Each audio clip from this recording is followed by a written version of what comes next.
Good morning, County Council. I'd like to call to order this County Council meeting of June 11th, 2020, and singing of O Canada.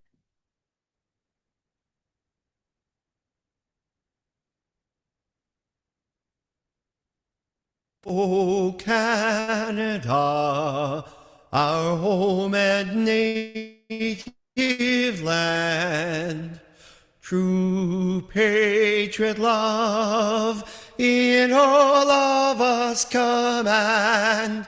With glowing hearts we see thee rise, the true north strong and free. From far and wide, O Canada, we stand on guard for thee. God keep our land glorious and free. O Canada, we stand on guard for thee. O Canada, we stand on guard for thee.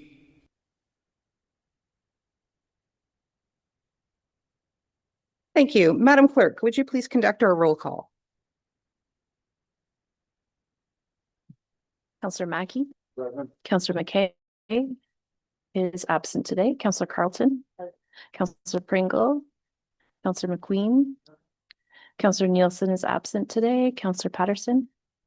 Councillor Dickert is absent today. Councillor Kentner. Councillor Keaveney. Councillor Body.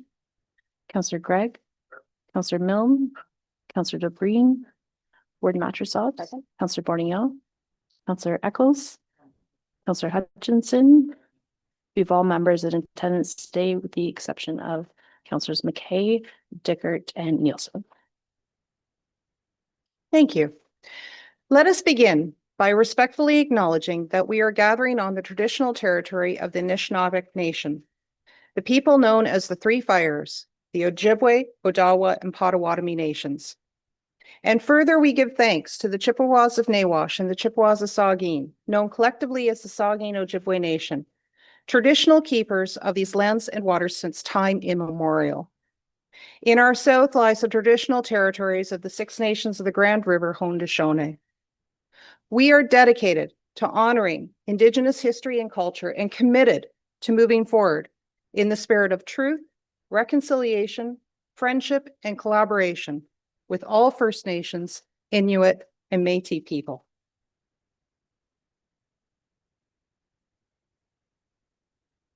Item 5 is the adoption of the minutes. It is recommended, item 5A, it's recommended that the minutes of the County Council meeting and the Committee of the Whole meeting dated May 28th, 2026, and the resolutions contained therein be adopted as presented. May I ask for a mover and a seconder?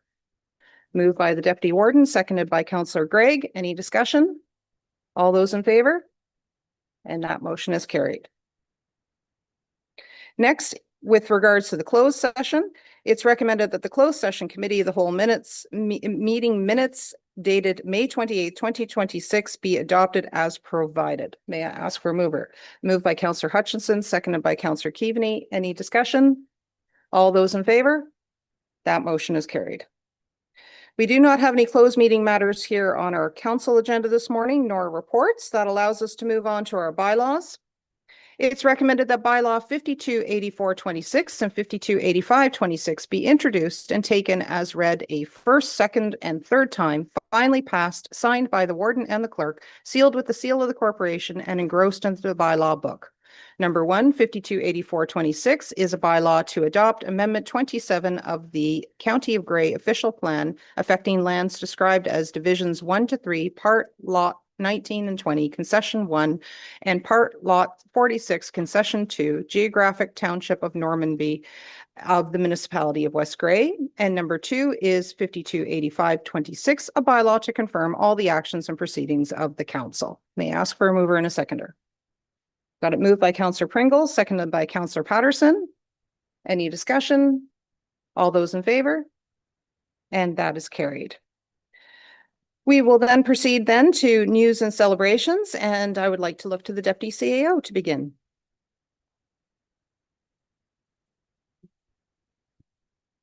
Thank you, and through you, I might pass the mic straight to Director McNabb. Good morning, Warden and County Council. This weekend is our annual car wash and barbecue fundraiser that is held in honor of Andrew Barfoot, a former Grey County paramedic. This event continues in his memory following his passing from pulmonary hypertension at age 26 and reflects his strong commitment to helping others. Hosted by Grey County paramedics, the Owen Sound North Stars, and Andrew's family, the event brings people together to support important causes. Over the years, close to $20,000 has been raised for charity, and this year's event will support Chapman House Hospice. Thank you very much for sharing that. And so if that concludes staff input on news and celebrations, I'll open it up to our council floor. So weather turns nice, lots of events happening in the community now. Anyone like to begin? Okay, I guess it's been a quiet part of the summer. That'll make up to all of the list of the things happening in July and August for sure. Okay, if there is no further news and celebrations, then I will then put the call out for a motion to adjourn. Got it moved by Councillor Eccles, seconded by Councillor DeBreen. Any discussion? All those in favor? And that motion is carried. We'll take a moment to switch over to our committee of the whole.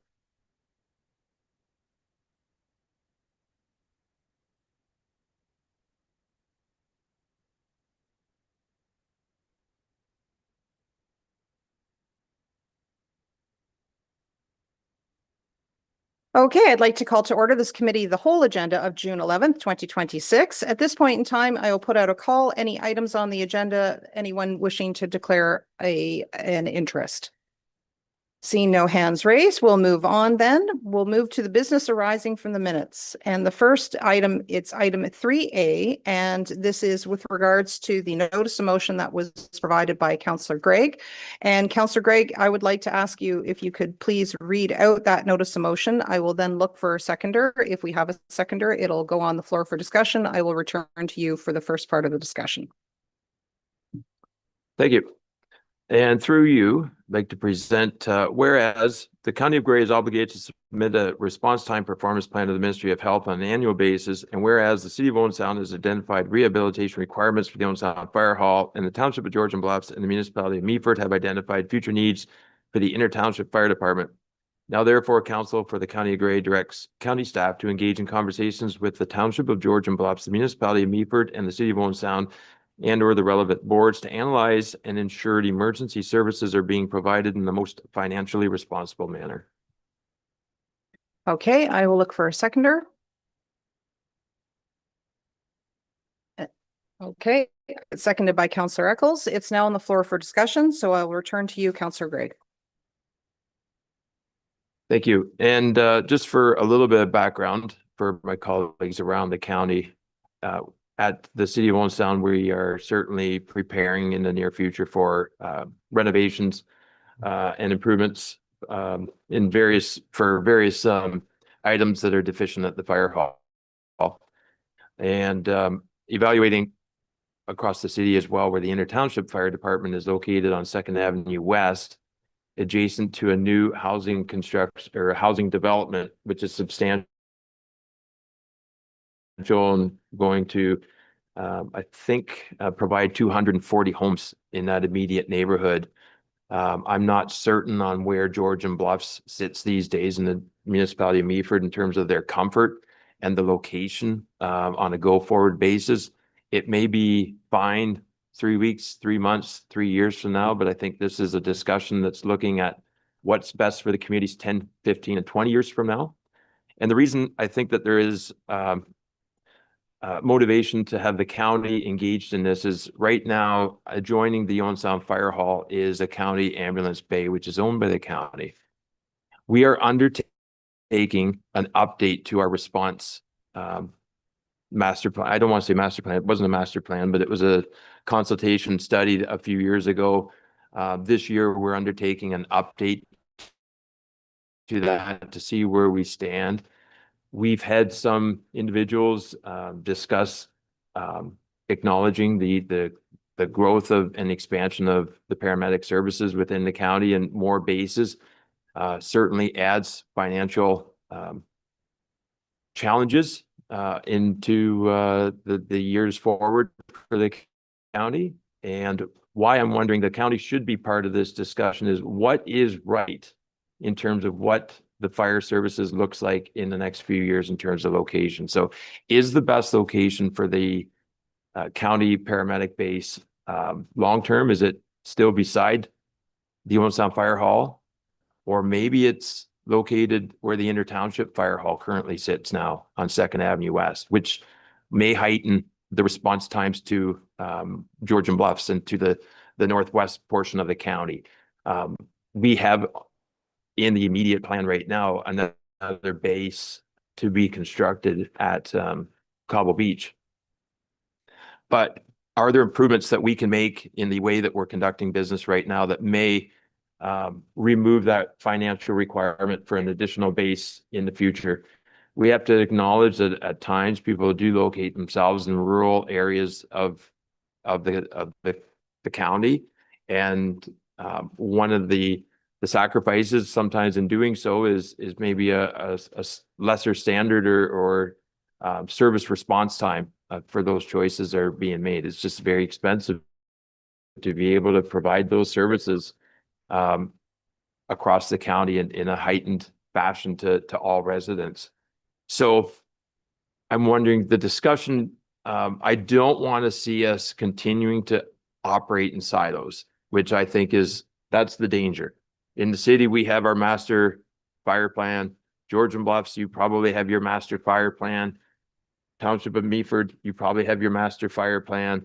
We have our paramedic services optimization and response time plan. But my concern is, where's the motivation for us to work together in ensuring that what it looks like 10 years, 15 years from now is the best means of service provision for the residents of Gray County and Georgian Bluffs, Owen Sound, Meaford, but for all of us in terms of a response standard that we're all proud of and satisfied with, but one that is financially sustainable as well, and meets our goals and objectives. So I don't know what the future could look like. Is a paramedic base at the Inner Township Hall a possibility? I don't know. Is a new facility on the Sunset Strip or at Springmount something that would meet the objectives? And that would be fire and paramedic services. I don't know. What I'm asking us to do today is to direct staff to have those conversations and at least mine out in that study update. What is the best path forward, as opposed to just everyone operating in that silo and moving forward in an approach that might not be the best financial approach going forward. Okay, thank you. I'll go to Councillor Keaveney. Thank you, Madam Warden, and good morning, everyone. And I thank Councillor Gregg for bringing this motion forward for discussion. However, I'm sorry to say at this point in time, Meaford cannot support the motion for, I think, the simple reason that our council and staff have not had an opportunity to discuss this. Neither has the Georgian Bluffs, nor have we discussed it at the ITFD board level.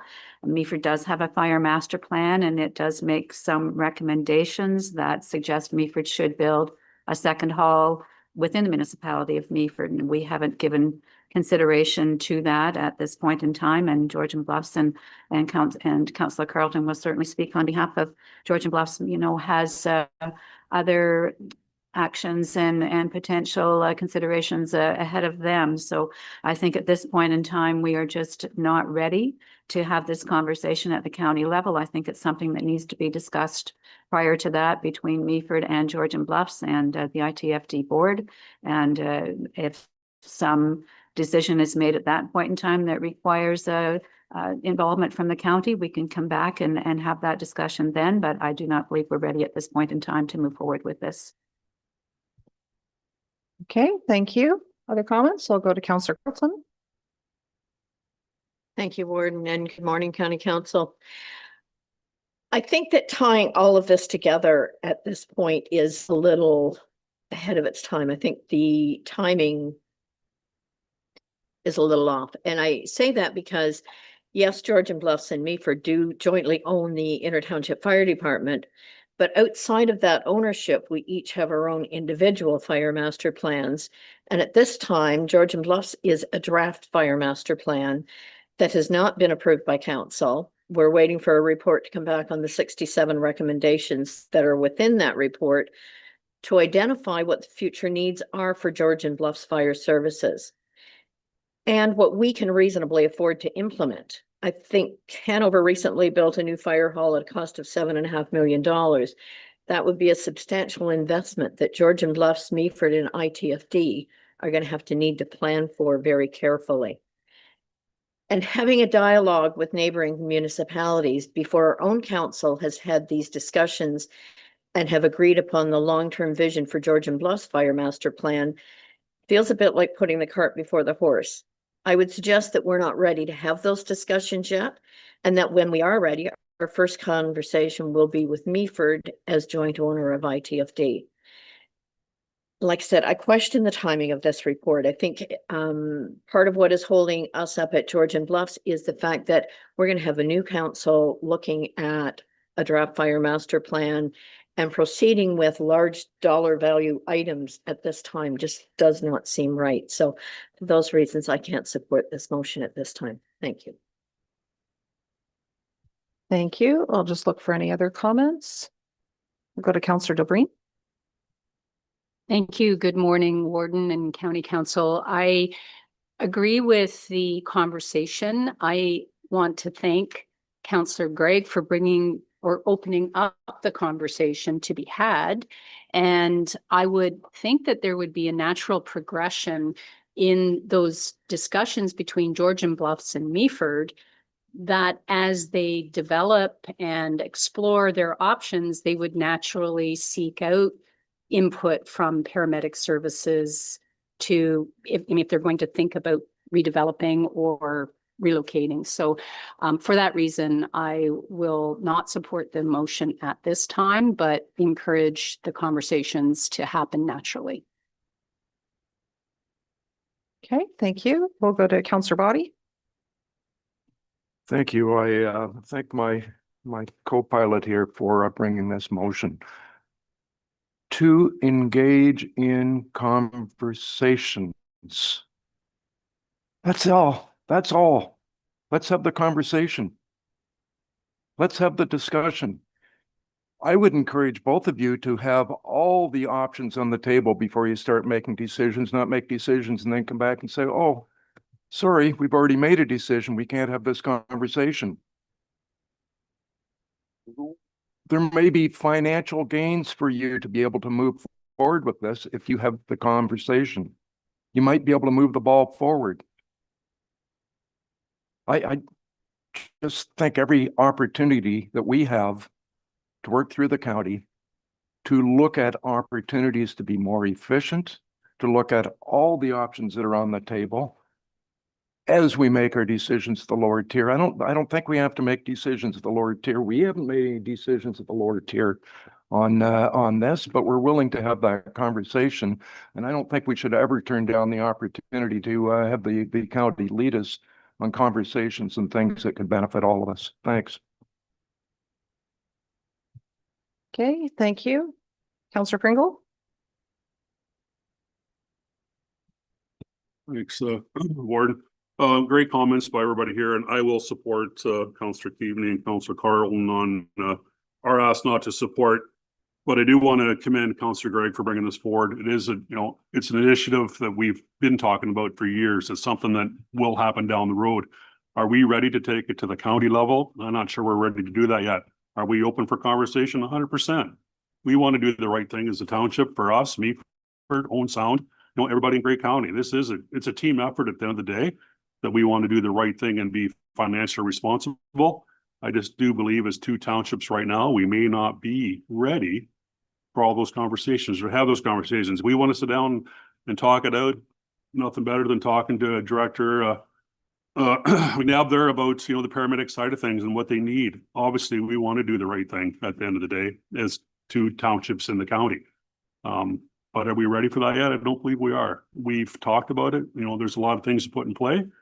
100% open to the conversations, but I don't believe we can support this at this time. Thank you. Okay, thank you. Other comments? Councillor Gregg? If I could just speak to the question of timing. The motivation on the timing is because this year we are undertaking an update to the response plan. So this is an issue of not missing an opportunity, because that opportunity is not there next year. It's not there in 2 years. This is a potentially, 3 or 5 year update to the plan. So that's what motivates it now this year, because I think we could talk about the timing, but I think you're losing the opportunity when you kick it down the road. This is the moment before the county right now when we're evaluating what the future response times look like, and where bases would be located to support that. So just wanted to speak to that part. Thank you. I'll go to Councillor Keaveney. Thank you, Warden Matrosovs. So further to Councillor Gregg's comment about the review, could I ask of staff, CAO or the Deputy CAO to share if there are any updates at this time that you can bring to council in relation to that report?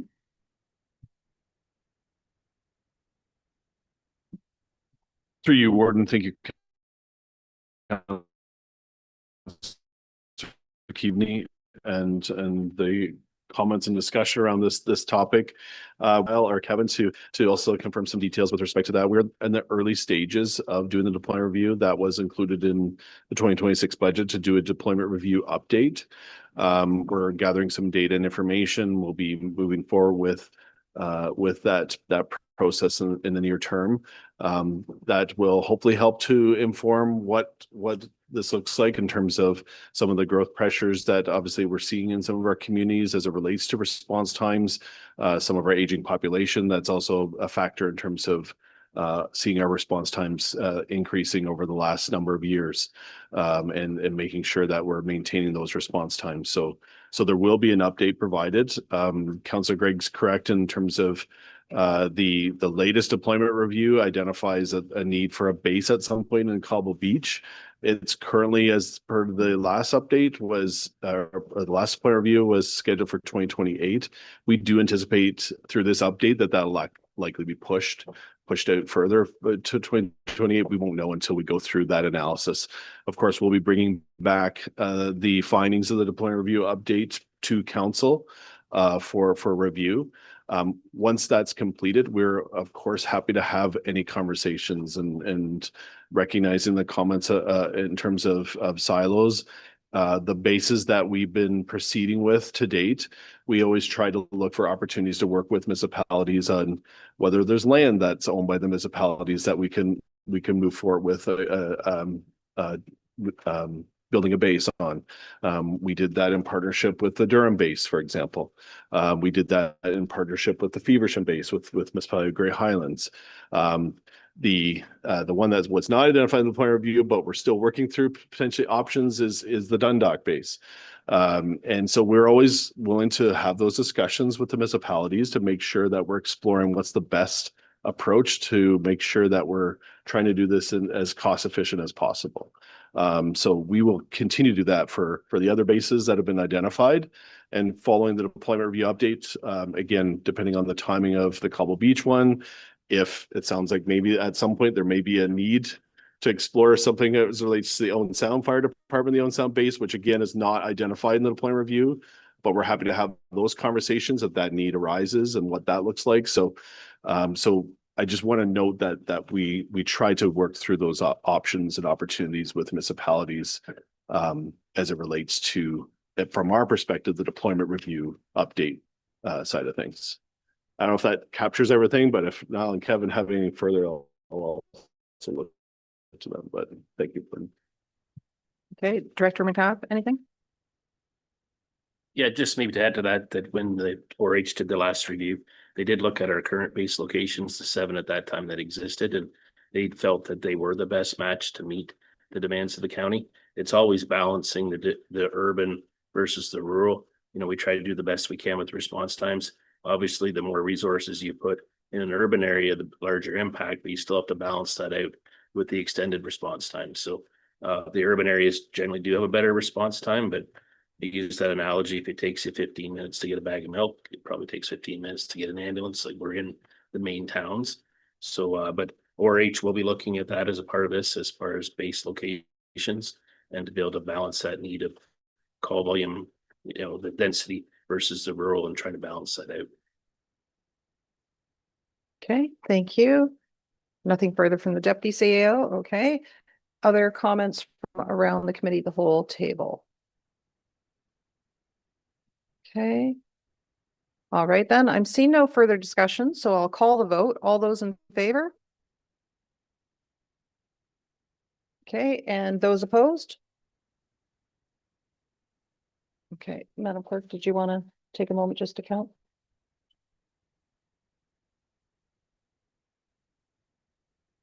Okay, let me just call those 2 votes again so the clerk can take a tally. All those in favor?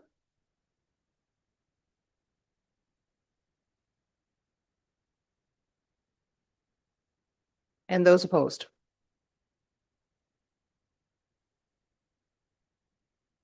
Okay, so that motion is lost. Thank you very much for the thoughtful conversation that has gone on around this. CAO, what I hear is that the work is already in progress about looking at this analysis, and we've heard from Director McNabb as well. And that is having conversations with the lower tiers along the way, that you're already engaged in those conversations. So that kind of work does not stop just because this motion is defeated. Okay, and the CAO is concurring that. And certainly in my lifetime sitting here in the warden's chair, working with the CAO and the deputy CAO, we have been able to facilitate conversations when 2 or more municipalities are involved on a particular topic. It is very fruitful and very helpful. So we remain here, and part of that process, when the lower tier municipalities have had their conversations or have started their conversations together, at some point in time, it may be especially because the topic of paramedics is involved in this, that we will remain ready and listen to the lower tiers that are involved on when they may wish to have some sort of coordinated conversation where the county would participate as well. Okay. All right. So let's move on to our delegation. This morning, we are going to hear the annual report and update from the Nuclear Innovation Institute. So with that, I would like to welcome President Lynn Thorne up to the lectern. Good to see you here. And we always look forward to hearing the update from you because it's always very exciting. There's always been lots that's been happening over the year. So welcome. And are you operating your slides or? Okay, so you're good for that? Excellent. The floor is yours. Great. Thank you so much, Madam Warden, and good to see you. Good to see all of the counselors in the room. And we're so grateful at the Nuclear Innovation Institute for the relationships that we have with each of you. So thanks for allowing me to come today and give you a bit of an update. This is actually a reflection from our 2025 annual report, but a little bit of insight into where we're heading this year, which I remind the team we're halfway through the year. So lots of really good work on the way. Our 2025 annual report really celebrates building our strength at home, building our strength here in rural Ontario, building strength across Ontario, but for Canada, lifting up our nation, being proud Canadians as we all are. And we're seeing that proof. I'm going to talk a little bit more about that later in the presentation, but some of the work that we're doing at the NII is being received through federal policy discussion. It is being recognized at a national level. We are having outreach, from places like Sask Power saying, hey, how are you doing that in your rural context, in your rural region, building this ecosystem? And so that excitement for this, and it aligns well with our NII vision of a Canadian landscape that celebrates nuclear. We're starting to have more of that discussion and be recognized. So something for all of us to be really proud of, and in particular as rural Ontarians, lifting up that flag and being proud. So as a level set, the NII is a member-based not-for-profit. So we're grateful every day and very collaborative with our founding members. So Bruce Power, BWXT, Cameco, CanDo Energy, ES Fox, and Kinetrix. And we also work very closely with the Power Workers Union and the town of Saugeen Shores. James Sconiak, as our board chair, has been tirelessly helping us move all of these files forward. And we're really, really proud of the work. And it's been such a career privilege, quite frankly, to work so closely with James and learn from him. And by positioning us the way that we have as a team, we're really driving this innovation forward, in particular with sector transformation projects. And I'm going to talk a little bit about that. Before I do go further, I do want to say, as part of this slide, and we think about 26 and this momentum, if you've caught in the news last week or earlier this week, I guess it was, Bruce Power brought Unit 3 back online. 7 months ahead of schedule, saving ratepayers $150 million throughout the province of Ontario. And so when we talk about on time and on budget, I remind Minister Lecce at the NII, we're in the business of ahead of schedule and under budget. And that's, music to your ears as well, right? So it's quite an exciting time. We have this tremendous momentum as a sector. We've got this national reach. And so quite frankly, the sky's the limit. We're very excited about the future. So reflecting on 2025, there's a few numbers here. And if you have a look at our annual report, which is available online, there's more metrics throughout the report. But in particular, when I would look at some of these numbers, I do want to thank the County of Grey and your member municipalities for your engagement. And in particular, I'll call out with the community resiliency strategy. I know that Grey County and partners within the county were very engaged in that work under the leadership of Kate McKinnon at the Nuclear Innovation Institute. And it's something that we're very proud of. Last year, we hosted the Built to Lead event at our campus building, but this year we hosted it at Sydenham campus. And so I did want to say thank you again to Grey County, and Savannah in particular and her team have been real champions with us on this work, and the collaboration is helping us show and demonstrate the success and this reach for children and youth and other parties that might be engaged and curious about nuclear and supporting that workforce development. So with that, sector transformation. So I'm going to spend a couple minutes telling you about some of the work we did last year. And I remind myself, the projects we're doing now, I'll talk about next year. But right now we are working on some really incredible sector transformation projects around computer vision and some tooling and robotics. So lots of really tangible things happening. But in addition to some of those projects that require a little bit more investment, we're doing some of these projects through a program called Kaizen for Nuclear. And this is looking at that operational excellence, that continuous improvement. And so, you know, you see kind of four things here. History dockets is a process that happens between our founding members and Bruce Power. Everybody sort of came to the table and said, hey, this process is just added and added and added. And I mean, we can all sort of reflect on when this happens in our own lives. And, you know, these processes get wonky, but when you scale back and look at it, and if you do it through this Kaizen for Nuclear lens, in our case, it's about unpacking that process, finding where there's gaps or where there's wasted time, wasted effort, repurposing that, and now we're saving time. And when we're saving time, we're saving money. And so through these four examples, it's just a demonstration of some of the work that we have done that has proven to save that time and money for our founding members, which is, again, the collaboration and the efficiency found. It's quite exciting.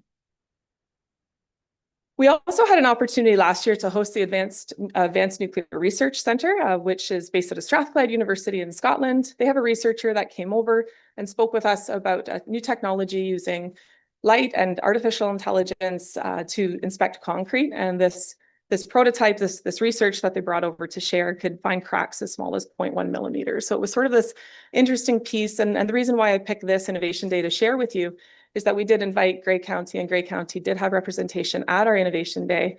And with that, you know, this is the type of work that as we're doing it, when I think with a municipal lens, or why does this matter to you? We have lots of concrete in nuclear, and you have lots of concrete in municipal. And so when we find efficiencies in some of the work we're doing, whether that be through tooling, robotics or AI, you know, whatever the case might be, when we discover these new pieces of tech that we can bring into the nuclear sector, we'll continue to have conversation with you on what that might look like for the municipal sector, which I think is really interesting. And again, just recognizing how fast technology and the economy are shifting. We're happy to do that and grateful for your ongoing support too. So I talked a little bit about the Built to Lead event that happened at Sydenham campus, and it was such a wonderful success, and that's a 2026 success story. But last year as well, we saw over 400 students coming to that. That's an event for young women, grades 7 to 12. That's the target audience, absolutely open to the public. And it's about bringing the skilled trade opportunities forward and helping girls, young women see themselves in the skilled trades. And so again, really exciting and quite frankly, very impactful work to inspire some of these young women to see themselves in these roles. In addition, you know, we're continuing. Last year, we did our Model UN. We did a Science Olympics event as well. So bringing some of these opportunities for our youth in the region. And then our third sort of pillar, we've got that sector transformation and that skill development pillar, but then our industry voice, and this is the advocacy work. And again, working with Grey County very closely through Savannah and her team and just this tremendous leadership that we're seeing with our municipal partners. Bringing forward advocacy efforts, being aligned, whether that be through the Southwestern Ontario Isotope Coalition. And next week, we have an opportunity through the SOIC to tour the McMaster Research Reactor. So that's quite exciting. So bringing these opportunities, again, helping people understand the opportunity of isotope production at Bruce Power. How do we work together to build this ecosystem? And so that's really tremendous work underway, but then also through the Clean Energy Frontier program, where we recognize messaging, alignment, support as you prepare to go to AMO, as an example. The Nuclear Innovation Institute team, we're ready to help you if you have questions about nuclear or growth projections. What does Bruce C look like? We've done some of this economic impact research on these initiatives. So we have lots of data to share with you, and we'll continue to do that. Another initiative through our Industry Voice portfolio is the Green Ribbon Panel. And the Green Ribbon Panel, the NII serves as a secretariat to the Green Ribbon Panel. And this group is a collection of labor union groups, industry representatives, other strategic partners that are really coming together to ensure the energy security and the economic resiliency that nuclear provides for Canada.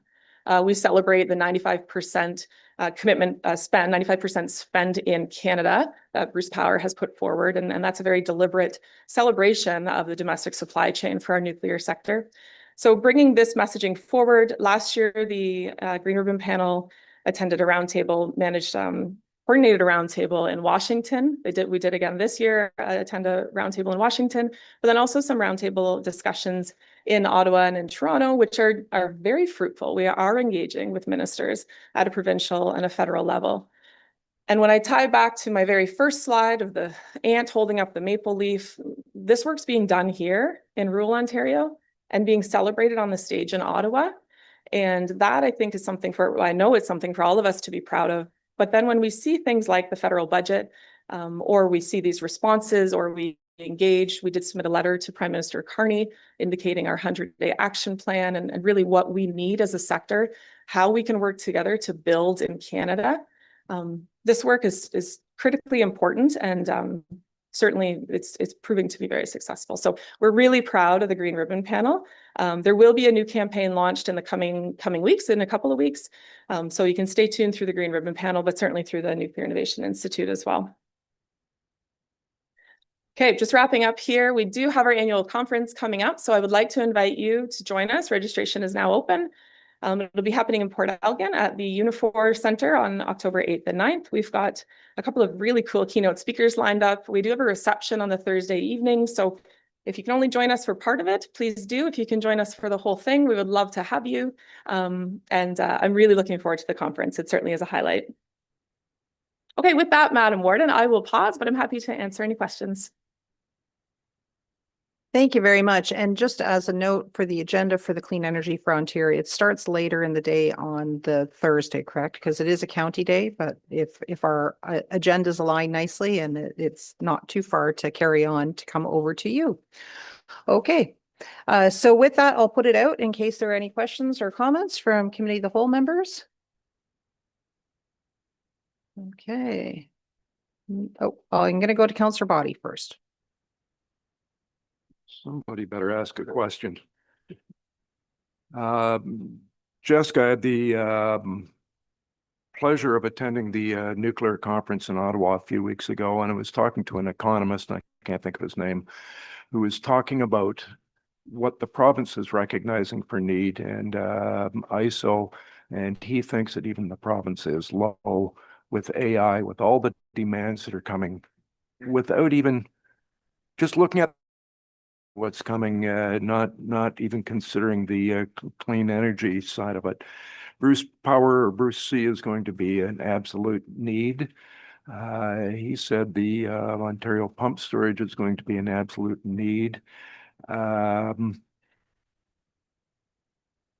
Certainly transmission lines are going to be important. The Canadian government talked about wanting to be a superpower, a nuclear superpower, clean energy superpower. The provinces certainly put their eggs into that basket. What's the impact economically going to be, without getting into too much detail, so for the whole region? Through you, Madam Warden. Although I appreciate the question, Councillor Boddy, I'm hesitant to, well, I'm certainly not going to give you a figure for a data point, but I'm committed to follow up on that. We have done that economic impact analysis on Bruce C. And so we do have lots of data available on what that new build could look like for our region.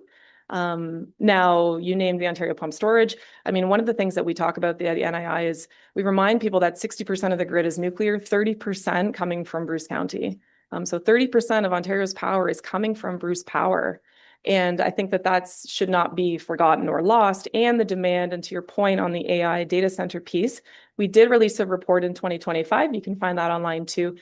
Spoiler alert, we're going to need more nuclear, right? Like that's ultimately where we're going with that research. And as all of these things come online and the growth of Ontario, the projections through the IESO, the Independent Electricity Systems Operator, their projections and the demand is significantly set out. And so the province is committed, and the work that we do with Minister Lecce, he has been very clear that the future is nuclear and in Ontario. And so we're quite excited, but it will take all of the tools in the toolbox. It will. And so when you go on OntarioGridWatch.ca and you can see live time, you know, what's happening right now on our grid, you'll see wind and solar, you'll see hydroelectric, you'll see lots of nuclear, you'll see some gas, right? Like there's this mix that's going to take. And so I think that all of us should be quite reflective when we look forward on the opportunity and the economic impact, and those studies that are shaping up are helping us make decisions, but also should be exciting small business owners. And when I put my economic development hat on, I think about what that means for our local economy and the restaurants and the businesses and the entrepreneurs, and the people that are standing up this work. There's going to be tremendous growth in the economy, and it's quite exciting, and it's for the long haul too. So. Thank you. We'll go to Councillor Kettner and then over to Councillor Gregg. Thank you. And I've a tough question, I think. Sometimes looking at the number of outages right in Saugeen Shores and Kincardine, and we've had a few in Meaford recently. I know that we're building out our nuclear capacity in grand style. Is the municipal infrastructure in Grey County keeping pace?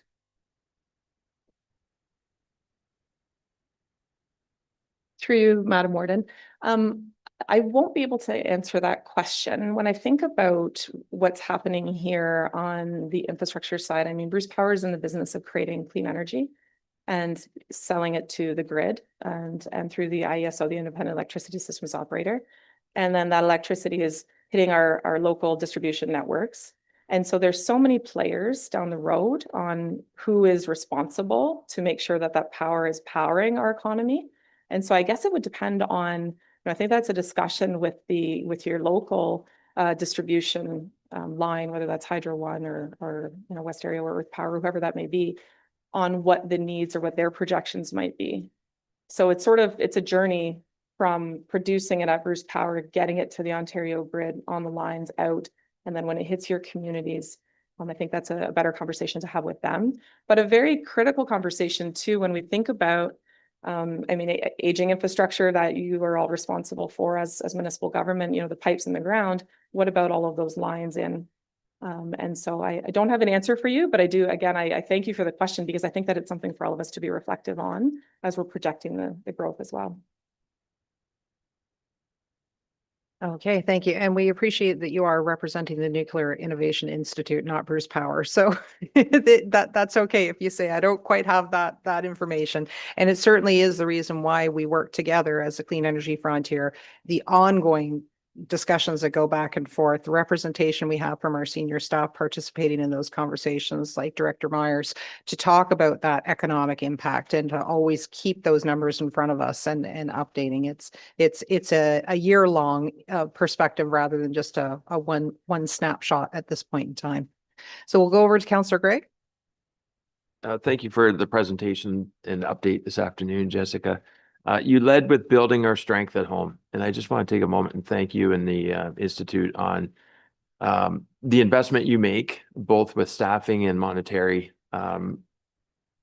dollars with investing into high school programs and the college to support the future of the build out of the nuclear industry in the area. We have such a great area here, but we certainly all see it in the various sizes of organizations.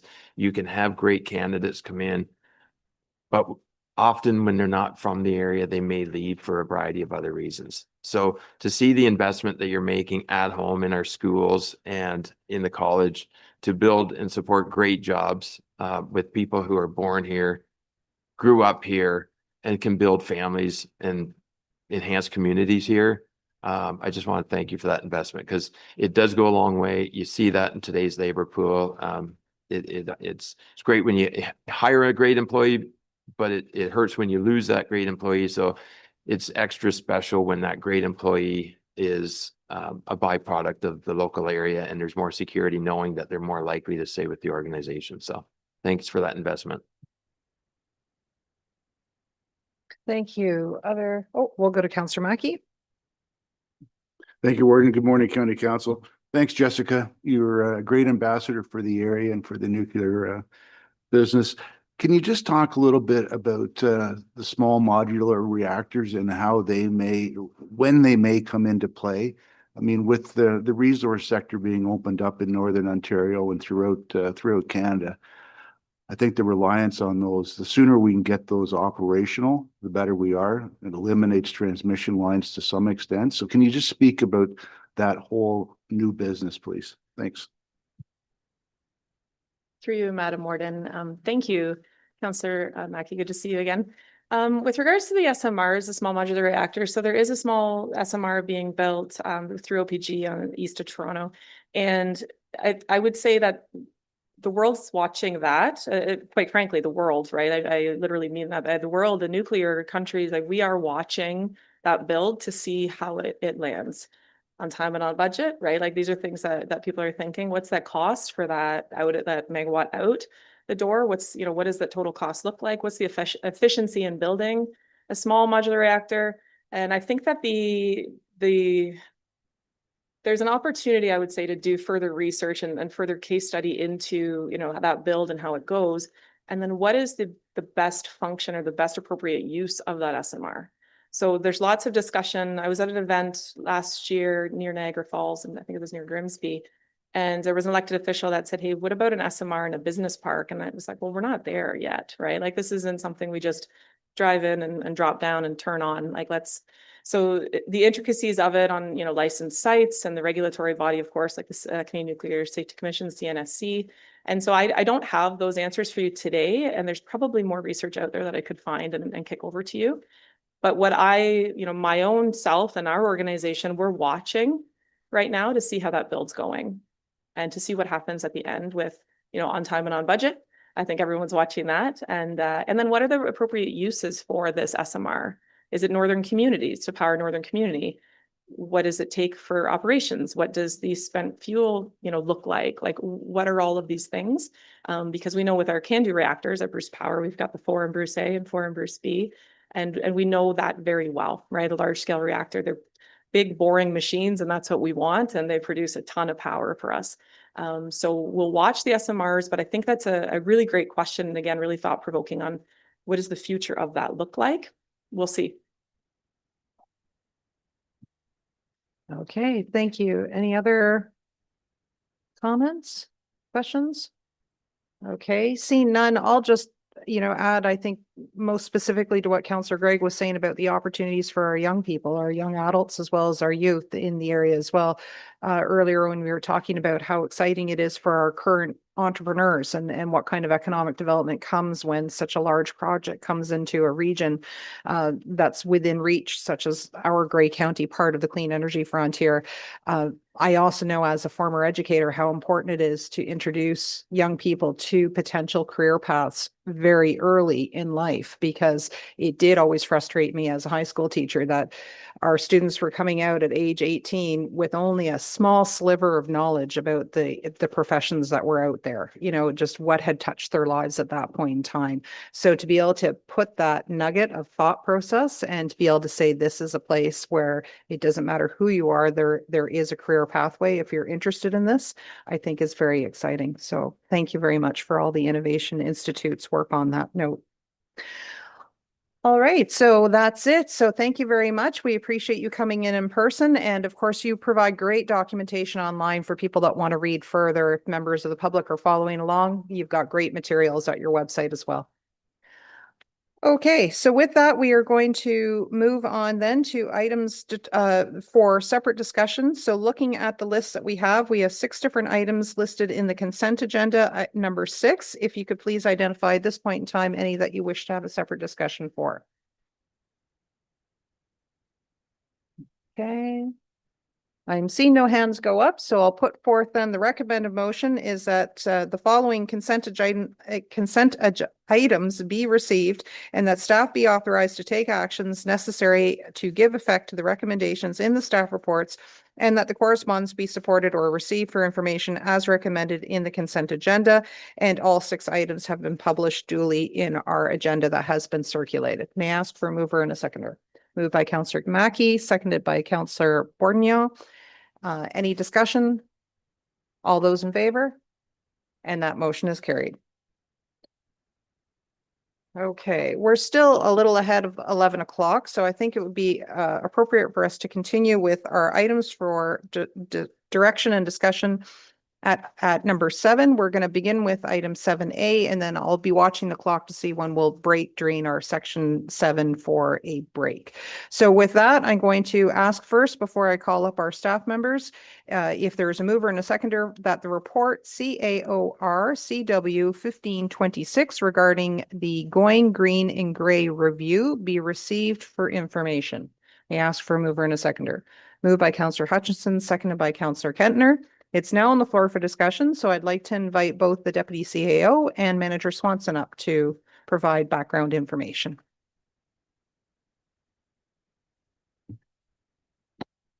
Good morning, and through you, Warden. Good morning, members of council. I will just wait. We have a short presentation that Linda and I will tag team on. Oh, I have to do something. That's dangerous. Where's IT when you need them? There we go. Look at that. Thank you, Ava. Perfect. So good morning, members of council, and through you, Warden. We're here today to present jointly the review that's within your agenda package as requested by council through the budget process. And just to remind ourselves where we started from, a motion was passed that staff be directed to prepare a report on the implications of removing, modifying, or maintaining the actions within Going Green in Grey for consideration as part of the 2027 budget. So the report before you today is a for information report. Obviously, we're in advance of the 2027 budget. The conversation that is had today will inform the decision of the 2027 budget, and we'll touch a little bit on some of the options we've considered, which may form the basis for council conversation later on today. But at this point in time, staff have not put a recommendation forward. We would be planning on taking the balance of this conversation forward into the budget process as we go forward. Manager Swanson and myself will take turns at the podium just here as we go through the slide deck. So just a quick overview of the Going Green in Grey report. So council approved this in 2022, April 2022, alongside of also declaring a climate emergency. And at the time, council asked that we actually come back with more aggressive targets in the future. And so that review process, we haven't gone through that cycle of review process just yet, given the timing. This report is coming in advance of coming back with a review of progress so far on Going Green in Grey, although obviously there have been several updates that have been provided to council and community in between times. The plan itself is a 28-year strategy, so it's a long-term vision that stretches us all the way out to 2050.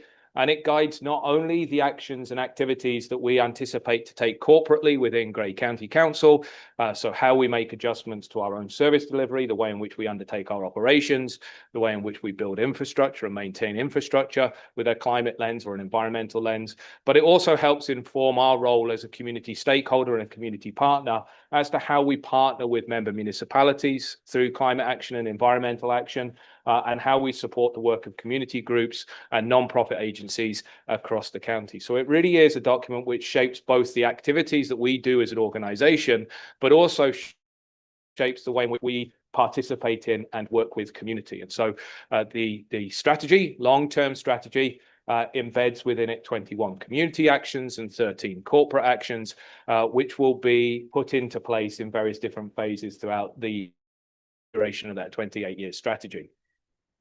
It ultimately creates a singular goal, which when 2050, when we look back at the plan being adopted in 2022, we can assess success against, and that is a net zero target by 2050. That's net zero based on 2018 emission levels. So what we're trying to do is be as good as we were in 2018, or at least get back to being as good as we were in 2018 in respect to our emission levels. And so that net zero target is out there in the future, and that would be one way in which we would demonstrate achievability across the plan.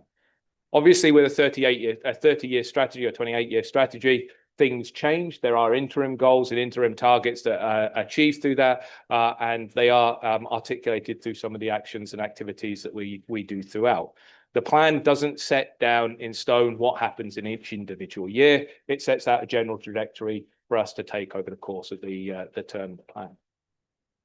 The plan was developed not in isolation. It was developed at a difficult time in terms of community engagement, but it was developed through the period of COVID. And so there were some challenges that were put in the way, but despite those challenges through its development, it was robustly researched. There was a great deal of technical modeling. We relied on external expertise as well as internal expertise in terms of the development of the plan, and significant engagement with member municipalities and more than 300 residents that were actively involved, directly providing feedback into the plan.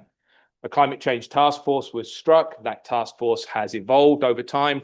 It has broadened its scope and currently is reflected in the work that's ongoing with the Climate Change Community of Practice, which is a partnership with all 9 member municipalities. So that's a little bit of a review of the plan. I'm going to let Linda take over for the next few slides. Thank you, Niall.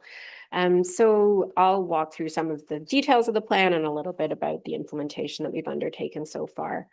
So as Niall mentioned, when we initially brought forward these emission reduction targets, there was a desire to make sure that not only were we targeting the science-based net zero by 2050, meaning it's a kind of internationally recognized level of ambition needed to avoid the worst impacts of climate change. So it's not a number we came up with when they were looking at the international contributions to climate change. It was identified that collectively we needed to be heading towards net zero by 2050. And what we were asked by the Climate Change Task Force back in 2022 and subsequently by County Council at that time was to establish some interim milestones. It's one thing to have a goal for 2050, but we need to have some mile markers along the way. And so we did bring back these interim targets between 2026 and 2050, and also an accelerated corporate target. There was a desire to show that the county was leading by example, and that we would seek to achieve net zero emissions corporately by 2045. As Niall mentioned, at the same time that the plan was adopted, there was also the declaration of a climate emergency. The reasons that it was a climate emergency in 2022 have certainly not abated. All of the same factors that led to that declaration still stand. The World Economic Forum issues an annual global risk report, which looks at the material impacts of climate change, and it identified that extreme weather in 2026 is is in the top 3 risks to present a material crisis on a global scale. And when you look to the 10-year time horizon, all top 3 risks identified by this body are environmental. We have some local data as well. We previously brought to council the Grey County Climate Science Report. It projects that extreme heat days, so days that are warmer than 30 degrees, will increase from 5 in the baseline at around the year 2000 up to 38 by 2080. So that's unlikely to be within my lifetime, but certainly within the lifetime of our residents.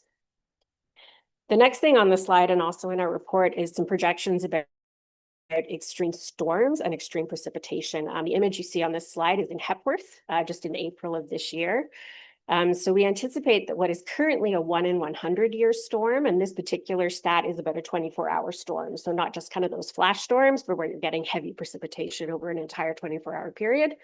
What currently is a 1 in 100 year storm by the 2050s will be a 1 in 25 year storm. So we're going to be seeing that on our infrastructure. We're going to be seeing that in our residents and in their basements. What else? So those are some of the reasons why it's a climate emergency.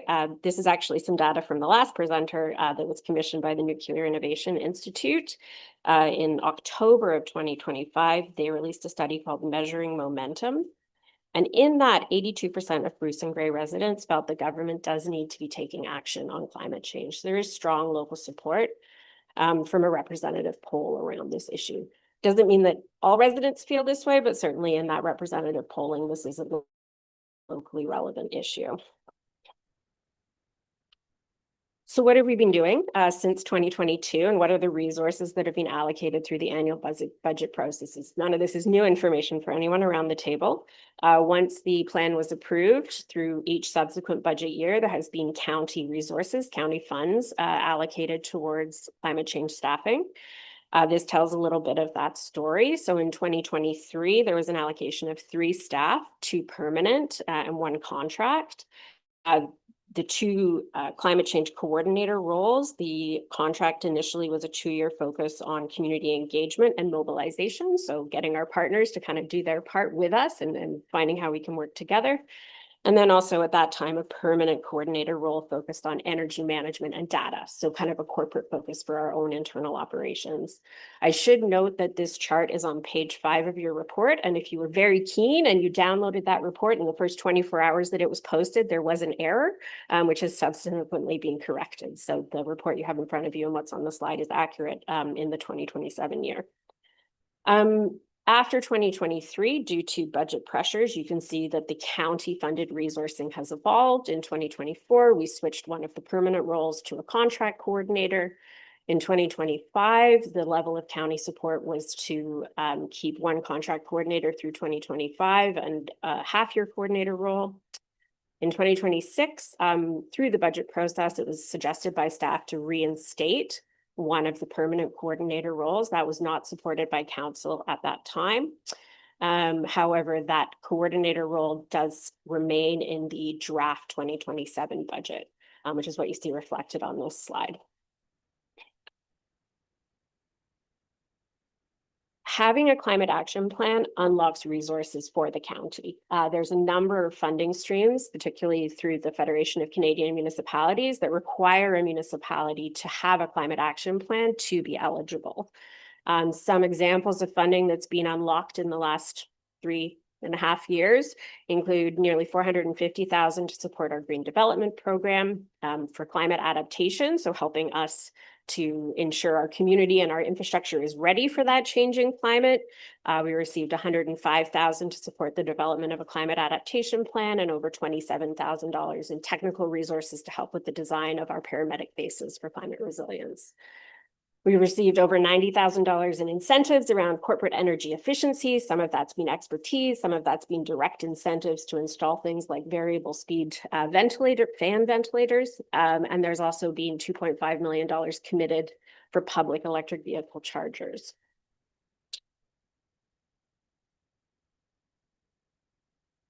All of this investment is moving the needle forward. We're seeing a number of net zero ready new builds within our own portfolio, including the Rockwood Terrace, as well as the upcoming paramedic bases. We've already installed a number of 20 federally funded EV fleet chargers and have our first 2 light duty electric vehicles on the road that we're testing.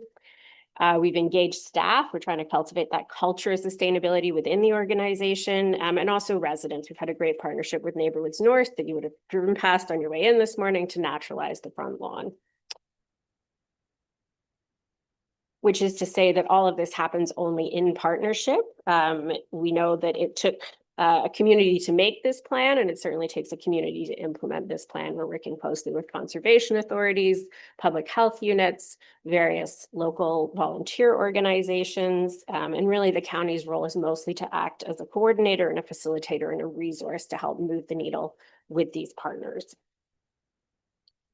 The most important partners being our local municipalities, of course.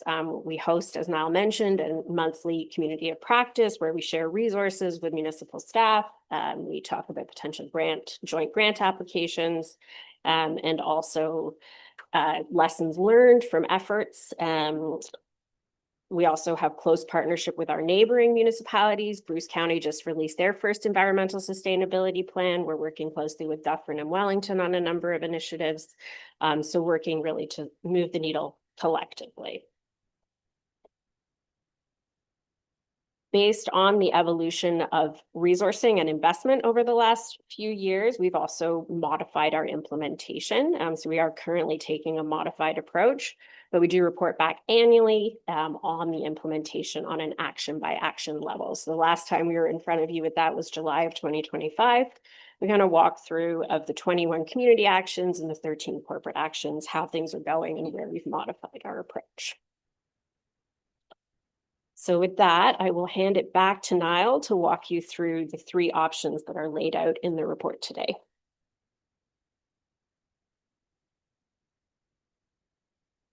So as Linda noted, we're currently in a modified approach to the approach that County Council endorsed at the start. So that's reflected really in option 2 here.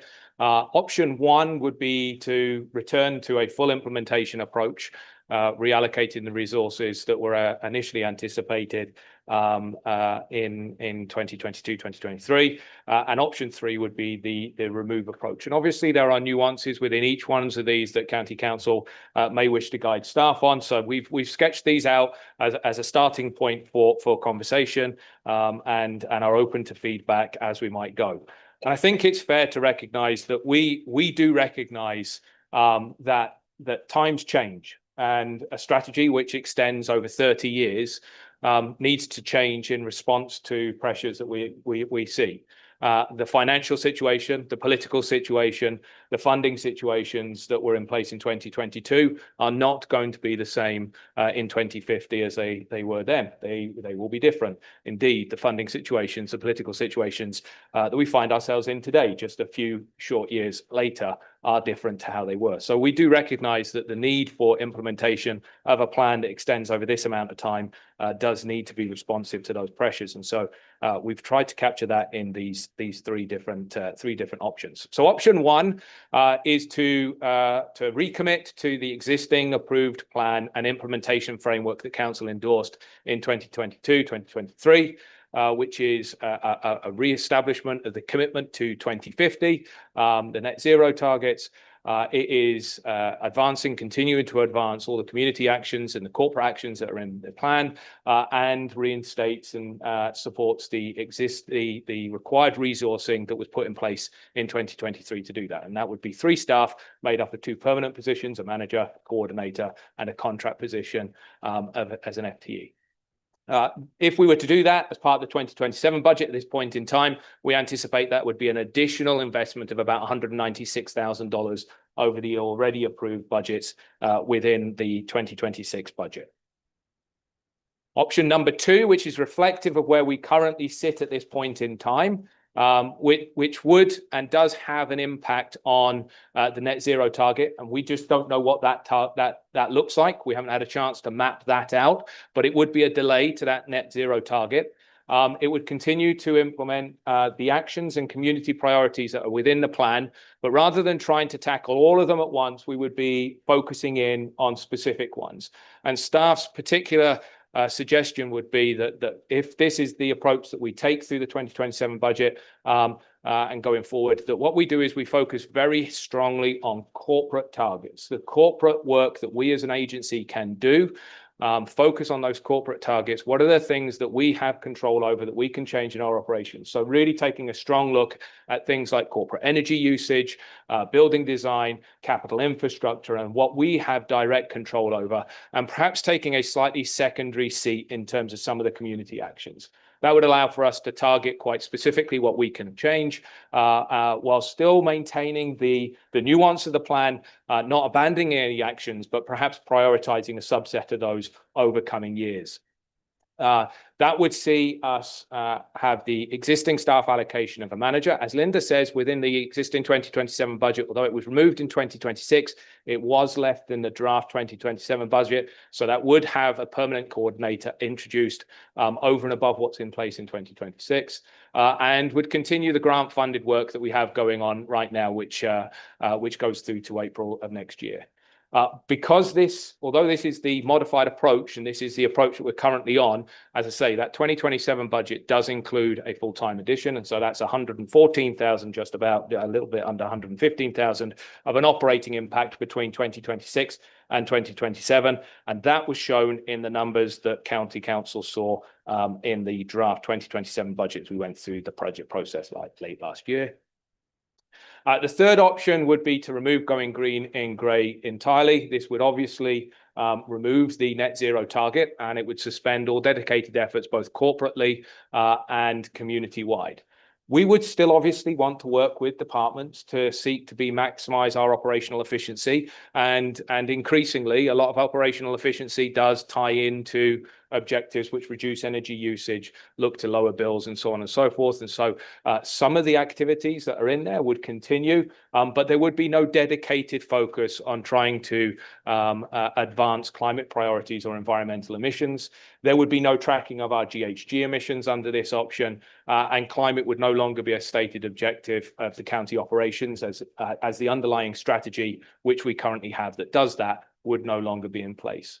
It would eliminate all dedicated operating and capital change investments, and that would create a net reduction over the 356,000 from 2026 to 2027, or a little under 0.5% would be saved off the draft 2027 budget that you have already seen. So a little over 0.4%, a little less than 0.5% shaved off the 2027 budget. There would be some additional costs in 2026, as this option does create some challenges around staffing, and so there would be the potential for some grant revenue to have to be returned associated with projects that might not be able to be completed, and there would be an associated redundancy and termination costs that would be associated with this option. And so this would be the removal of going green and grey. And with that, I'll hand over to Linda just to take us through the last couple of slides. Thank you, Niall. So in a way, Niall had the easier job in that there are costs that we can estimate around those three different options, but the cost that is very difficult to quantify is the cost of inaction. It is something that we are starting to look at, recognizing that Grey County's actions happen within a network. Obviously, the work that we're doing can only be successful in nested within work from the provincial and federal governments. So we're currently undertaking some analysis of what the costs directly and indirectly to the county would be of not taking action on climate change. We know that the Financial Accountability Office of Ontario has done some estimates specifically around infrastructure costs, looking at different climate projections. So looking at linear engineered infrastructure, so roads, the estimate is that climate change between 2022 and 2030 could be adding up to 15% in terms of maintenance costs, so state of good repair maintenance. And then that escalates up to 23% additional costs between 2031 and 2070, which gives us an estimated annual increase, which is a big number, but not a huge number relative to our overall linear infrastructure costs of an additional almost 5 million a year to 2033. The other interesting thing in the FAO's analysis is that by investing preventatively and keeping our infrastructure climate ready, we can avoid those costs, and it's certainly cheaper to be making those investments in advance. Indirectly, we as a municipality or as a county, as a municipal level of government, deliver services to some of our most vulnerable residents, the very young and the very old, through our early on programming and our long-term care facilities. And these are the folks who are most negatively affected by those extreme heat events that I spoke about earlier, raising from 5 days a year to 38 days a year, and also increasingly wildfire smoke. It's not something we were thinking about a decade ago, but now is a very real part of many people's summer plans. So one of the vulnerable communities for those kind of extreme heat and wildfire issues is our agricultural workers. So there, some of the initial analysis we've been doing around the cost of inaction has identified that we have about 6,500 agricultural workers across Grey County, and that if there's 5 wildfire smoke days per year, as Grey Bruce called last summer, we could be losing up to $1.2 billion in GDP from the agricultural sector. These are estimates, but I think it's just useful as you're weighing the various options to at least hold that there are costs to not taking action as well as costs to investing. So in conclusion, obviously, climate action investments need to be weighed within the reality of limited resources. We recognize that. And as Niall said, things change. The climate change, the literal climate, the political climate, the budget climate changes over time. While it's more complex to estimate the cost of inaction than the direct budget impacts of the Going Green and Grey program, it's worth bearing in mind. And as Niall mentioned, as is indicated in the report itself, as a result of previous direction, unless guided otherwise by council, we will move forward with the modified approach which was presented through the draft 2027 budget. So with that, thank you. And Niall and I are happy to answer any questions.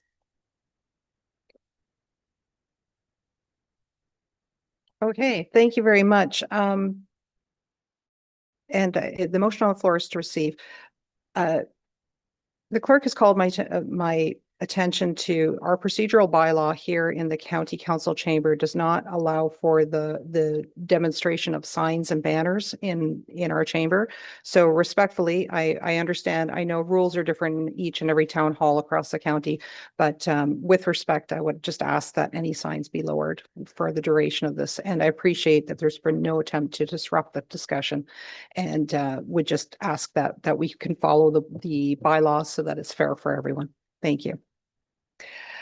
So with that, it is to receive for information, but Deputy CAO, perhaps you can then just remind us before we go into the discussion, the alternatives that have been provided in there, 1, 2, and 3.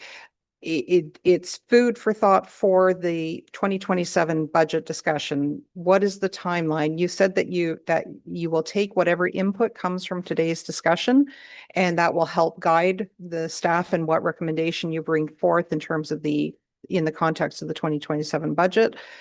What is that? What is the next step when we have this discussion about receiving this report? Thank you, Madam Warden, and thank you for the question.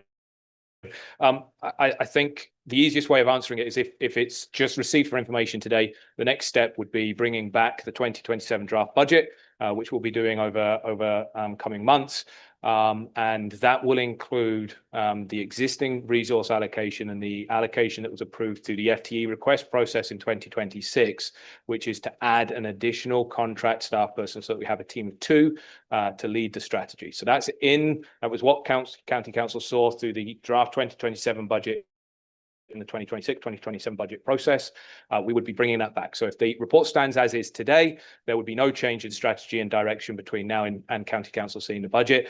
If County Council wanted to leave it at that and then make changes at that time, that's reasonable. If County Council wanted to provide guidance to staff through this conversation, then we would build that direction into the budget process, and that's when it would come back. Okay, thank you. So with that context, I'll open it up to committee of the whole members for discussion. Councillor Mackey. Thank you, Warden Matrosas. And thank you to my county colleagues for deferring this to today so I could participate in the discussion. Being part of the budget group last year, this was brought forward, I think at my request. So Linda and Mal, I appreciate all the effort and time that you've put into it. And I can tell you that I really question whether or not, or to what level the county should be participating. I mean, when I look at the taxes I pay both federally, provincially, and municipally, I'm paying for climate at every level. And I struggled with that for a while. But this report, you know, recognizing all the work that is being done, you know, in Grey County, I like the fact that the modified is the recommendation, or at least what we're going forward with now. So I'm certainly prepared to recommend that we continue on with the modified.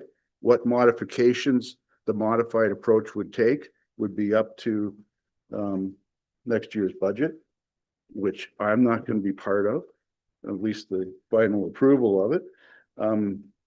But I don't want to, you know, tie the hands of any future council. You know, it's going to be a tough budget year. We know that one way or the other, it'll be tough.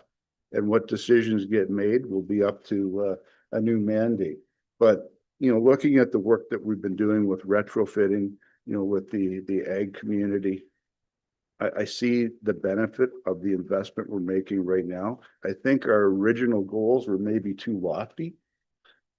And that's been addressed through the modified. So I don't think we can afford to go back to those original goals. I think we need to revamp that a little bit. And the modified does that, in my opinion. So those are my comments, Madam Warden. Thank you. I'll go to Councillor Bordenio. Thank you, Madam Warden Matrosas, and good morning, County Council.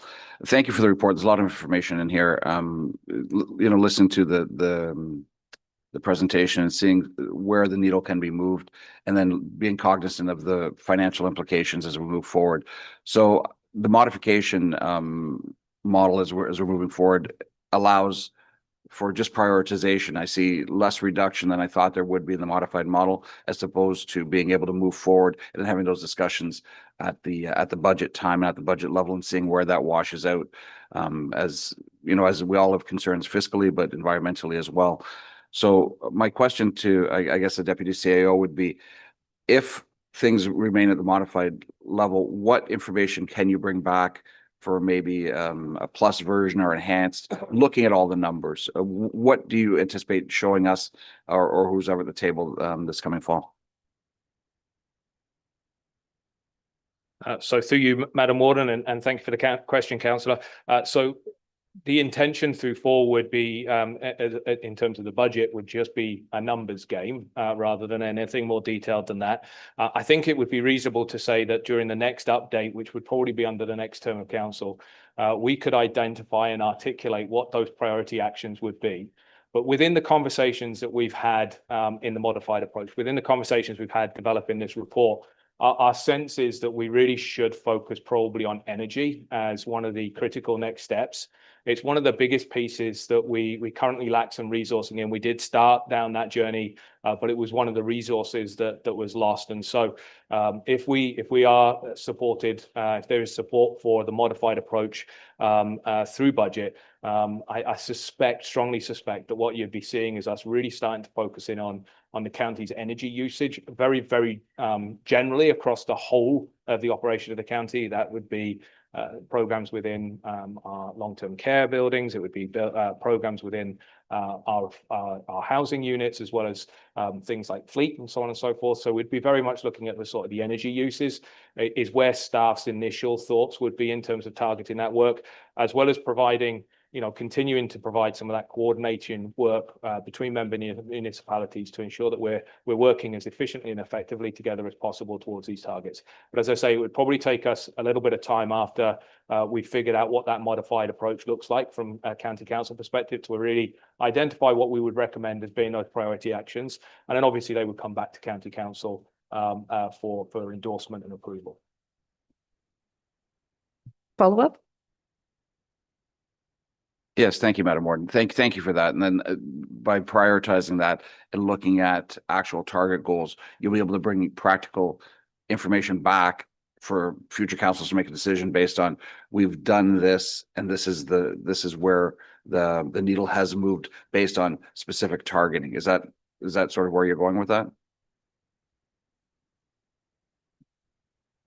So through you, Madam Warden, yes. I mean, that's one of the other real benefits of energy.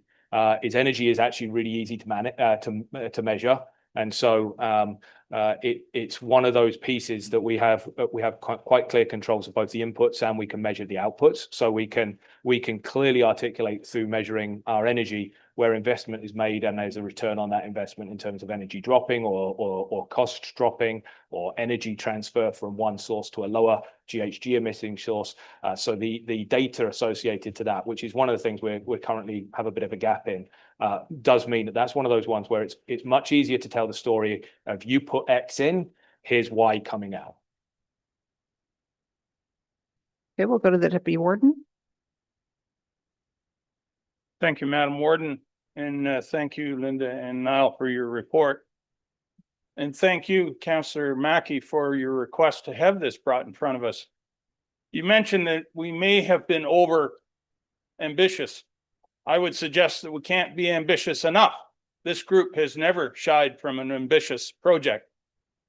Work I do with another organization, I have a passing knowledge of insurance. And if you want to know what's going on in the world in a sense of climate change and how it's changing the risks, you need only look at what the rates for reinsurance, or the companies that our local insurance companies buy their insurance from. Companies like Farm Mutual Re and Swiss Re, their rates have skyrocketed in the last number of years, sometimes in over 100% or more. And if you happen to live in a place like Fort McMurray, your insurance rates have gone 300% or more above where they were a number of years ago. So I don't think as a group, we can be over ambitious. Whether you pay it on your tax bill for efforts for groups like this to reduce their climate impact, or you pay it through your insurance rates, I think I'd rather pay the rate for prevention rather than reinstatement of lost assets, so to speak. So I think as a group, we should not be under ambitious, and I would be advocating that we go back to the original aspirations of the Grown and Gray initiative. So those are my comments. Thank you. Thank you. We'll go to Councillor Kentner. Thank you, Madam Warden. I will be supporting option 1 because quite simply, it is the most fiscally responsible choice before us. Historically, county investment of less than $200,000 has leveraged over $800,000 in external funding, and that's a 4-to-1 return. In an environment where every dollar matters, that level of leverage is exactly what we should be prioritizing and pursuing. It allows us to bring significant investment into Grey County while minimizing the burden on local taxpayers. So if our goal is to maximize value, maintain budgetary restraint and discipline, and make smart, defensible financial decisions, then option 1 is a clear choice. Thank you. Thank you. And I'll go to Councillor Carlton and then to Councillor Pringle. Thank you, Warden, and thank you, Niall and Linda, for the report. So at the recent Great Lakes St. Lawrence Cities Initiative conference that I was at, one of the points that really resonated with me there was that we should be applying our decision, when we're doing decisions, we should be applying the viewpoint of what will be the impact of that decision 7 generations out. And I think when we made our original decision to approve the Going Green and Gray plan, our thinking was very much aligned with that thought process. Not implementing the plan feels like thinking of today only and not considering the future needs of the county. So I was very pleased to see an idea of what some of those future impacts cost-wise would be, and that the cost today, taking that out, has a huge impact on down the road on us.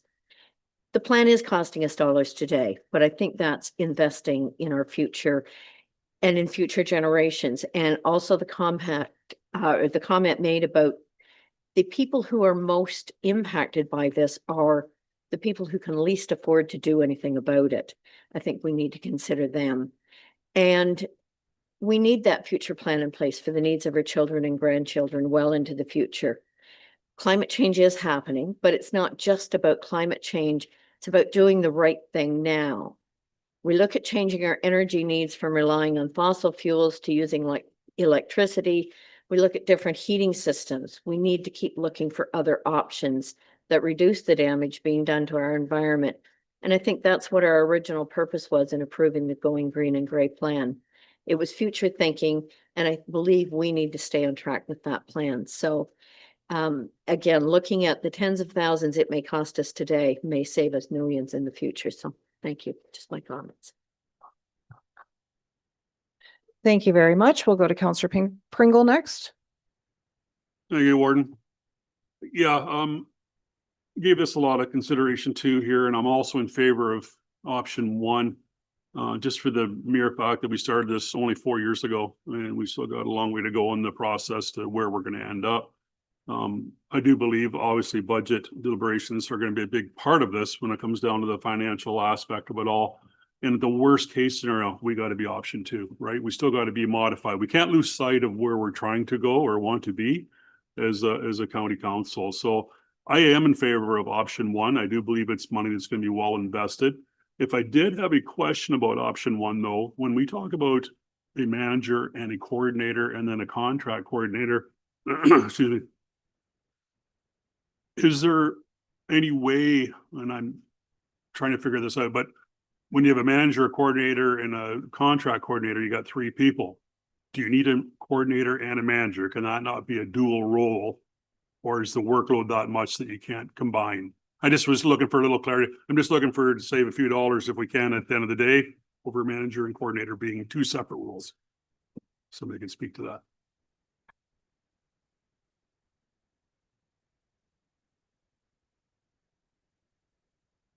Well, So through you, Madam Warden, and to you, Councillor Pringle, I think it's fair to say there's a degree of we have staff in place at this point in time, but we continually, not just within the climate change portfolio, but across the corporation holistically, will continually look to see when resourcing can change, how we can make those tweaks and changes to make sure that we get the right people doing the right things at the right time. And as you know, I think I hear the question in terms of making sure the balance between managers and doers is a tough one to get right. But I think it's one of the ones where we can continually keep our eyes on it. We obviously have some staffing in place at this point in time, and as that staffing model shifts, and that's one of the reasons why we firmly believe keeping one of these two positions, one of the three original positions as a contract position, allows for that agility for us to be able to flex. It also allows for the agility of ensuring that we apply for the right funds to offset as many of these costs as possible. And so the benefit of short-term contract staff is you can have short-term projects that they deliver, and then you see the changeover there. So the management role is a key one within the portfolio as a whole, whether that's a full-time capacity, whether it's a part-time capacity, is something we can continually shift as we go through. So I think I danced around the question a little bit, but hopefully I danced around in a way which gives you some satisfaction. Okay, we'll go to Councillor Gregg.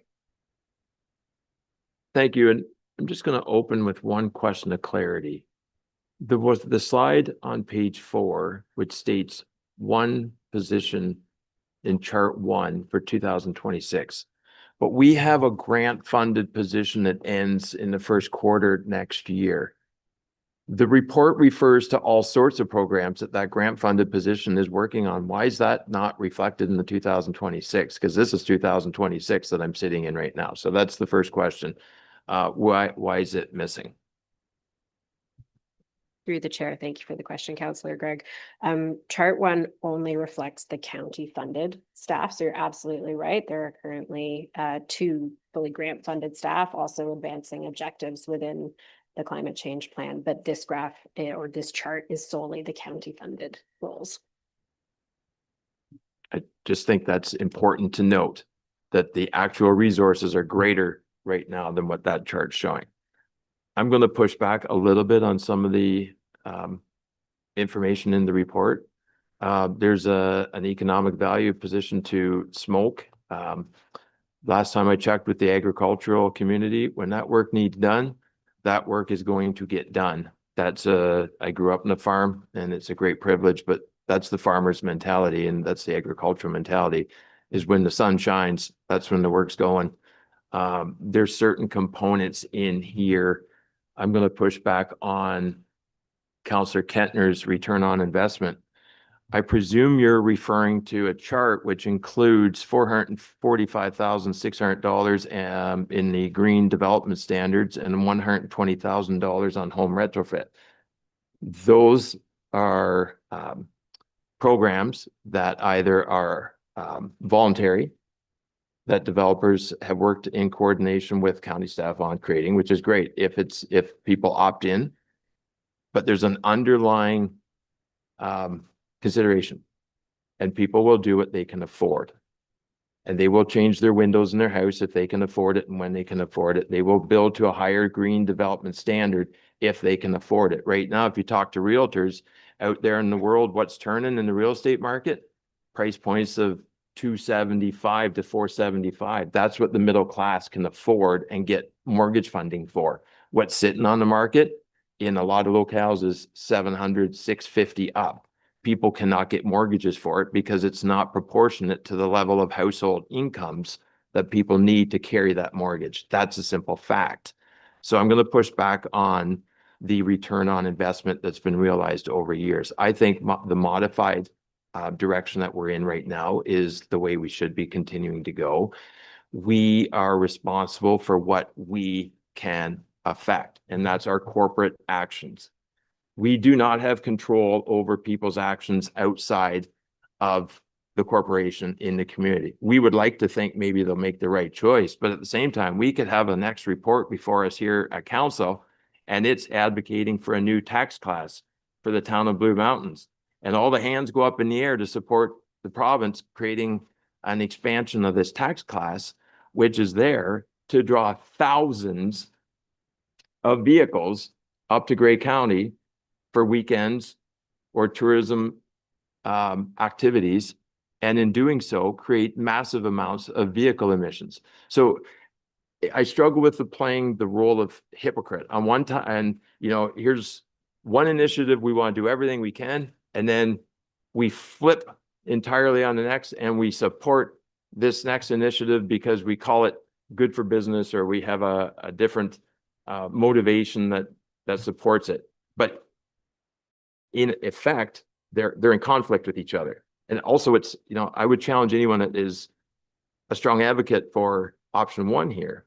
But if you come back and you tell me you had a great holiday in Costa Rica, where hydro corridors are being cut through the rainforest, and we're advocating for everything we can do here, but you're telling me how great this travel by plane and your holidays were, I'm also going to push back against what I'm hearing back, because we have to be in it.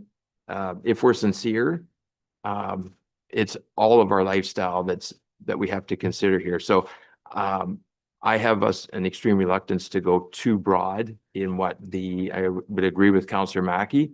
I think going to too extensively to the communities, we have community groups that can do some of this work for us, and we see that in other initiatives. Volunteer groups are active participants in advocating, and those initiatives should remain. If you're truly passionate about this, then get out there, roll up your arm sleeves, and engage with various other parties in the communities. But for now, we should be focused entirely on what we can control, and realize there's a component that we can't control, and realize we do what we can afford in the same way individuals, homeowners, various other people will do what they can afford at their home in terms of improving heat loss, making it more thermal, and reducing utility costs. We don't have control over those people. In fact, we're more injurious at every level of government, the more punitive we tax their household, their more monthly mortgage payments, and doing so in taxes. So those are my comments. I'm happy with status option 2 at this time still. Thanks. Okay, thank you. Other discussion? Okay, so I don't see any further hands up. So the motion on the floor is sorry, Councillor Kentner. Well, I just want to make the point that option, or the most expensive choice that we could possibly make, is to ignore the evidence in front of us. And in Grey County, our agriculture sector is already facing increased pressure from extreme weather. Failing to invest now doesn't really avoid costs. It shifts them into the future in the form of crop losses, infrastructure damage, and economic instability. Option 1 is a relatively modest investment that not only leverages significant external funding, but also helps us to reduce long-term risk. From a fiscal standpoint, acting now is far more responsible than paying more later for the consequences of doing nothing. Thank you. Okay, thank you. Any other further comments? Okay, so the motion that has been moved and seconded that's on the floor is to receive. So if it carries through as received, the carry on is option 2, the way that we're on the current course in terms of budget deliberation. If there's an amendment to the main motion for option 1 or otherwise, I'm going to look to the Deputy CAO. It would require an amendment to the main motion. That's what I wanted to say. Okay, so Deputy CAO. Thank you, and through you, Madam Warden. Just to build on the summary that you've just provided, yes, the receipt for information means there's no change tomorrow, but certainly based on the conversation, we could bring back bring back the option one as part of the budget deliberations for county council to look through that budget process. And again, we wouldn't necessarily need a direction. We did bring this report for the conversation. The conversation has been good. And I think the indication is there to help us build a budget which responds to that, but builds in the modified approach, which is the for information, the status quo, and then we could give council that other option if needed. And indeed, through the budget process, explore other options. So yes, just to confirm that if if it's just received for information, it's business as usual tomorrow, and the next step would be through the budget process, and we'd be open to council direction at that point. Okay, so I leave it to our committee, the whole, oh, sorry, Councillor Hutchinson, I'll go to you next, to either carry forward with the recommended motion. There isn't the option to add an amendment in for further direction. Regardless, receiving this report allows staff to put together the options to consider when it comes to the budget process later in the year. Councillor Hutchinson.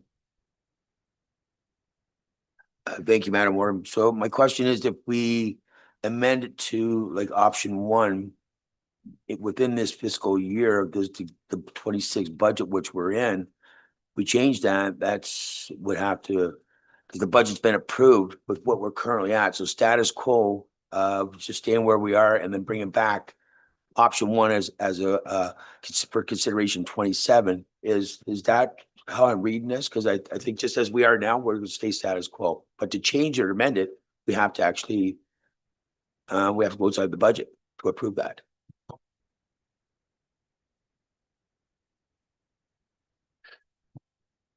Through you, Warden, as it currently stands, technically based on the way the report's written, and the notion that if this were to be received from information, we could draft the budget as per the modified approach, but that doesn't prevent the council from considering other options at the time of budget considerations.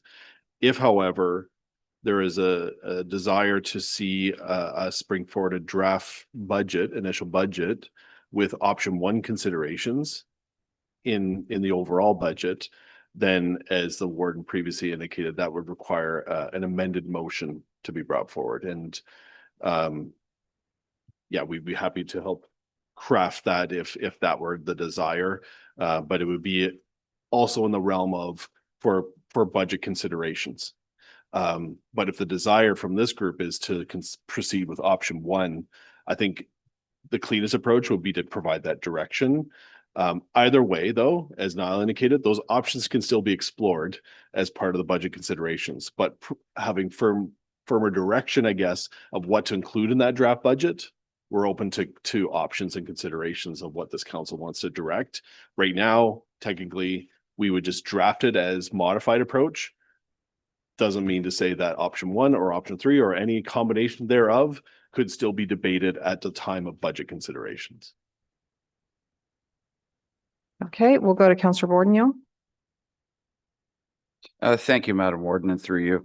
Listening to the conversation, I'm more inclined to, we speak by motion, both at the local and at the regional level. So I'm more inclined to put an amendment towards just looking at the options of option one. And I just did want to address a couple comments from my colleague, especially in relation to the OTA tax class. What that actually does has been around for 23 years, and all that's doing is just a shift of taxes, not inviting more visitors. If anything, it actually gives more heads and beds, so people aren't day tripping, so it will actually have less impact because people won't be driving up and back, you know, like they do for other day tripping activities. I just wanted to address that because it was in the back of my head. But looking at, I would put forth an amendment for option one considerations through the budget process and however the clerk would want to word that. Okay, thank you. So that's moved, and I see it's seconded by Councillor Pringle, moved by Councillor Bordenio, seconded by Councillor Pringle. The clerk has drafted the wording that would reflect what you've just moved. And so it reads, and it's up there on the screens, it reads that the motion the main motion be amended to strike out receive for information and insert the second clause being that Grey County Council include in the 2027 draft budget the consideration / funding to maintain the commitment to the adopted net zero by 2050 targets, to advance the implementation of the 21 community actions and the 13 corporate actions. This is known as option 1 in report CAOR CW 1526, approved going in green gray implementation. So that reflects what you've moved and seconded. Good. Okay. So this is now on the floor for discussion, this amendment. Before we would then vote on the main motion. Councillor DeBreen. Thank you, Warden, and great discussion.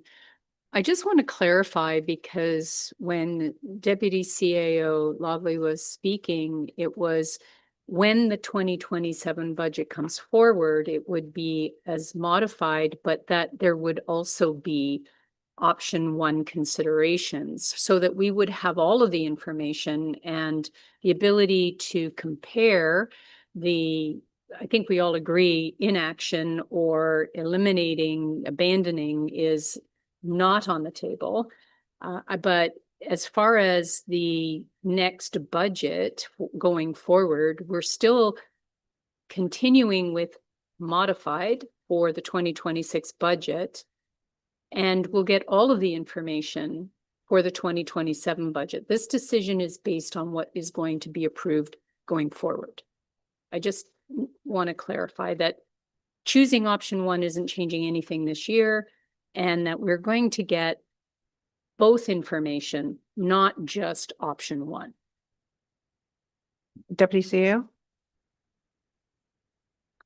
Through you, Madam Warden. I think we get to the same result in just different pathways. So I think the recommendation, the amended recommendation, which is on the floor, provides clear guidance to staff that what we will be building, if it is supported, what we will build into the base budget assumptions for 2027 would actually see us increasing the staff request from what was in the 2026.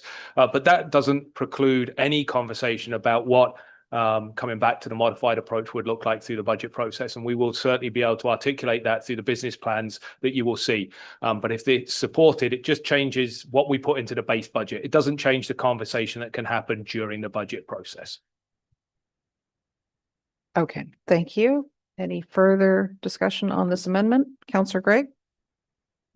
Would staff be able to present what your projected tax levy increase is at this time? Whether you want to comment on both, there's two budgets, the actual budget and then the tax levy component. I'm not sure if you're prepared to comment on one or both, but that might be helpful at this time. And that's still not including the fact the upper tiers are going to take on the funding of the conservation authorities in the not so distant future, I would presume. Through you, Warden. All the numbers we would have at this stage would be the 2027 projected budget at that time. I don't have those numbers in front of me, but those obviously were part of the budget discussions when the 2026 budget were approved. We are still working through the budgets as we speak. Each department has been working to draft up the budgets. We'll be reviewing those with the CEO's office and the department heads over the next few weeks. And then we anticipate obviously bringing back a draft budget to this group in the next couple of months. So probably August, September, we're targeting in terms of starting to bring forward some of those numbers. So we don't have the full picture at this stage in terms of the numbers, other than what we had in the 2027 projected budget in terms of levy contribution. I don't know if Director Spicer or anyone has some of those numbers at their fingertips, but that's all we would have at this stage to identify. We know, as you've highlighted a couple of pressures, that there's going to be likely some increases to those 2027 projections based on some other changes that have happened throughout the year. So that's, but we're still working through those numbers as we speak. Director Spicer, did you want to add anything?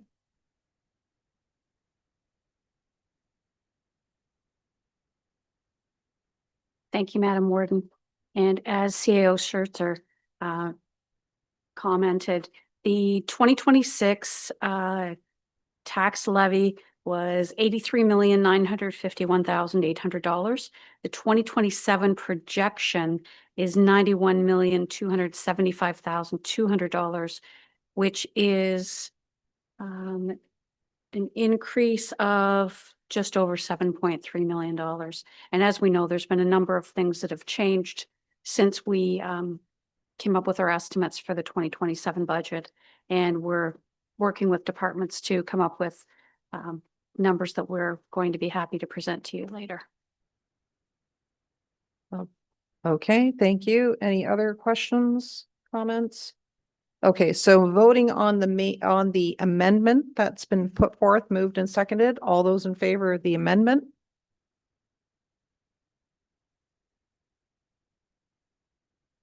And those opposed to the amendment?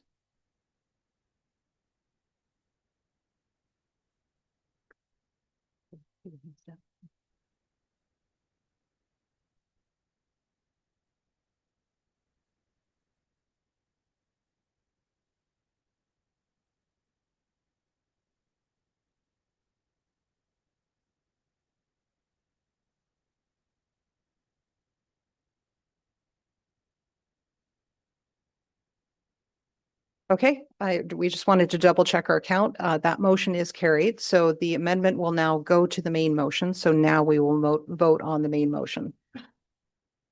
We're just double checking our numbers as we have a few absences. Our normal numbers are not here.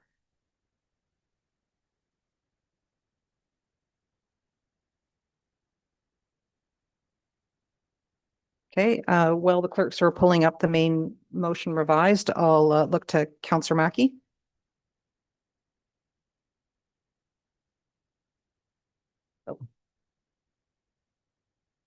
Thank you, Madam Warden. Just wondering if we could have a recorded vote, please.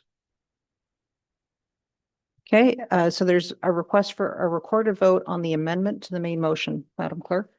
Or is that for the main motion? The amendment? Okay, the clerk will set that up.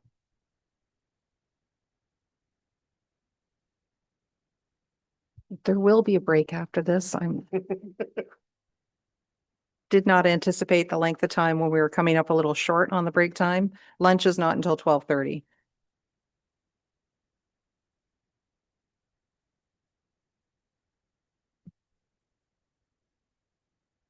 Thank you. So just to confirm, this is for the amendment, the one that was just voted on. Correct. Okay, great. So Councillor Mack.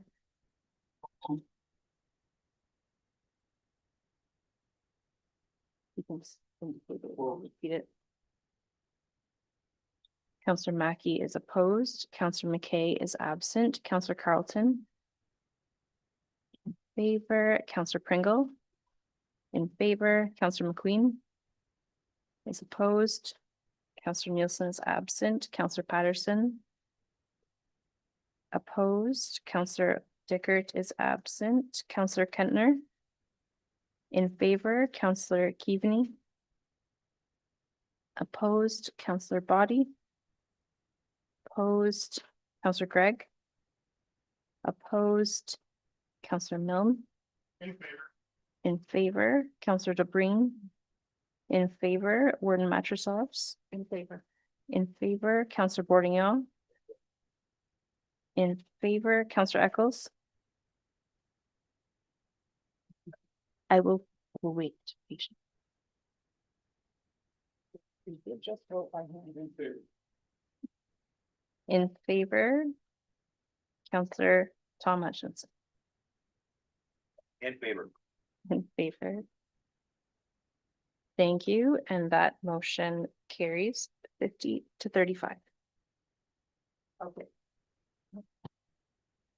Okay, thank you very much.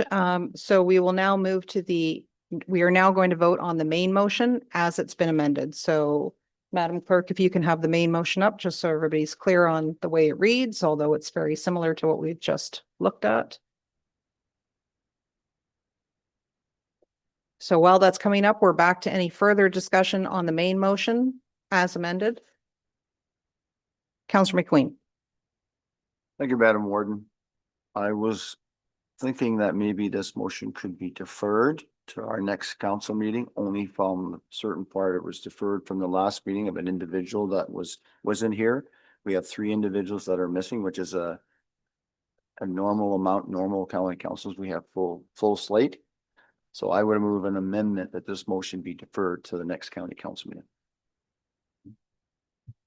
Okay, so there's a motion to defer. Before I look for a seconder, Madam Clerk, this is committee of the whole. So at the time of the approval of the minutes, it could be pulled for further discussion, correct? So if an absent member so wished to, they could pull it at the council meeting that we'll all be at, and we could enter into discussion at that point in time. Is there a seconder to defer? Okay, I am not seeing any hands to defer, a seconder to defer, so we'll need to leave that, Councillor McQueen. Okay, so in which case then, any further discussion on the main motion as it's been amended? Okay, and I will then ask for a show of hands then. All those in favor? Okay, and those opposed? Okay, so that motion is carried. Thank you. Thank you very much, everyone, for your patience. We are at 12 o'clock, coming up to 12 o'clock. If we could reconvene at 12:30, no, lunch is 12:30. If we could reconvene tightly at 12:10 to carry on and get as much business as we can before we do choose our lunch break. It's a cold lunch, so we have a little bit of waving room there from 12:30, but we do have closed session items, etc. So we'll need to take a break at this time. Thank you.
Could I please invite our committee, the whole members back to the horseshoe as we are approaching 10 after?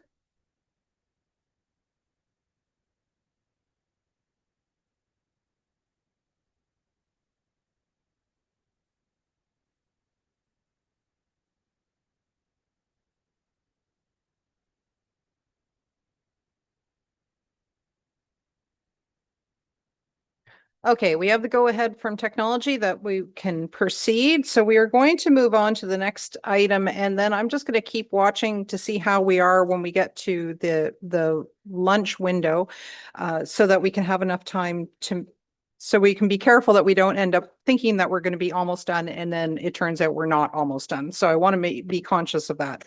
So let's move ahead then with item 7B.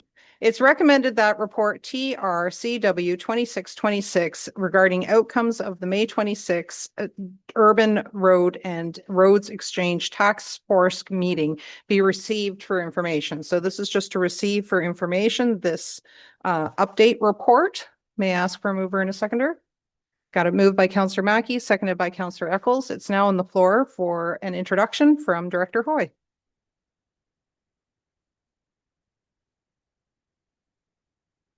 Okay, thank you. Through you, Warden. I got bumped into Scott's spot here somehow. Had to put that in there.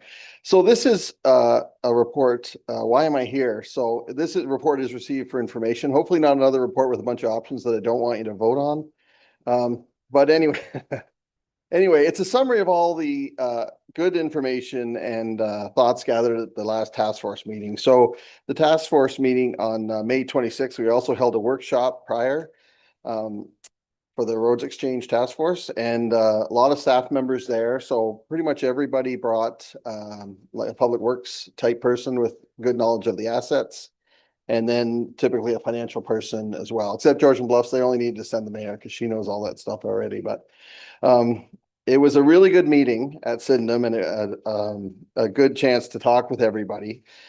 Because this has gone back so long, this task force, as we all know, and the Roads Exchange coming out of the Master Transportation Plan.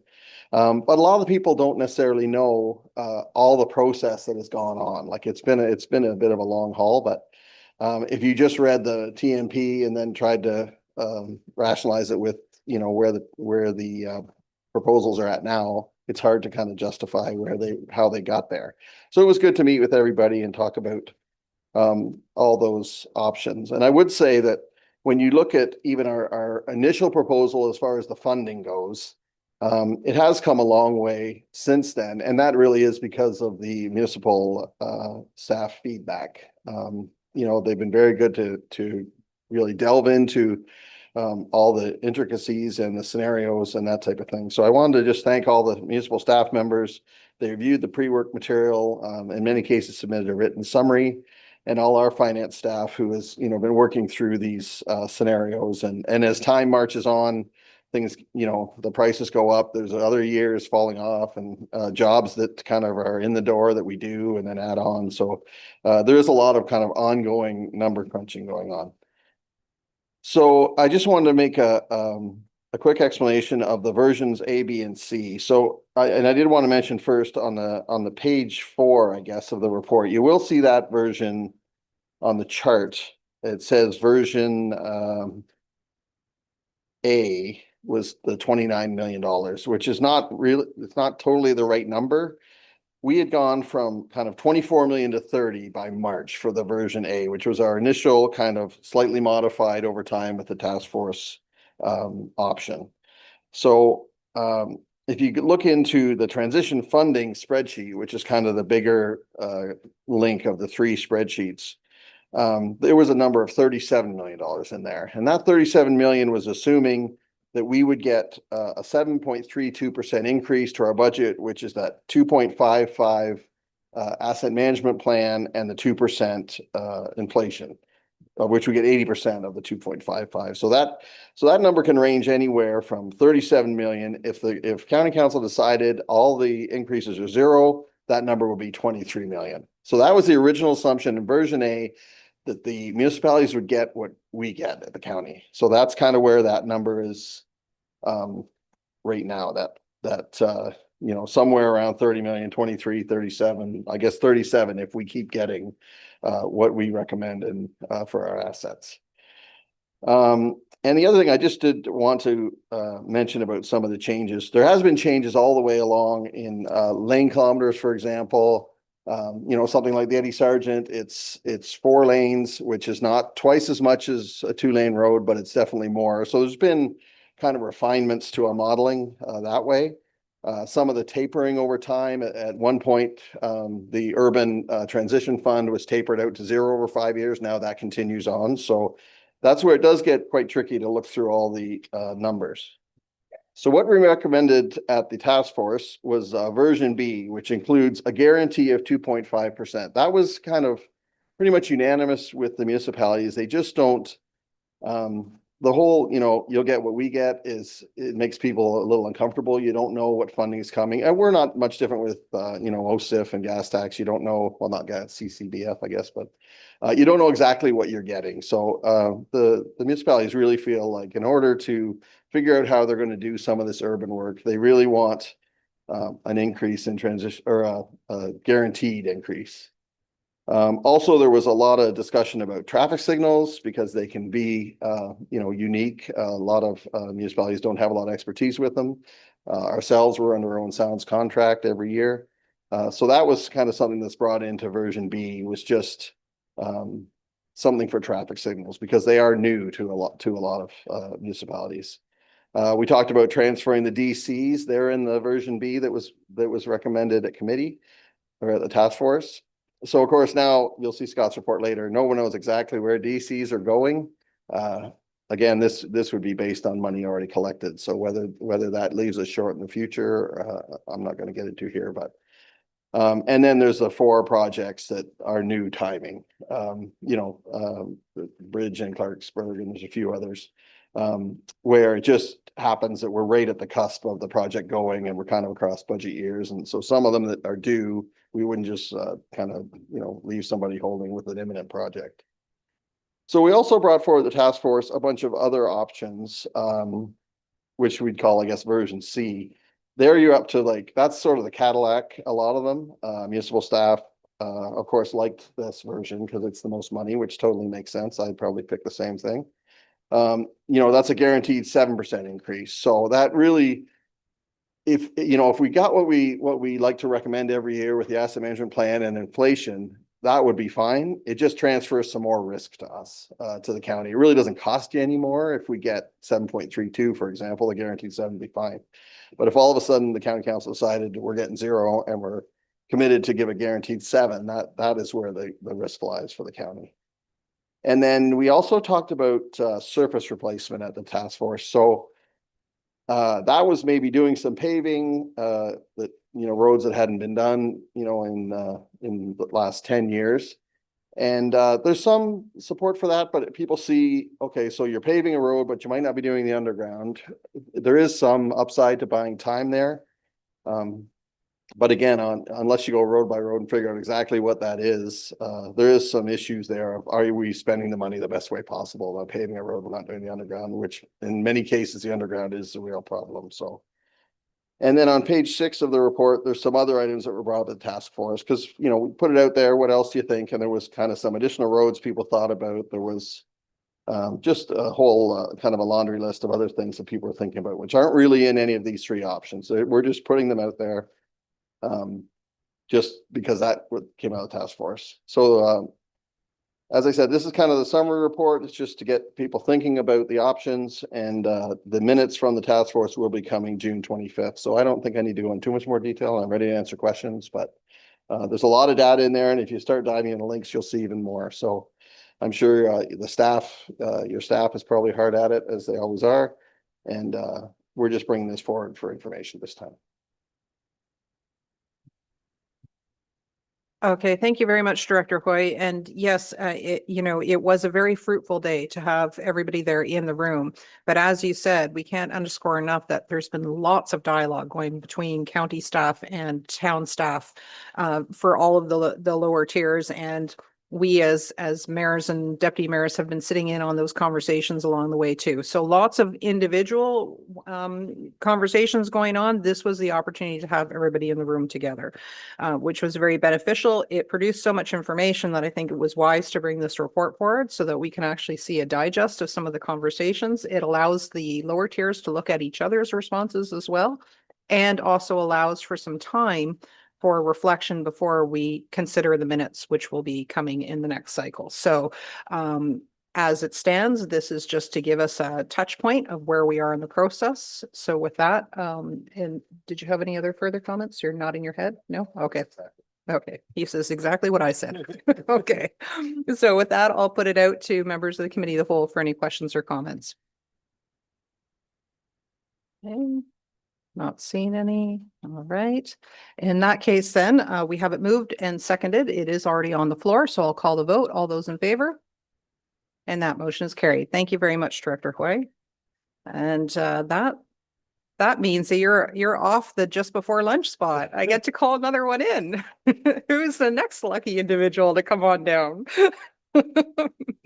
Okay, so we will move on then to item 7C, and that is recommended that report PDR CW 2226 be received, and that the county's nuisance beaver compensation program authorized through bylaws 327491 and 411404 and the county's coyote/wolf predation compensation program be authorized through bylaws 3332, 92 and 464510 be discontinued, and that bylaws 327491 and 333292 be repealed effective January 1st, 2027, and that county staff be directed to inform municipalities, farmers, and trappers of this change, including ensuring all claims are submitted by December 31st, 2026, and that county staff be directed to focus on education for non-lethal methods of nuisance animal control in partnership where feasible with the agricultural community, First Nations, Métis, conservation bodies, landowners, and municipalities. May I ask for a mover and a seconder? It's moved by Councillor Hutchison, seconded by Councillor Keaveney. It's now on the floor for discussion. So welcome, Coordinator Johnson.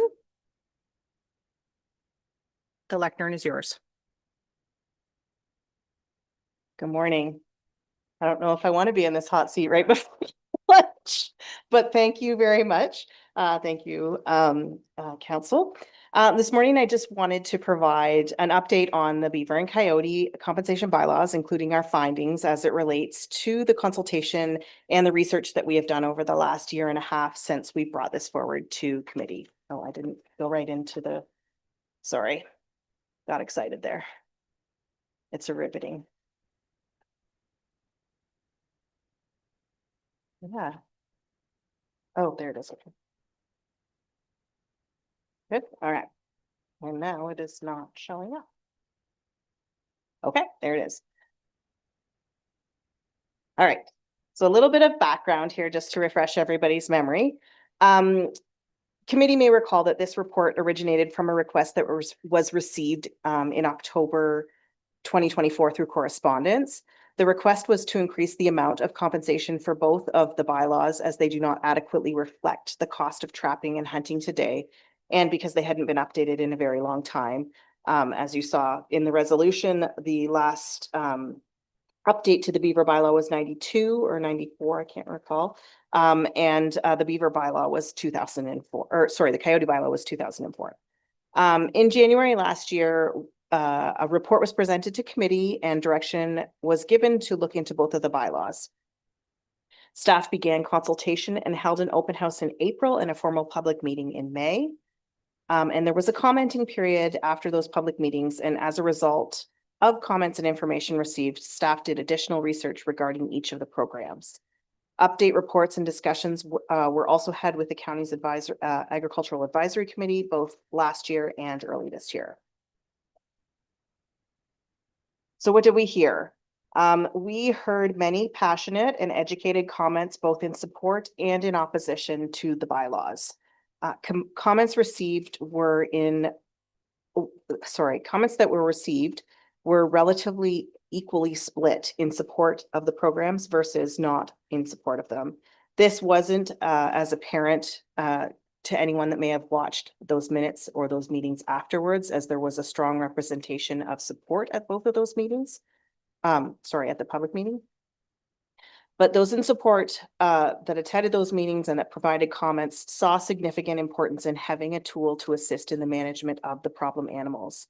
Others spoke about the cost and efficacy of the non-lethal control methods, as well as the impact the bylaws had on farmers, livestock, and trappers. The need for updates to the bylaws was also raised by many. The Ag Advisory Committee was generally in support of keeping the bylaws with some administrative updates. Staff note that trappers spoke to the need for both of the bylaws to be updated and to remain in place, while farmers were generally more concerned with the coyote bylaw and had much less comments on the beaver bylaw. Those that did not support indicated that lethal control methods were ineffective, inhumane, and unnecessary, given that there was other technologies and non-lethal control methods available. In addition, staff heard about the environmental impacts of removing beavers and coyotes, and staff heard about lethal control methods that they could actually cause increase in population of the nuisance animals. Staff also did research which concluded that lethal control methods may have a long-term negative effect on population control. As part of our research, we've also reached out to the Ministry of Natural Resources and the Ontario Ministry of Agriculture, Food and Agribusiness. So what are the administrative updates that we are looking at? If council does direct that the bylaws remain in place, there are administrative changes that need to be completed. Staff are proposing to increase the reimbursement rates starting at $40 per beaver and $100 per coyote. This would be indexed each year based on the consumer price index. Staff are also proposing to remove compensation where a claim was for municipal, county, provincial, or federal lands. As noted in my report, trappers are paid for their work by the counties and other agencies, providing the bounty would be paying for the same job twice using public funds. This change primarily would only impact the beaver bylaw, as generally the coyote bylaw does not cover public lands. Other changes include updating the bylaw so that the hunter or trapper doesn't have to be a resident of Grey County. You just need to have hunted or trapped the animal within the county boundary. Staff are proposing to remove forms as a schedule to each of the bylaws, allowing the forms to be updated without the need for an amendment. And in addition to that, to improve service delivery, the intent is to create an online submission for the applications, which will ensure better record keeping and service delivery by the county. Finally, the other significant change that is being proposed is the submission of the forms, as mentioned above. The intent is to move to an online submission format, which will include photo verification and essentially remove the need for the lower tier to collect those body parts or sign off on them. This will not eliminate the need for the livestock evaluator to confirm the kill with a coyote claim. So outlined in my report, you will see a number of options. We did struggle with making recommendation on the bylaws, as there were good points raised both in favor and in opposition of the bylaws. Staff also realized that the importance of the agricultural and healthy and having a healthy natural environment and what that means to the county. Based on consultations and research completed, staff are noting that there are 4 options that could be considered regarding the bylaws. The first option is to repeal the bylaws. This is our staff recommendation, as we saw, and this is as a result of the research indicating that lethal methods have actually been proven to have the opposite effect of the bylaws intent. It causes stress on the population and causes increased litter sizes. Staff proposed that in consultation with this option, that the county would increase educational materials on non-lethal control methods. This recommendation also doesn't remove any hunting or trapping rights. It simply removes a secondary compensation beyond what is charged by the trapper or hunter for their work. The second option is to update both of the bylaws with the necessary administrative updates and increased reimbursement fees. As part of this option, staff are proposing the necessary updates that we just covered in the last slide, as well as increasing the reimbursement rates with $40 per beaver and $100 per coyote indexed each year based on CPI. Similar to the first option, education on non-lethal control methods would also be an inclusion with this option.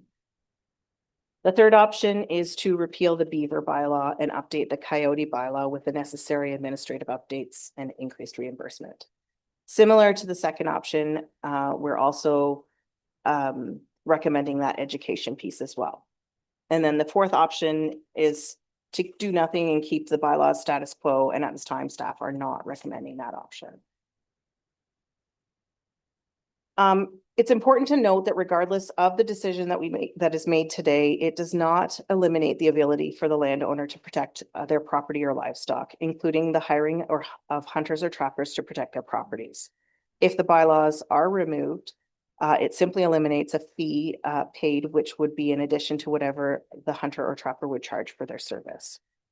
The county, as noted, hires trappers from time to time to trap nuisance beavers impacting county land or infrastructure, and a fee is paid for their service. Other public bodies, such as municipalities, do the same. It's also worth noting that the removal of the bylaw would result in some cases the landowner having to pay more for hiring a hunter or trapper for this service. Many trappers do not charge or charge minimally and these prices could increase for a landowner. One thing that staff did hear through this process is that some landowners are reluctant to pay for hunting and trapping services, and this is based on the belief that they are duly compensated through the bounties and the sale of the pelts, which has been very clearly demonstrated throughout this process that the cost of pelts is very minimal right now. The county also is not legislatively required to maintain nuisance animal bylaws, and many other counties and municipalities have moved away from these bylaws. Should the Committee of the Whole direct staff to update the bylaws, then finalized versions will come back to County Council with the changes highlighted in this report. Should Council approve these bylaws, staff are recommending an effective date of January 1st, 2027. Just to help us understand a little bit more of the financial side of things in relation to these bylaws, there is currently a budget of $30,000 for compensation for both of these bylaws, $15,000 for beavers and $15,000 for coyotes. In my report, I had two tables under the financial section. The first table speaks to the annual amount that was spent on beavers and coyotes from 2013 to 2025.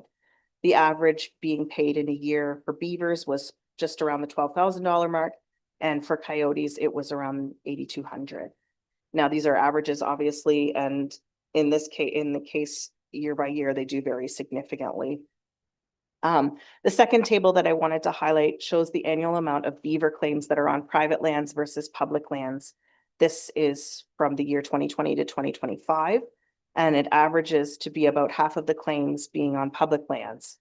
As noted earlier, staff are proposing to remove claims for public lands to eliminate public funds paying for a service twice. If council selects the first option, staff are recommending allocating $15,000 for education in the 2027 budget considerations. Staff similar funding may be appropriate for options B or C. Annual education costs may decrease in the future years once initial materials and programs have been established. With regards to the second and third options, or options B and C, staff calculated that the increase would have been based on, or staff calculated what the increase would have been based on the last time compensation was changed for each bylaw as it relates to the consumer price index. And that's how we landed at the $40 for beavers and $100 for coyotes. And as noted, it's recommended that as going forward, it's updated annually as part of the fees and services bylaw based on CPI. So staff have not arrived at this recommendation in this report without a lot of serious thought and research. We have heard firsthand from trappers, farmers, landowners, municipal staff, First Nation staff, and provincial ministry staff. And not only about the pros and cons of the bylaws, but also the impact on people's financial livelihoods, mental health, and the environment. With any of the options recommended in the report, there are going to be impacts and people or groups potentially disagreeing with both the staff recommendation and council's ultimate decision. Ultimately, staff are recommending the first option, which is highlighted here, which is to repeal both of the bylaws and focus on education. This is based on the long-term goal of nuisance animal abatement. Should council wish to support any of the other options, then the motion should be amended accordingly. And that's all I had today, but I am happy to answer any questions. Okay, thank you very much. So with that then, I'm going to go to Director Taylor before we open it up to committee of the whole. Sorry, thank you, Madam Warden. So I just want to, build on some of the points that Sarah raised, because this was a tough one. The original direction from County Council came because we were investigating the bylaws based on the need to look at the fees. And we did a robust consultation and investigation here. But I realize that this recommendation may come as a shock to some members of council and certainly some members of the community, whether you're in agriculture or farmer or trapper or anywhere else, in that the recommendation is to repeal the bylaws. As Sarah's noted, we have provided those options for council. Certainly happy to take any and all direction from council, and maybe there's a further option and we haven't considered that council would like us to investigate further or look into. But as Sarah's noted, this is a challenging one in the community, and there's going to be people that are challenged by this recommendation and decision. I was telling Sarah this morning, I spent 10 years of my life on a sheep farm, and certainly when you were that first one to come upon a coyote attack, it was traumatic. It was obviously traumatic on the animal, but traumatic on the farmers. And this has been a tough one, and we heard very, very passionate and good points on both sides. So I just want to underscore that Sarah's done a wonderful job in going through this consultation, going through this exercise, but also that staff are happy to take any direction from council, and whether there's direction here today or whether there's further discussion at another date, we're happy to build on council's vision in this regard. Okay, thank you. And the motion that is on the floor is based on the staff recommendation to repeal. So with that, I'll put it out to committee of the whole members for discussion. We'll go with Councillor Mackey first. Thank you, Madam Warden. In shock probably does describe when I read this report, Scott.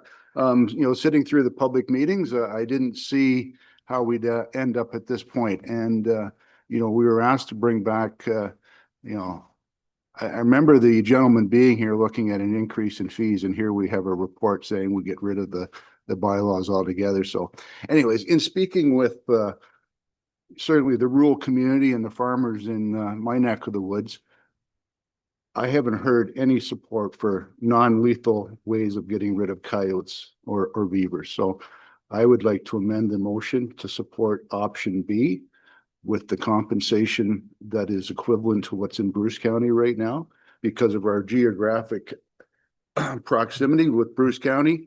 If we're not at the same level that Bruce County is, there'll be Grey County coyotes that end up on the Bruce County roll, likely because of the proximity to the county line. So being at the same level as Bruce County, I think makes sense. I think it makes sense that it's indexed. I do question in the report, around the verification of the kill, why that is necessary. Any coyote that's out there is looking for a meal, and if we can preempt, them taking livestock, I think we should be doing that. Having to rely on a kill, just involves a lot of other, the livestock evaluator is needed for the federal or the provincial compensation, but for our bounty, I'm not sure that it should be required if we were trying to eliminate the number of potential animals that are causing harm to us. So those are my comments, Madam Warden, and I'll certainly be supporting option B. Okay, so an amendment to the main motion has been moved and seconded, moved by Councillor Mackey, and who seconded it? It's seconded by Councillor McQueen. So the amendment to the main motion would be, you said it's called option B? Yes, option B. So we'll let the clerk put that up on the screen while we continue. There was a bit of a question, I think, in Councillor Mackey's. Did you want to respond to anything in Councillor Mackey's comment? There Well, yeah, sure. Thank you through you, Warden. You're right. At those public meetings, there was not a representation of the opposition that we did receive. It was more through the commenting period that we did hear those comments that were not in support of it, of the programs. And when we did go through the comments that we had received, it was about a 50-48 split, and 52 was in support of the program and 48 was in support of the removal of that. Okay, thank you. So we'll go to Councillor McQueen next. So just some clarity, Councillor Mackey did indicate the same as the county of Bruce, which is not what's recommended at 40 and 100, that's 50 and 100. So I think that needs to be clarified. And I agree exactly with Councillor Mackey in the sense that when they go out and hunt those coyotes, they don't stay on the farm maybe where the kill is, but they could be 2 farms beside it, but they still were the guilty ones. So I think that part needs to be changed. And I think that's maybe what you were asking, some sort of clarity there for the mover. So I would say that should be changed, that it shouldn't have to be or determining on that particular spot where it was killed. I tell you, I think a particular person that spoke at that public meeting was Howard Gregg, and he made an important part. Now, he's a sheep farmer, he used to be a cattle farmer.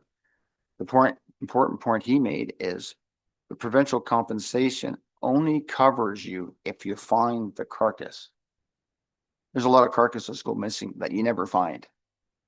And I guess in the sense of if you could educate a coyote not to eat a sheep or a cattle beast, I think that would be great, but I'm not sure how that works on the education part, and it is an emotional thing, and it is, tough. Agriculture is the #1 industry in Grey County, which we should be supporting. I'll leave it at that. Okay, thank you. Before we go further into discussion, I just want to make sure that what we have as the motion is reflecting what it is that you're moving. It is option B, but the clerk was noting some of the other paragraphs didn't make sense if that's the case, if we go for option B. So she's just trying to clean up the wording for you.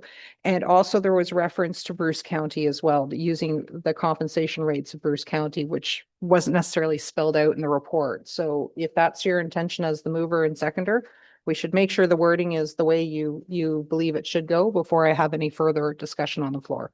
So just give Councillor Mackey a chance to read, and oh, it's not on the screen yet.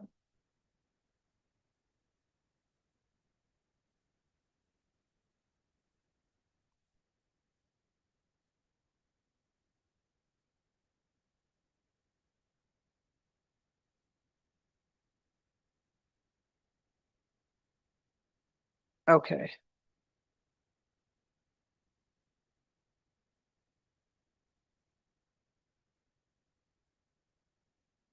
Okay, the top of page 3 does refer to. We'll just give the clerks a moment to be able to do this task.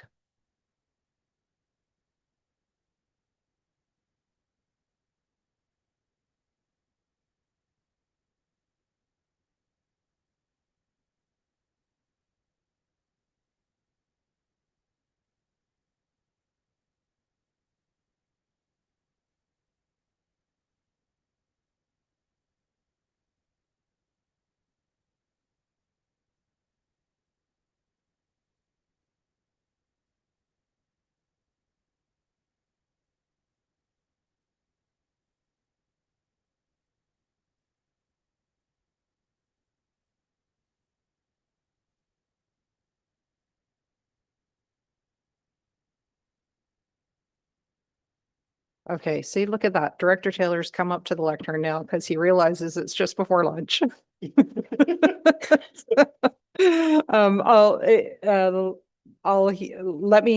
Let me hear from staff, then I'm going to go back to the mover and seconder to confirm if this is the way that you're moving things. So go ahead. Thank you, Madam Warden. This feels familiar. I did just want to flag and thank you for the discussion to date and for your comments, Councillor McQueen and Councillor Mackey. The numbers in the report in terms of the historical claims and everything else for the coyotes were based on having a livestock attack. And so I wanted to flag for council's benefit that should we go to a system where a livestock attack and the livestock evaluator is no longer needed for the coyotes, we could see a dramatic spike in coyote claims, which would be a budgetary impact. Again, certainly happy to take direction from staff or from council, sorry. But that was one of the things we debated about heavily amongst staff was that notion of, as Councillor McQueen pointed out, that former Warden Greg had noted that, you know, if you don't have a carcass, then you can't make that claim. But if we don't require the livestock evaluator, then it becomes, if you like, sort of an open season on all coyotes, and you know, we don't really know what the impact would be from a budgetary perspective in that regard. Okay, thank you. So now I'll return to the mover and ask if what you see on the screen is what you intend. Thank you, Warden. I think some of the fine details can get worked out when the report comes back to us. But continuing on with the bounty for both beavers and for coyotes is what I am supporting, as well as compensation rates that are equal to Bruce County's indexed over time. So I think this is reflective of what we're trying to get to. Some of the other discussions that we had about whether there needs to be a verified kill, I think those can take place when the bylaw comes back. Thank you.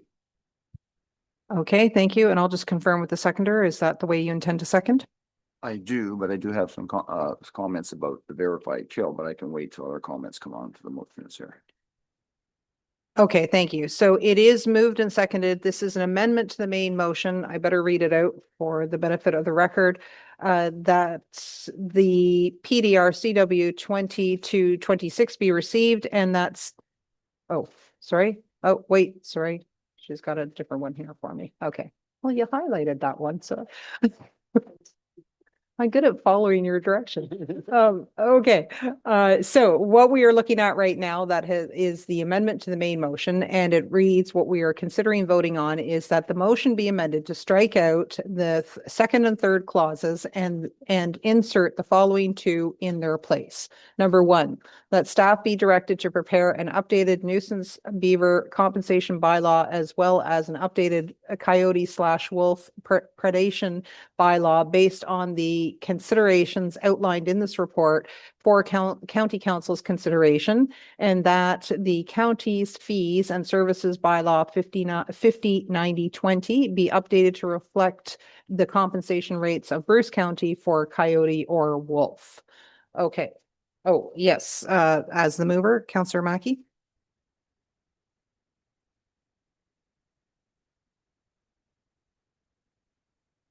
Sorry, that last line reads beaver, coyote, or wolf.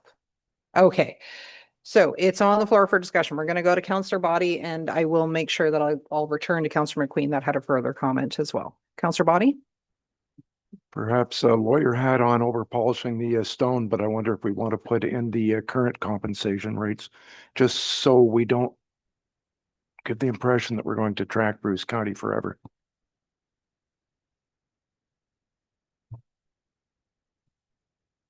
Okay, I think that's all we really have to go. Yeah, I see your point. So that doesn't disturb the mover or the seconder to put current, the word current.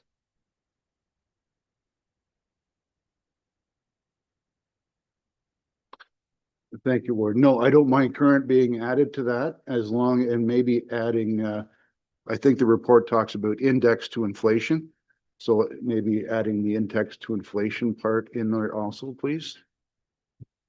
Okay, I did hear you refer to that verbally, so I will take that as part of your motion, and I don't see any objection by the seconder.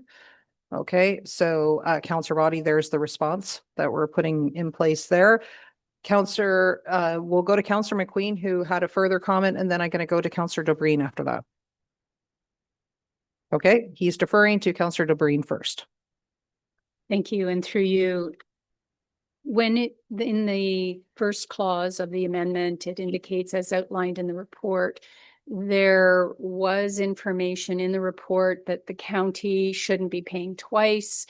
on public lands, coyotes and beavers trapped or dispatched on public lands. I'm expecting that we will have that come back in the proposed bylaws, that we can have further discussion. I am in support of the compensation increase on private lands. I have a question, and I likely, through you, Warden, that this will come back in the proposed bylaw, because it does say, as outlined in this report, that the electronic submission of evidence of beaver or coyote, how I would hope that there is some means of verification that the use of photographs are not being duplicated in order to receive additional compensation. We don't want this to, blow up and become an expense, and this is all going to be effective in 2027. So I, as long as that is the considerations outlined in this report, that all of those will come back for further discussion. I can attest, while it wasn't a sheep or a calf, we recently had a very large coyote on our property and evidence of this spring's fawn taken. So it is, it is emotional, because and I can imagine that farmers who get attached to calves and livestock and sheep. So I am in support of making sure that we have something in place for private lands and farmers, and that it's very clear that none of this precludes them from pursuing other technologies that will protect their livestock as well. Okay, thank you. I don't see any further hands up. Oh, we'll go to Councillor Gregg, and then I'll go back over to the seconder. Thank you for the opportunity. I'd just like to note my fulsome support for the motion that's presented on the screen at this point. It's been said to me, there's farmers in the peninsula, if you're not aware of the issue, have calves killed by coyotes before the cow even reaches its feet again. You can only kill the same coyote once. So that I live close to downtown Owen Sound, and my night camera that catches the coyotes cruising through my yard. I think this is a good direction at this time to move forward with. I don't support doing a lot of outreach and education to the Agricultural Society. They are very informed through a multitude of various mediums, the Rural Voice, Ontario Farmer. There's a plethora of different information sources that advise farmers on avenues and opportunities for handling the issue. So totally in agreement. In reading the report, and thanks, Sarah, there was one note, just wanted to thank staff. I'd reached out about the public comments. It was indicated in the response back to me that there was 58% of the public comments in support of continuing the bylaws with potential refinements, and 42% wanting the bylaws to be repealed. Just a little point of clarification there. I have the same concern as Councillor DeBreen in terms of potentially being able to manipulate the photo. Why can't the municipal offices just take the ear? I don't understand that. Just take the ear and dispose of it. At my business, I have to clean dog excrement off my sidewalks on a routine basis. When I read the report, this just sounded like we don't want to do it. Ew. It's not going to bite anyone at that point. Can you just inform me, we're increasing the rates because costs of the trappers and hunters has increased over time. So we're responding to the fact that they have to travel with the ear for verification. So I get it. Well, let's use technology, but I'm worried about technology being able to be manipulated. Everybody hopefully would have good intentions, but why leave the door open? Why leave the door open and just not have them take it to a municipal office and then be disposed of? Through you, Warden.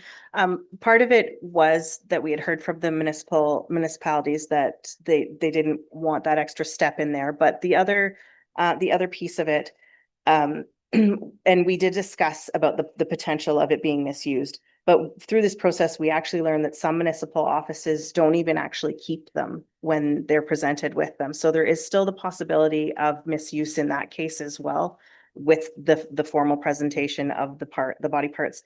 The other part that we heard was the actual fact that we had to use body parts as a verification of a kill.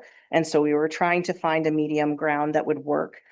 Certainly, if it's the direction of council, we can reevaluate the permitting system in some capacity. It was more, we were trying to streamline things so that we had better record keeping, that we had a more efficient way for people to present, that they didn't even have to come to the municipal offices and they could just submit everything online.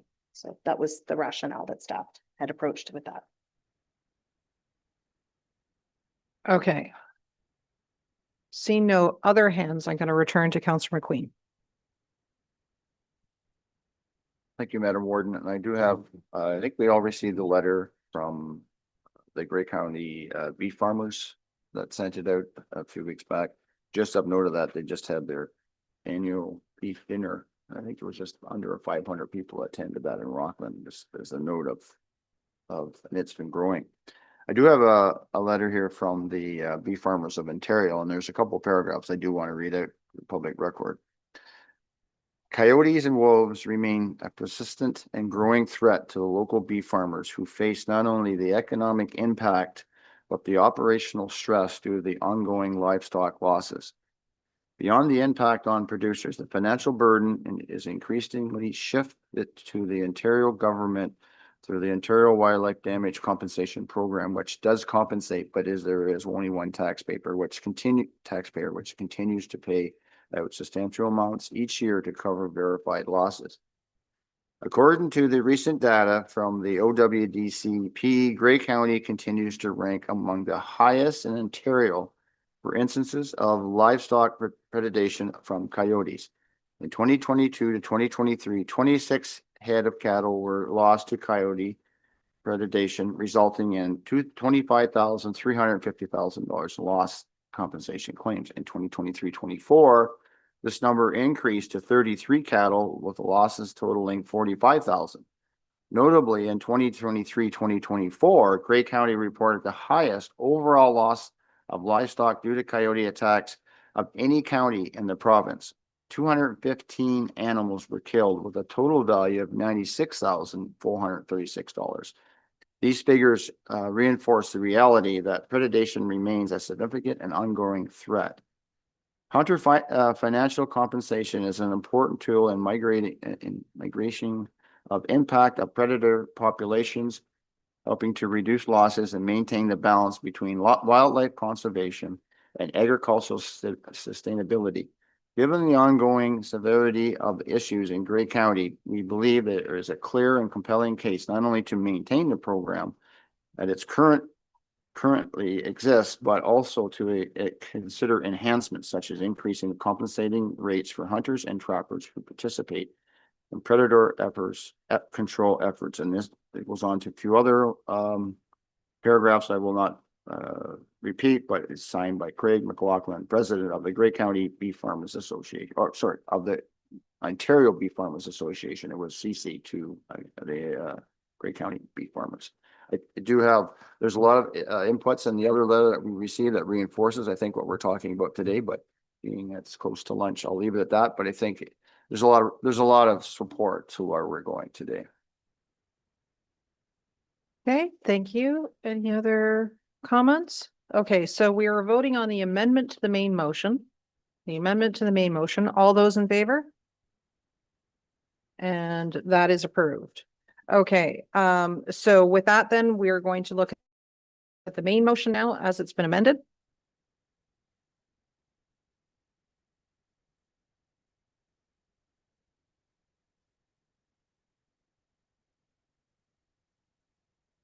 Sorry, Councillor Debray. I did mean to mention that the final clause be directed to focus on education for non-lethal methods of nuisance by incorporating the amendment, we are no longer focusing solely on education, but I don't think it precludes us from encouraging education. So I'm wondering if that clause still applies. Okay, since this was presented not just purely as option B, but a modified version of it, the clerk and I had discussed whether or not that was supposed to be in there. I'll just look to staff to say, what can we do about, if this motion passes the way it's worded, does it prevent you from offering that education, whether the agricultural community needs it or not, because they're already very aware of the practices? What kind of dialogue can be continued on that note? I think we can continue on with our intent to work with our partners in any way possible and continue on in education that way. That's the intent, I think. Okay, thank you. And we'll go to Councillor McQueen. Thank you, Madam Warden, County Council. I think it is important to what some of those education things are. Like, I think back, maybe good fences, but electric fence, are they, you gotta have a fence, you could go with the chain link fence, but I don't know if all beef farmers in Grey County could afford a chain link fence around their outside of their farm. And there's other things about the sheep farmers, they put them in at night if it's possible and stuff like that. But I think that it would be good to know what those educational things are, if they make sense. The other thing is, I think it should be noted to this main motion is there are just recently reports, and it's interesting what Councillor Gregg has said in Owen Sound, that you've heard the news, way down into the urban part of Toronto, kids are getting bit. Just even this morning, a kid got scratched by a coyote. So we talk about, this goes back to the part of only if there's a verified kill, we don't, have, free game on coyotes, but maybe there's the point where the coyote population does need to be looked at, not just from that verified kill, because if they're starting to bite young children, I think we got a bigger problem here. Just saying. Anyway, I'll leave it at that. Okay, thank you. And the education, of course, there could be recommendations both for urban as well as rural and agricultural, correct? Yes, okay. All right, any other further discussion? Okay, so we are now going to vote on this main motion the way that it has been amended, that the report PDR CW 2226 be received and that staff be directed to prepare an updated nuisance beaver compensation bylaw, as well as an updated coyote wolf predation bylaw based on the considerations outlined in this report for county council's consideration, and that the county's fees and services bylaw 509020 be updated to reflect the compensation rates of Bruce County for beaver, coyote, or wolf indexed for inflation, and that county staff be directed to focus on education for non-lethal methods of nuisance animal control in partnership where feasible with the agricultural community, First Nations, Métis, conservation bodies, landowners, and municipalities. Okay, yes, sorry, Councillor Mackey. Thank you, Warden. As Councillor Body had mentioned, current compensation rates of Bruce County, I think just left out current there. Okay, yep, that we can allow that. That just adds clarification to the motion. Okay, there. So it has been updated, say current compensation rates of Bruce County, but also index for inflation. Okay, so with that, I'll call the vote on this main motion. All those in favor? Opposed? Okay, that motion is carried.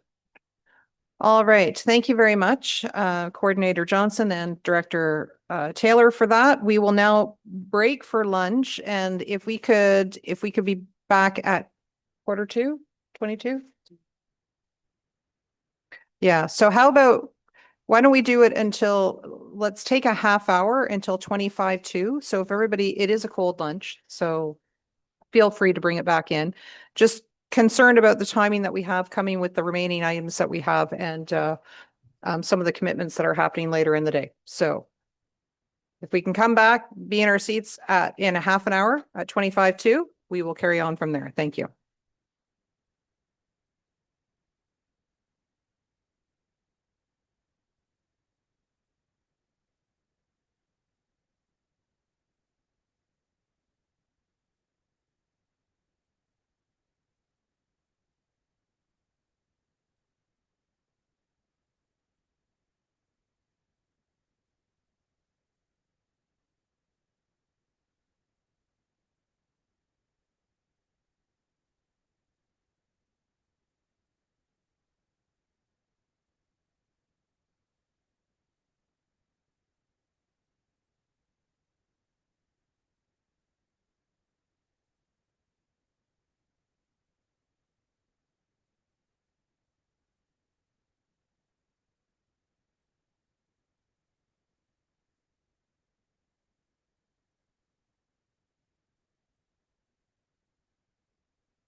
Okay, welcome back, Committee of the Whole. We have the go-ahead from technology that we are recording again, so we will pick up now after lunch. Before lunch, we had Director Taylor, and after lunch, we're going to have Director Taylor. So let me get this onto the floor before you speak from the lectern. Item 7D, it is recommended that that report PDR CW 2326 be received and that this report be sent as correspondence to the Township of Chatsworth, the Township of Georgian Bluffs, Municipality of Grey Highlands, Town of Hanover, Municipality of Meaford, Township of Southgate, and Municipality of West Grey, requesting confirmation by resolution of council as to whether or not the municipalities are committing to the county's proposed hybrid planning services model or not, subject to acceptance of the final memorandum of understanding, and that for those municipalities interested in joining the hybrid planning services model, that they also indicate their desired timing for joining the hybrid planning services model, but that such timelines do not precede January 1st, 2027, with the exception of the Township of Chatsworth, who already purchases planning services from the county. May I ask for a mover and a seconder? Moved by Councillor DeBreen, seconded by Councillor Pringle. It's now on the floor for discussion. Thank you, Director Taylor. Great. Good afternoon, Madam Warden, members of council. Thanks for allowing me to present to you today on this topic. I was trying to think of a good analogy to lead into this one in terms of the decision that's before county council today and municipal councils. And I'll say I am happily married and I hope to stay that way. But with that being said, the decision before councils is kind of like when you've been in a long-term relationship. Maybe you've been in a relationship for 10 years and your eyes kind of start to stray. And you're like, well, would it be better outside of this relationship? Should I be single? Should I be elsewhere? And it's not easy to come to that right decision. And you know, I want to stress that there's nothing wrong with the current model. And county, sorry. and the county and municipalities could definitely stick with the current model. Staff were directed to look at planning efficiencies and alternate approaches, and that's what we have before you. But you know, we can't predict the future, and there could be challenges with the new model. It could be more efficient. There could be opportunities with the new model. But again, I just want to stress that none of this was meant to be a criticism of municipal or county planning processes. But in the spirit of ongoing improvements, we're happy to do this work and we're happy to look into it and try to put the best information we can in front of county council and in turn your municipal councils in hopes that everyone can make an informed decision in that regard. So just as a bit of a background, the efficiencies work started in 2023, and some people may remember back to then. And you know, many, including builders and the provincial government, had said that the planning process needed some improvements, and things were taking too long to get shovels in the ground. And so the county, in partnership with our member municipalities, looked at what we could do locally to improve those processes. In early 2024, there was a white paper presented to county council with some recommendations for improvements to the county's own system and some suggestions that municipalities could consider as well. I'm pleased to say that most of those recommendations have been implemented at both the county and municipal level, and that we have seen some improvements in our processes since then. As part of that efficiencies work, there was also the suggestion that maybe we need to re-examine the two-tier planning model as a whole. And in that regard, we had a series of discussions with both county council, the joint councils, and each of your municipal tables. Some of those were in closed session, and some of them were in open session. But there was a lot of information presented and discussed back then. So the early iteration of a revised two-tier model, if you were, was going to be a centralized planning system. Under that centralized planning system, it would have all 9 municipalities working together with the county, whereby all planners would be at the county level. The model right from the get-go was proposing that administrative support and directors would stay at the municipal level, particularly because in many cases your admin staff at the front line at the municipal level and also your directors are wearing multiple hats. So very rarely was it ever just a planning support or just a planning director. They were looking after planning or building or bylaw or anything. So that was the original thought. After much discussion and reporting, it went back to municipalities. 7 of the 9 expressed an in principle, yep, let's dig further into this. And 2 of the 9, being the town of the Blue Mountains and City of Owen Sound, said, no, thank you at this time. So we proceeded with shifting from a centralized model to what we refer to now as a hybrid model, and how that could work with respect to those 7 municipalities that had expressed in principle support. And I will say that the support was very much in principle. Nobody was signing on the dotted line, and the comment we heard over and over and over was, we need to see what this is going to cost, we need to see the financials, and we need to see a framework of how this could work. So we need to see, you know, what a draft memorandum of understanding could look like.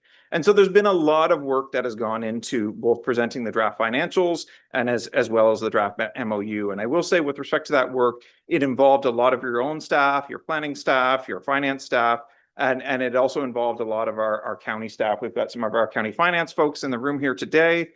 We also had significant discussions with our legal services staff, with our IT staff, our human resources staff, the CAO and deputy. So there's been a lot that's gone into this. And as much as I might make glib comments at the beginning of this, we've really tried to put our best foot forward here for council in that regard.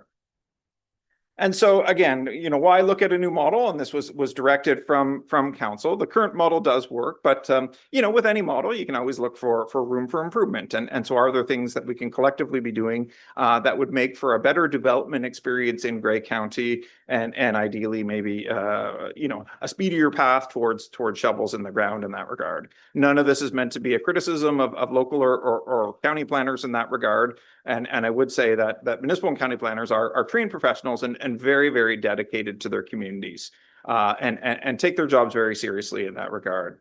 And so the investigations, when we started this, you know, why would we do this? We were looking at this in terms of, you know, is there ways we can avoid duplication in the planning process? So when you have a planner at the county level reviewing a subdivision and a planner at the municipal level reviewing the associated zoning amendment, you know, are we kind of doing elements of the same thing, even though we're reporting to different political bodies and maybe looking at different things, but are there ways we can avoid some of that duplication? We're also looking at greater ability for collaboration and information sharing. So if you had more planners under the same, you know, collective roof, so to speak, are there lessons that we could more easily share and learn from? So if one municipality had already solved an issue, could we sort of copy and paste some of that or adapt some of that to help solve a similar issue in a neighboring municipality in that regard? One of the things that was talked about heavily in 2023 and 2024, and it's still talked about to a lesser degree, was the shortage of planners both in Ontario and nationally. And I know some of you have been through very difficult recruitment processes or been unable to recruit. And particularly for those of you that might have smaller planning departments, in some cases a single incumbent planner, there was the thought that if we were hiring to a larger organization, maybe a planner would be more likely to want to be part of a bigger team. I'm told we're social animals, but also be able to learn and provide that sort of in-house mentoring and maybe more specialization in the training opportunities that if we harnessed our collective buying power in that regard, we could leverage in that regard. We also thought if you had a slightly bigger team, by combining the county and some municipal planners, you might have more opportunity for specialization of skill sets. And it would also create less of a gap, hopefully, when somebody leaves. And again, for those of you with single incumbent planners, you know, if your planner gives their 2 weeks notice and they're gone in 2 weeks, then you're without a planner. And so not only have you lost that institutional knowledge, you don't have that backfill ability until you can get a new person hired in that regard. So there was thought that if we're all working together, there could be some benefits that would flow from that. And so with respect to the hybrid model in specific, I want to go through a few of the details, and I'll get to a little bit more in a couple slides time when we get into the draft memorandum of understanding. With respect to the hybrid model, the county would continue to offer the same planning services it currently does to all 9 member municipalities. So with the exception of the City of Owen Sound, the county is still the approval authority for plans of subdivision and condominium. We would still maintain and update the county official plan and all those things that the county normally does. With respect to those municipalities that might sign on to a hybrid model, the county would also provide those local planning services. And so the planners at the municipal level would shift up to the county, and we would provide those application processing services for consents, minor variances, site plans and zoning amendments in that regard, and also be advising municipal staff and council in that regard. As I noted with respect to the comments on the centralized model, the intent under a hybrid model, again, is that your admins and directors would stay at the municipal level. And again, many of those wear many hats and are very busy in that regard. And the important thing to note here is that under the hybrid model, all the approval authorities would still stay the same. So if you have a municipal committee of adjustment that approves consents and minor variances, that is still coming to that municipal committee of adjustment. Your council is already approving zoning amendments, that's still coming to your council in that regard. So although there might be different people, or maybe even the same people presenting to your municipal councils and committees, none of the approval authorities are meant to change through this. So there is still that direct line of sight for municipalities over those municipal planning applications and your municipal planning documents in that regard. So I did just want to offer a note on Chatsworth, because when we first started these discussions some years ago, Chatsworth was using the services of a local planning consultant, and they provided those services on obviously a fee-for-service basis and on an as-needed basis. Since we started these discussions approximately a year ago, that consultant has left Chatsworth. And on an interim basis, the county has taken on providing planning services for Chatsworth in that regard on a cost recovery model. So in that regard, you know, the county is kind of treated like a consultant, so to speak, in that we bill out our staff time, and a senior planner costs more than an entry-level planner in that regard. But we provide those local services for Chatsworth in that regard. When this came about, we were at a bit of a lull in planning applications. They weren't quite as strong as they had been in 22 and 23. And so the county didn't need to up staff in that regard. We didn't hire any new bodies, but rather we were providing those local services to Chatsworth with the existing staff we had on hand. With respect to Chatsworth, there were some discussions early on. You know, do you want in-person customer service? Do you want someone, you know, at a desk 2 days a week or 5 days a week? And Chatsworth didn't require in-person service, but our staff do attend the council or committee meetings where they have a planning item on the agenda. We certainly do lots of email and virtual consultation with residents and developers in Chatsworth, and make ourselves available. And I shouldn't say ourselves because I don't, but our staff are available on an as-needed basis for those in-person meetings. And you know, I'll certainly defer to Councillor Mackey here in a few minutes, but I would say there's been some hiccups, but generally it's been going okay. And we've learned a lot through this process that might be applicable if the county or other municipalities were to look at a hybrid system in that regard. The one thing I will say with respect to Chatsworth is, because it was on an interim basis and because we didn't have sort of the financials all worked out, the way it's done there is, again, billing our time almost like a consultant. So we spent, you know, 1 hour on this consent application, and we spent 2 hours on this other thing. So it is a little bit more cumbersome in terms of that time tracking and billing. And so if we were going to implement an equivalent model across multiple municipalities, we've suggested a slightly different model that still gets us to cost recovery for the hybrid services in that regard. And so with respect to the draft memorandum of understanding, this document is covered, you know, on a cursory basis in the staff report. The exact memorandum of understanding has been shared with your staff. There's been numerous rounds of consultation on it, and some of your staff have provided very, very detailed and thoughtful feedback in this regard, both at the planning level or the CAO level or even the financial level in that regard. We haven't worked to finalize that draft yet. Simply put, staff didn't want to invest too much time into, you know, working out all the fine details of the MOU if county council or each of our member municipal councils was just going to say, yeah, this hybrid model really isn't for us. So, you know, we've hopefully provided enough that we have a proof of concept. This is what it could look like, but don't have a finalized version yet. And certainly if county council supports the staff recommendation today, and if some of your member municipalities support joining on to the hybrid model, then we take all that detailed feedback that was collected, and we'd look to revise the memorandum of understanding and hopefully come up with a final version in that regard. that MOU was based on a number of MOUs from other county planning departments across the province. And, you know, each one had, you know, slightly different wording, but there was a lot of similarities that we could adapt into a potential made in gray solution in that regard. And so with respect to some of the details of the MOU, one of the key things to highlight here is that each municipality, as an appendix to the MOU, if you sign on, would specify what level of in-person service delivery would you like. Do you want somebody or multiple people in office 5 days a week? Do you want someone in office 2 days a week? What does that look like in your municipality? And you know, just because someone might not be in office, there would still be access to somebody remotely, whether by email or Teams or Zoom or anything else like that. But we wanted to be very clear that through this system, if it were to proceed, we're not looking to pull planners out of those municipal and township offices in that regard. You would still have that face-to-face access, both for the public and council, but also for all your neighboring departments that need to work closely with planning. You know, things like public works and operations and parks and rec in that regard. We felt that in-person service where a municipality was asking for it was very important. One of the other things in the MOU is that it looks to define what a core planning service is. And so first and foremost, some of the most visible might be processing those applications and inquiries. So someone comes in and says, hey, what can I do on my property? Or I'd like to rezone my property or consent. So that would all be a core planning service. We'd also look to prepare official plan amendments and zoning bylaw amendments in that regard.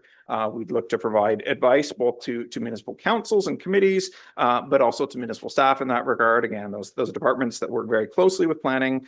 And we'd work to keep municipal councils up to date on any new legislative changes or emerging planning topics. You might have a particular issue in your municipality that you want researched, and so staff would work to help research those topics. One of the other core tenets of the MOU is every municipality would be assigned a primary planner or primary planning contact. So, you know, you wouldn't be seeing a new face every day in your municipal office or at your council tables in that regard. So we wanted to try to maintain that consistency wherever possible. So conversely, the MOU also defines what are non-core planning services. And so with respect to the non-core planning services, the creation of a new official plan or a new comprehensive zoning bylaw or major reviews, that's considered to be a non-core planning service. And I'll get to that a little further in just a second. But I'd note that many municipalities right now, when you have to do a new municipal official plan, you're already going out to utilize the services of a consultant. In most cases, municipalities don't have sort of the in-house bench strength to take that on with their current staff and still process all the applications. So that's not radically different. We would also specify that any municipal specific technical studies, such as a development charges background study or an archaeological management plan, those aren't things that we have the expertise to do sort of in-house. So your own municipal councils would still be going likely out to consultants for those.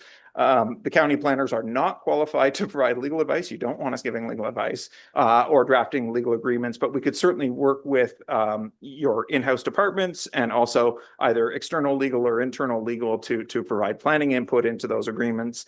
And then, as I said earlier, the administrative tasks, things like mail outs or minute taking or setting agendas, those will largely retain at the municipal level, whether with a planning assistant or in the case of agendas with the clerk's department in that regard. And then there was sort of those non-planning permits or adjacent planning services. So things like a noise bylaw or a short-term accommodations bylaw, those generally wouldn't fall under the guise of core planning services.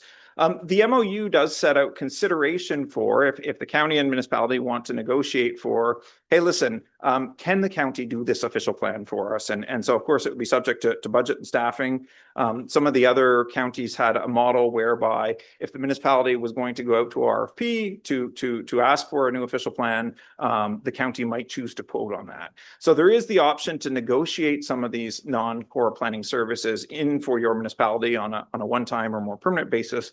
But again, it would be very much subject to the budget and staffing levels that are required to fulfill those duties, aside from sort of the core planning duties. The MOU also looks at defining some of those shared responsibilities. So there's lots of things that don't fit neatly into a county bucket or a municipal bucket. Things like records management or freedom of information requests or dealing with appeals. It also looks at prioritizing how planning work is handled. So generally speaking, a lot of the MOUs we saw had, first and foremost, your responsibility was to receive and process efficiently those planning applications. And then, if you still had time, you could do some of these other things. As with any agreement of this nature, there's dispute resolution clauses and protocols in that regard. And there's also a reporting relationship established between the county and any participating municipalities, such that there'd be that feedback opportunity to talk about how things are going, to talk about where changes are needed or the performance of individual staff members in that regard. There's, what I would think are fairly standard insurance and liability clauses, and then there's clauses around procurement. So again, if you're going out to market on a specialized study or a new official plan, that would be done through your own municipal procurement processes.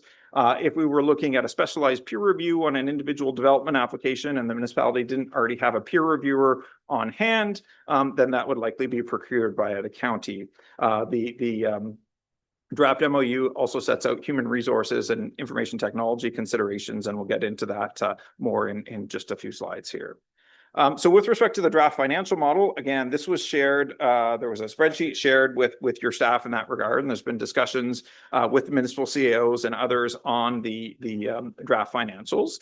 The model is premised on the need for full cost recovery for those local planning services. And so what we wanted to make sure was that any non-participating municipality isn't subsidizing the local planning services of a participating municipality.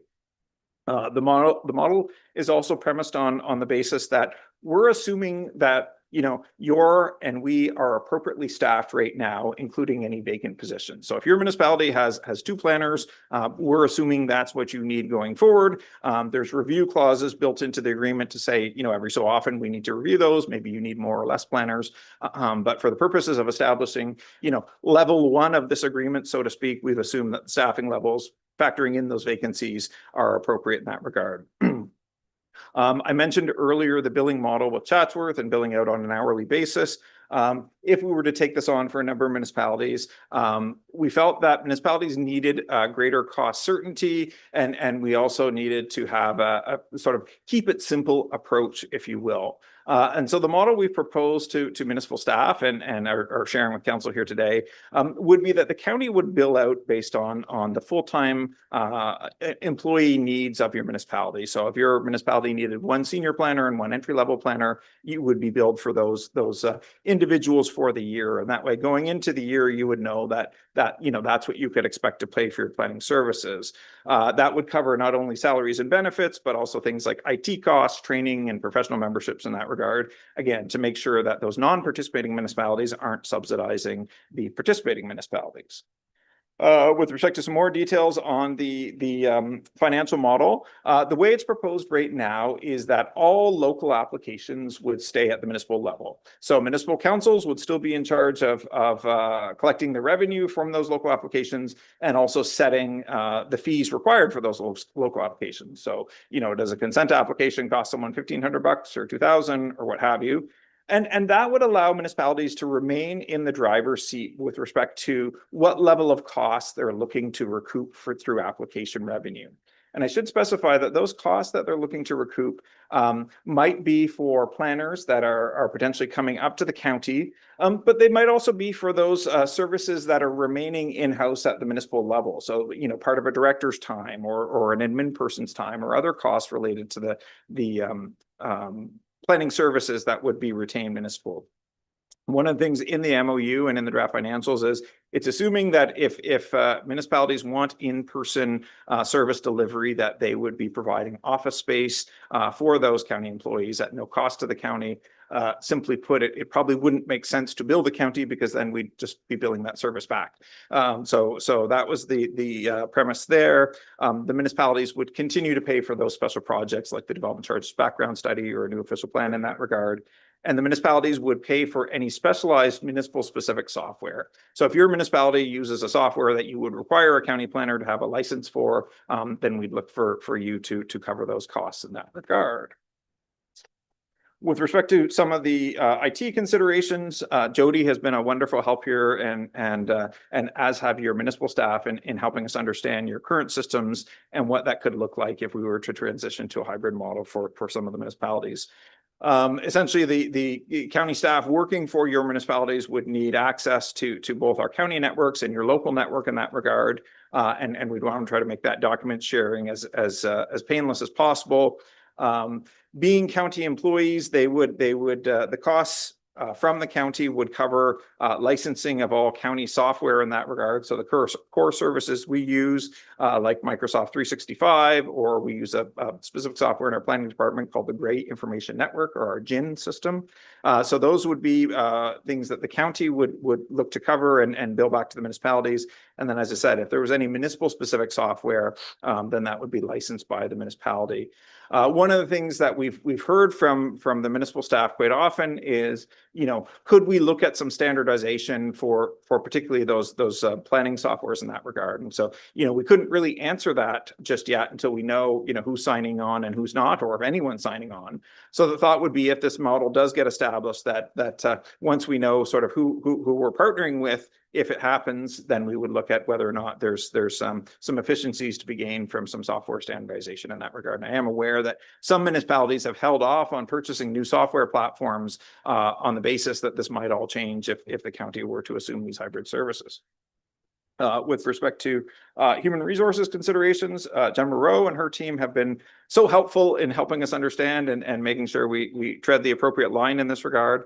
As I've noted, the planners under the hybrid system would be county employees. So they would be governed by our county HR policies. The county planning department is entirely non-union, so they would slot into the non-union salary grid and have the necessary vacation entitlements and benefits in that regard. Jen's team has done great work to compare salaries at both the municipal and county levels, and also the benefits. With respect to salaries, no planner would be expected to take a pay cut if they were joining the model. Generally speaking, the salaries were very comparable. With respect to benefits, there were some slight differences. So maybe the county pays slightly more in vision, but slightly less in dental. But again, our analysis led it to being very, very comparable in that regard.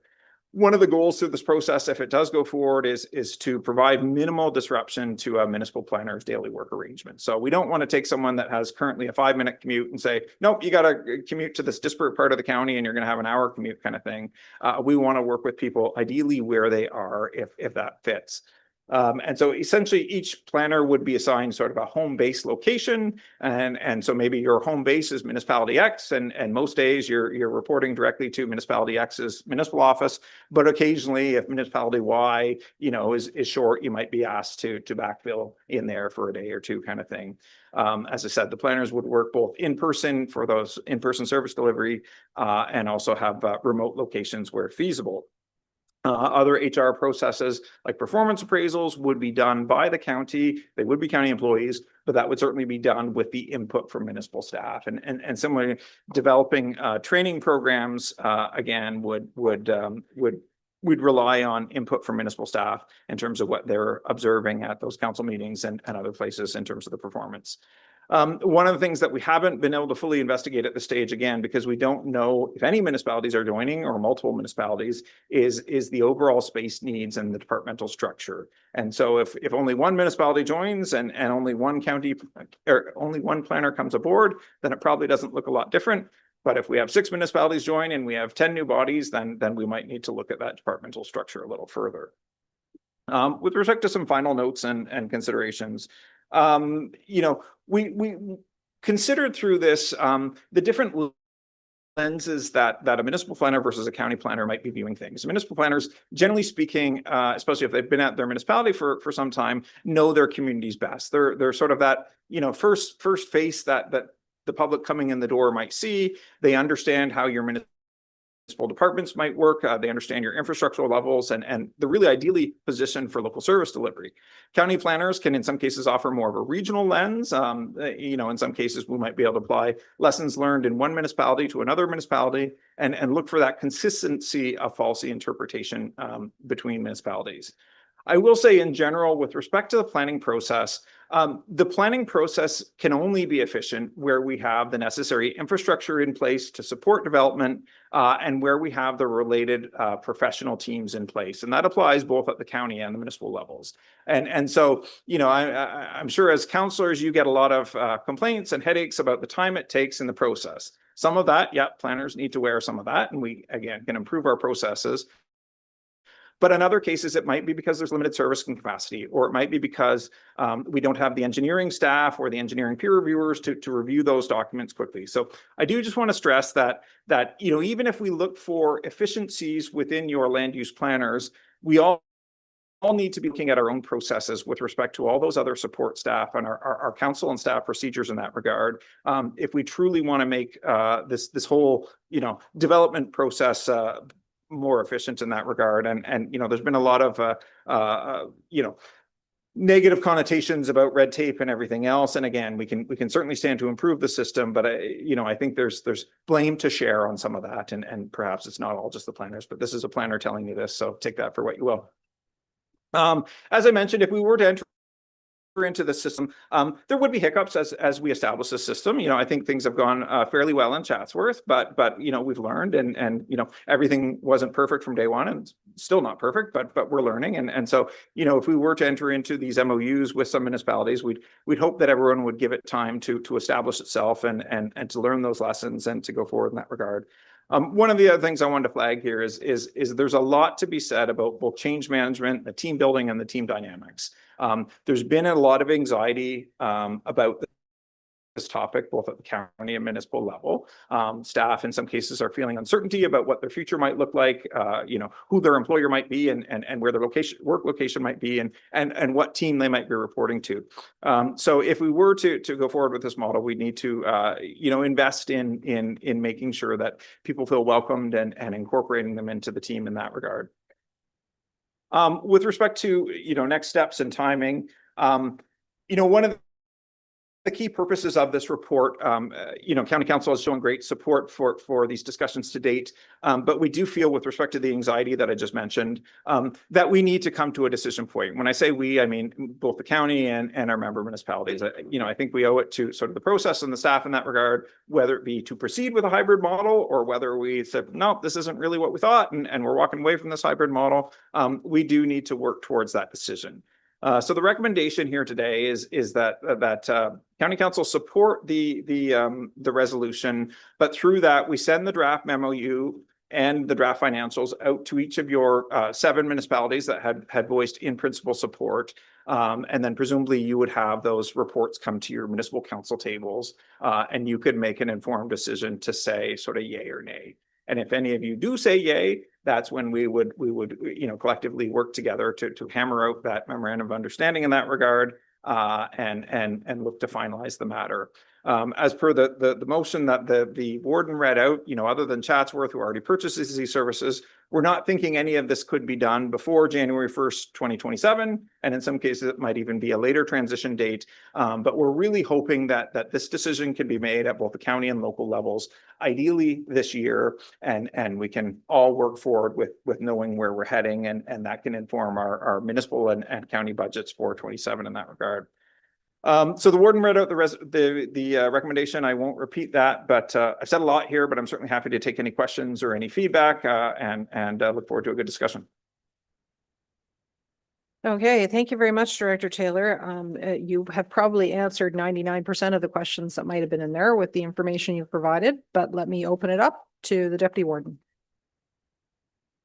Thank you, Madam Warden. And like Scott, I want to remain happily married. So if you're watching, honey, I'm going to stick with the current model that I have.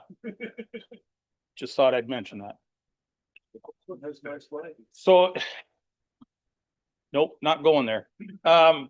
In terms of a question, I remember back when we first started talking about this, and one of the things that we talked about or was presented to council was the number of planners per resident in Grey County as a whole compared to some of our comparators that have single level planning.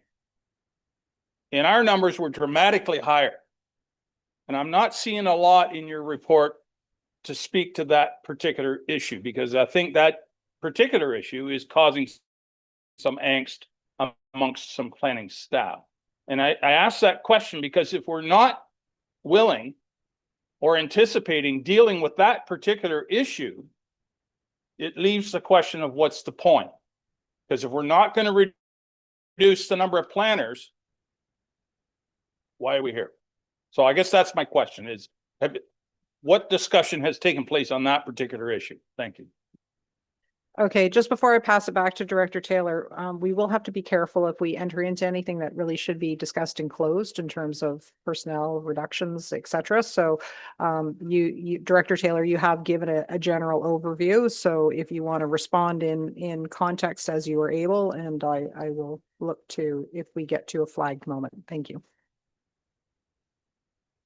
Thank you, Madam Warden. I'll keep my head turned to our Director of HR too, in case I stray into dangerous territory. I'll answer that question. Thank you for your question, Councillor Milne. With respect to sort of the broad level, I'm not speaking to any one municipality and keep this extra broad in that regard. So Councillor Milne is right. There was a chart in one of those early reports that compared, Grey County to other counties in that regard. Sort of one of the tenets here has been that we weren't necessarily looking for staff cuts through this process, but we were looking for greater efficiency. And so if we have less bodies reviewing an individual development application, perhaps some of those bodies that aren't needed to review the development applications can be focused on those more strategic projects that assist your municipalities. One of the thoughts was for those municipalities that use consulting services, that if you're able to retain that knowledge in-house, then that would be beneficial in that regard. But, at least at a county staff level, although we did flag that level of planners across the province or across the county, sorry, it wasn't necessarily about looking for cuts, and the MOU would frame it as, we need to review our staffing levels every couple of years anyway, just to make sure we're appropriate. And, if we have a major downturn in the economy or things change, maybe we could be overstaffed. But the hope was that, every municipality in the county sort of has this to-do list that we haven't been able to get to because we spend so much of our time processing and in some cases reacting to development applications. And so can we have more ability if we pool our talent to get to some of those more strategic projects and things that might also make the development process more efficient.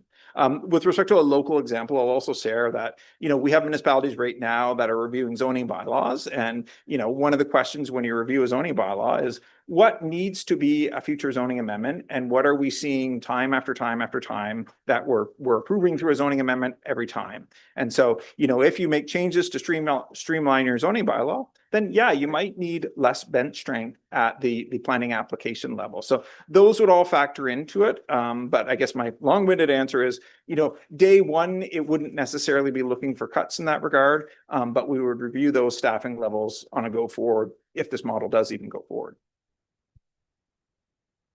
Follow up? Just real quickly, I want to clarify that I wasn't advocating for staff cuts.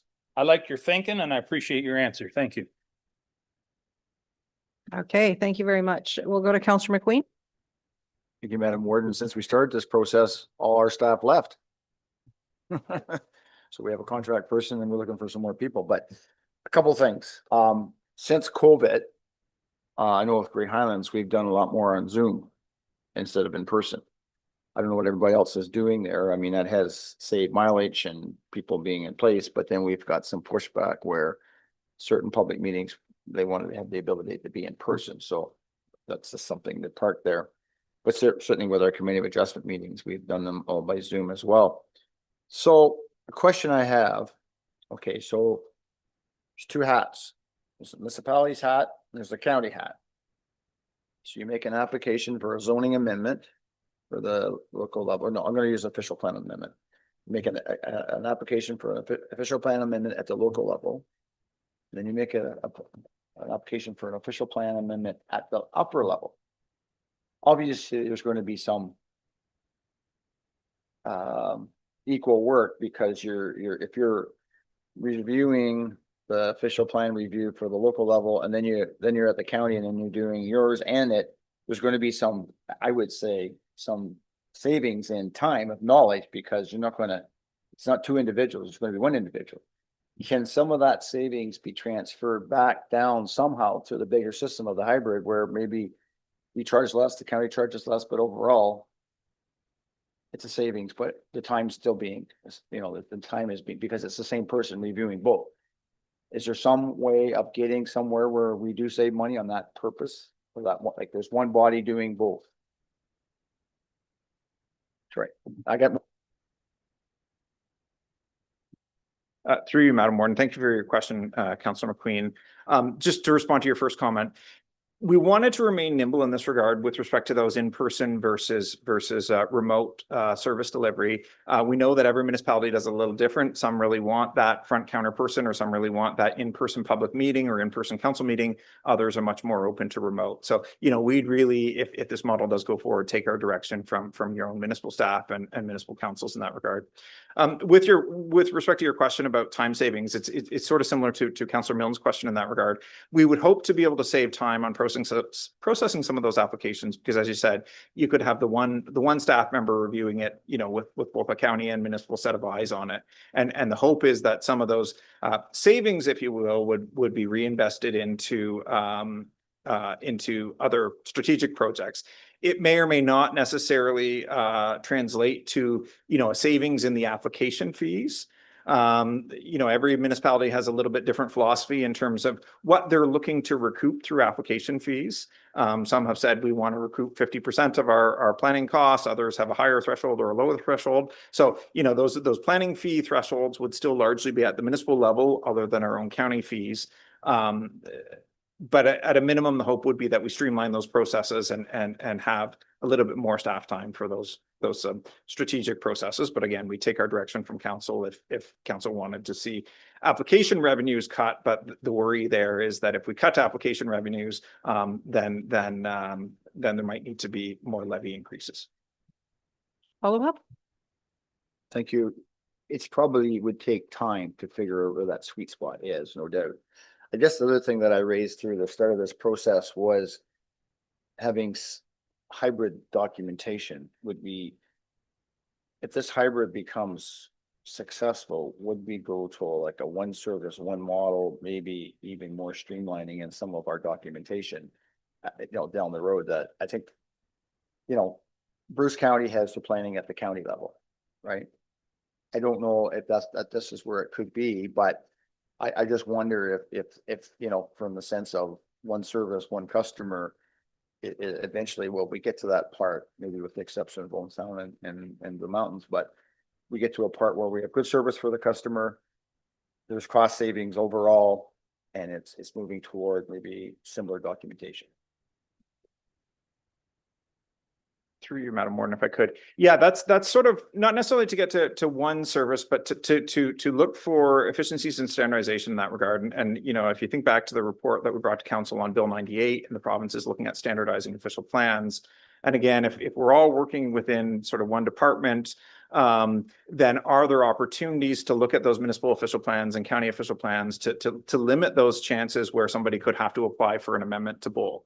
And so, you know, maybe the county plan does a really good job of your rural and agricultural areas, and your municipal plan is more focused on your growth areas, so your settlement areas, and therefore we're limiting any duplication there too. And that's not to say that we can't pursue that without a hybrid model. But we think that there might be greater likelihood with respect to like a centralized service. Sort of that Bruce County model was what the original investigation was looking at in that regard. What the hybrid model would be more of the Wellington model, where some of the municipalities have services provided by the county and some have their own planners on staff. But regardless, you know, even if there's some municipalities that aren't participating in the system, you know, we're still all talking regularly. We're still all sharing information regularly, and we're still all looking to provide, you know, the best service for citizens and developers in Grey County. Okay, we'll go to Councillor Dobreen. Thank you, Warden, and thank you, Scott. I think we may have more planners in Grey County because development is occurring in Grey County. Growth is being directed to our area, and certainly our farming community is creating some of that development.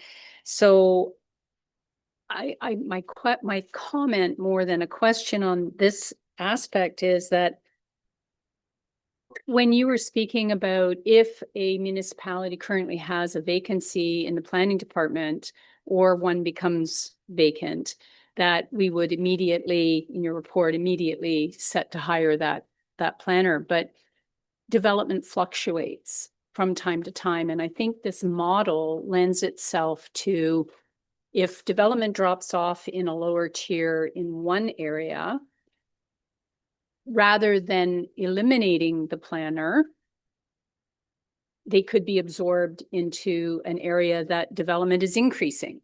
So it provides a little bit more flexibility and stability for the planners that we currently have, and they could still continue to work out of the lower tier or however that works. One of my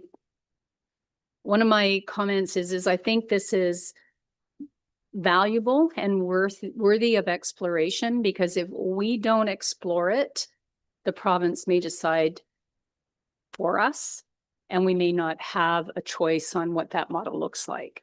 I really do appreciate all of the work that your department, as well as our lower tiers, have put into this exercise, because there's opportunity here.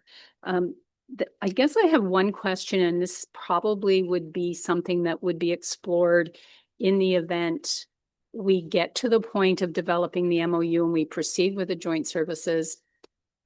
With regard to your comment in here about mileage, where someone is located, and if they're traveling to the lower tier in the south end, their mileage isn't paid to the office, but that if they were temporarily assigned or relocated to temporarily relocated to another municipality or county, that their mileage would be compensated. Would that, in my experience, that is from the home, not from the home, but from the core office. So if you travel to, if your normal travel is to municipality A, but you're assigned to municipality C, would the mileage be from the municipality to the municipality? And I'm not sure that we need an answer today, but maybe you've already thought of that, Director. Through you, Madam Warden, the way that our mileage policy works is it's based on a home base.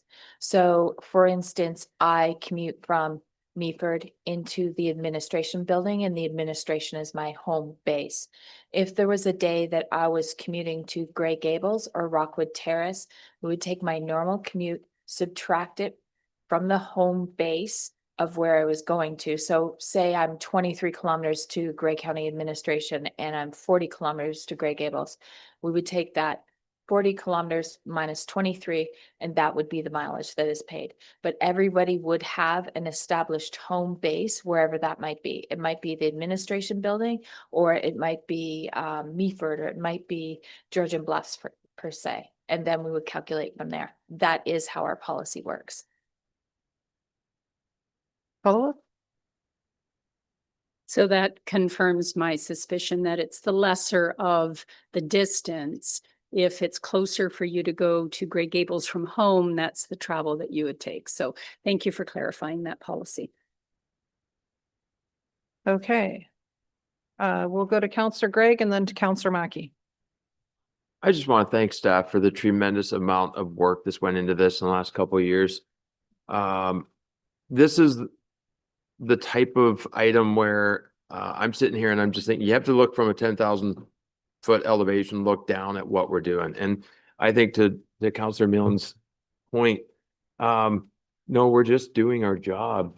We saw those numbers on a per capita basis, and it's defensible because it's our job here to look for alternatives, efficiencies, initiatives that improve how we're doing business as a county. And I think this is just a strategic, or I hope we just apply a strategic decision-making process here, and remove the protectionism that can easily come about from representing the lower tier, because that's not what I hope that this decision will be predicated on. I hope that this is something that we're looking way up, top down, what's the best long-term vision in terms of how we're currently doing business. Let's not just be stuck in this is the way it's always been. Rather, let's look for opportunities. And I just think even the speed of change, which we've asked the provincial government to slow down on, the speed of change in policy direction, that's an item right there that jumps out at me. County staff are reporting continuously to county council. And we're getting it continuously at our lower tiers. And we're getting it at our conservation authorities when they're making changes.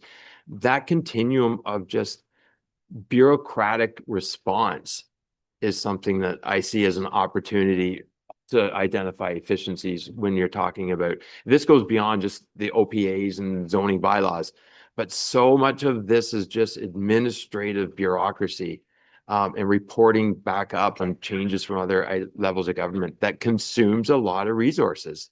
So I just want to, no questions, thank staff for the amount of work that you've put forward, getting to this point today, and hopefully that our decisions are determined by looking from a very high altitude down at what's best for the county and not just too much protectionism. Okay, thank you. Councillor Markey.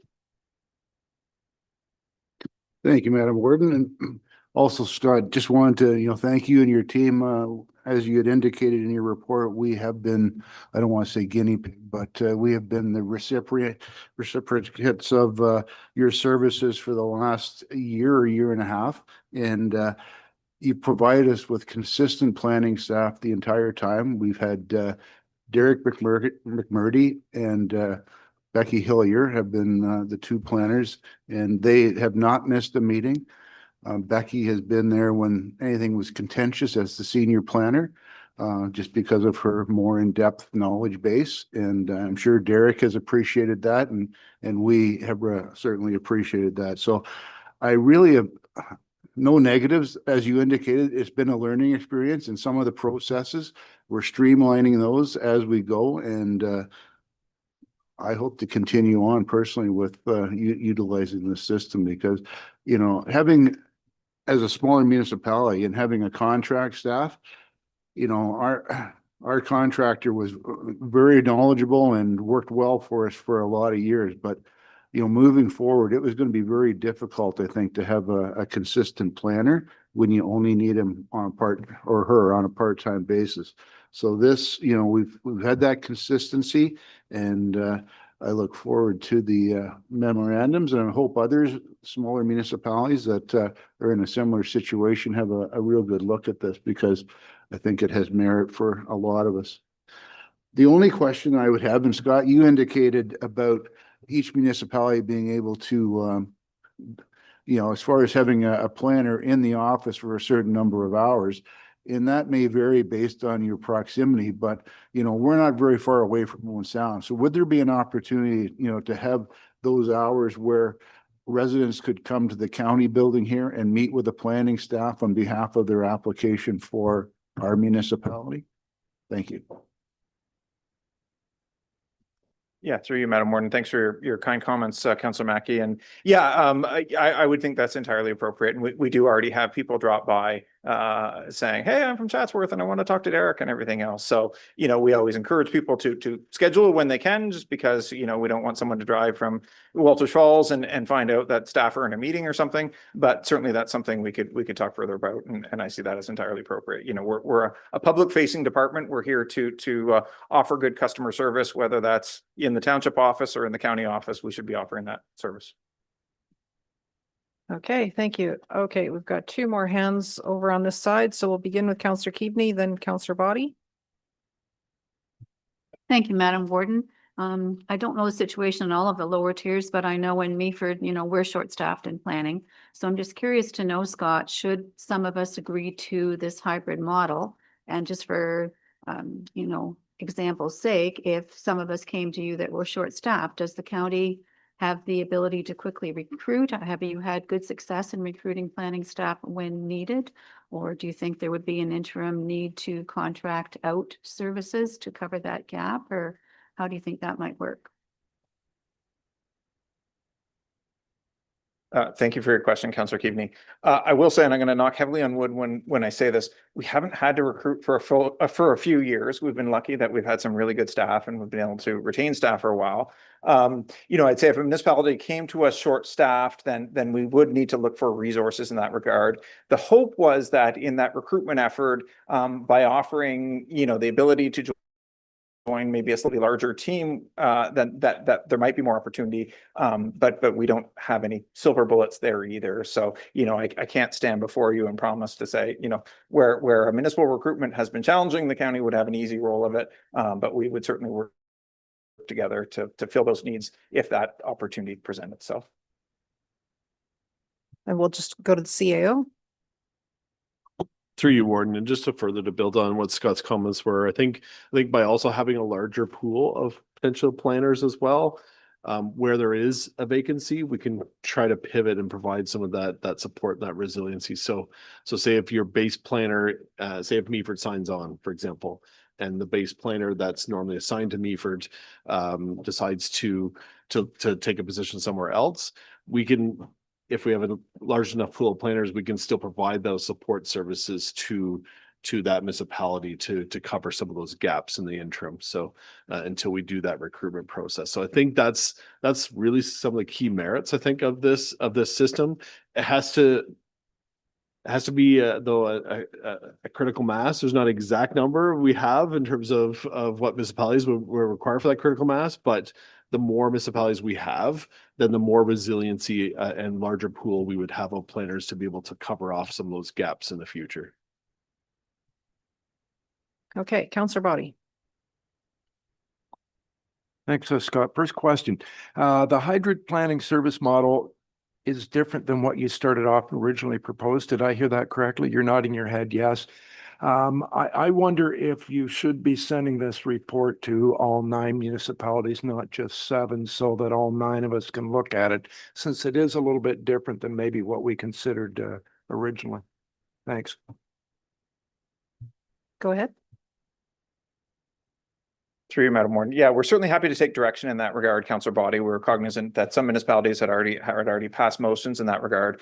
With respect to the hybrid, sort of the key difference, and one of the things that's taken a long time in these investigations, is if we're not all 9 together, then we really need to keep those financial buckets separate, so that we're not having a non-participating municipality subsidize a participating municipality. If we were all 9 together, then, you know, everybody could pool their application revenues and anything else could come from the broader levy. But yeah, certainly happy to take direction and share with all municipalities if that's the will of council.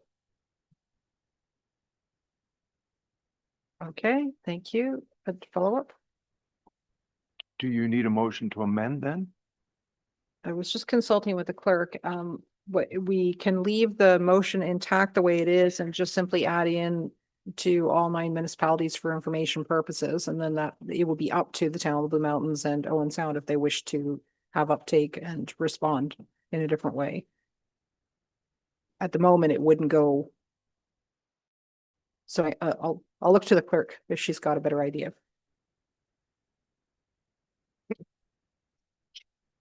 Thank you, and through you, Madam Warden. We could, I think we have 2 options. So an amendment would be in order. You could formally add in the 2 municipalities, and then they will receive the same letter and report as everyone else. Or council could leave it the same, but we could still, as for information, send it to Owen Sound and the town of the Blue Mountains for their interest in information. And if it makes sense, the onus could be on those municipalities to actively reach out. But I see Scott may have something else to add. Certainly happy to follow the clerk and council's direction in that regard. The one thing I'd say with respect to sharing with Blue Mountains and Owen Sound in that regard is, you know, you'd see the recommendation, you'd see the report, you'd see the MOU. We haven't done that financial costing for your 2 municipalities. So for each municipality, we've said planning services in West Grey, if you sign on, this is what we think it would cost, Grey Highlands, et cetera, et cetera. So we haven't worked that out. Yeah, I don't want to get kicked from our finance staff as to how long that would take. But if there was a desire to discuss further, we could certainly discuss further. So with that bit of information, then just please send the memo and everything on. I wouldn't amend to include us in that. Thanks. Okay, so you're content with leaving it the way it is? Okay. All right, and certainly, you know, all of us report back to our lower tiers in terms of sharing news and updates from Grey County. The highlights are always posted. So if there's a triggering conversation that happens in the remaining two municipalities, it's possible for that to happen. Okay, so are there any further questions? Okay, there you go. So in that case, then I'm going to call the vote then. All those in favor? Okay, and that motion is carried. Thank you. Okay, I'm going to call a 5-minute break before we bring up our economic development report, which may be a little bit detailed as well. And we have that 2 more items before we go into close. So 5-minute break and we'll be back.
Okay, we're just gonna ask everybody to sit down so we can get our quorum put together.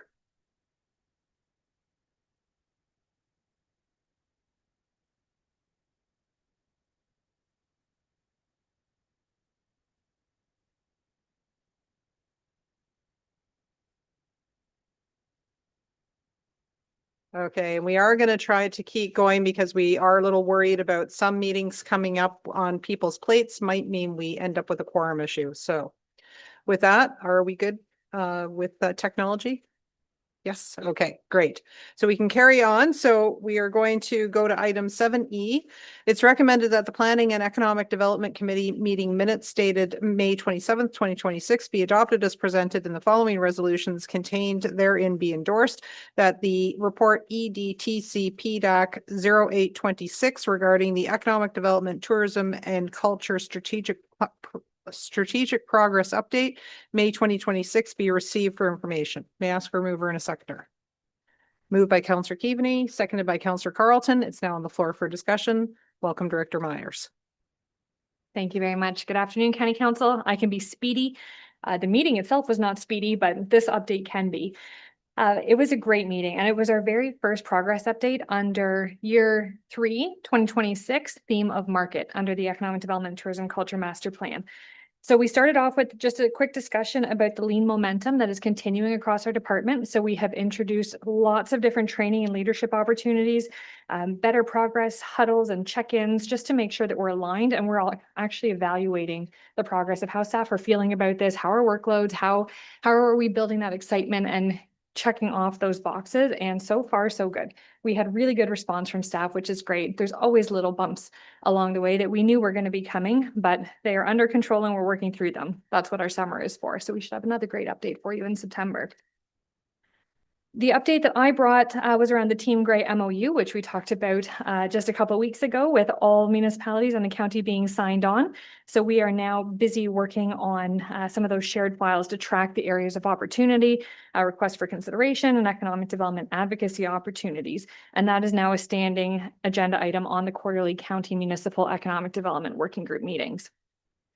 We gave a little heads up about the leadership series and the Warden's Economic Development Leadership Luncheon that was coming, and we had that on May 29th. Our evaluation was tied 9 out of 10, which was the same as our very first one. So congratulations to all. Thank you so much for those who were able to make it. The energy in the room continues to build every time we come together. The asset activity was really good, and we know from the feedback that that's an area that we want to continue growing. So that is already agenda item number 1 for the spring session that we will have next year. And then we also talked about advocacy pursuits around Roma and Western Ontario Wardens Caucus, EDCO advocacy days. Those were in May, and we had some really good opportunities to actually sit down at Queen's Park, which was something that we had heard from Dane Matheson's speak on the 29th. And since then, there's been really good follow-up meetings as well with Georgian College and Niagara Escarpment Commission. So those are now regular. We're meeting monthly and quarterly with different groups and keeping those discussions going, which is helping us progress the work and the advocacy there.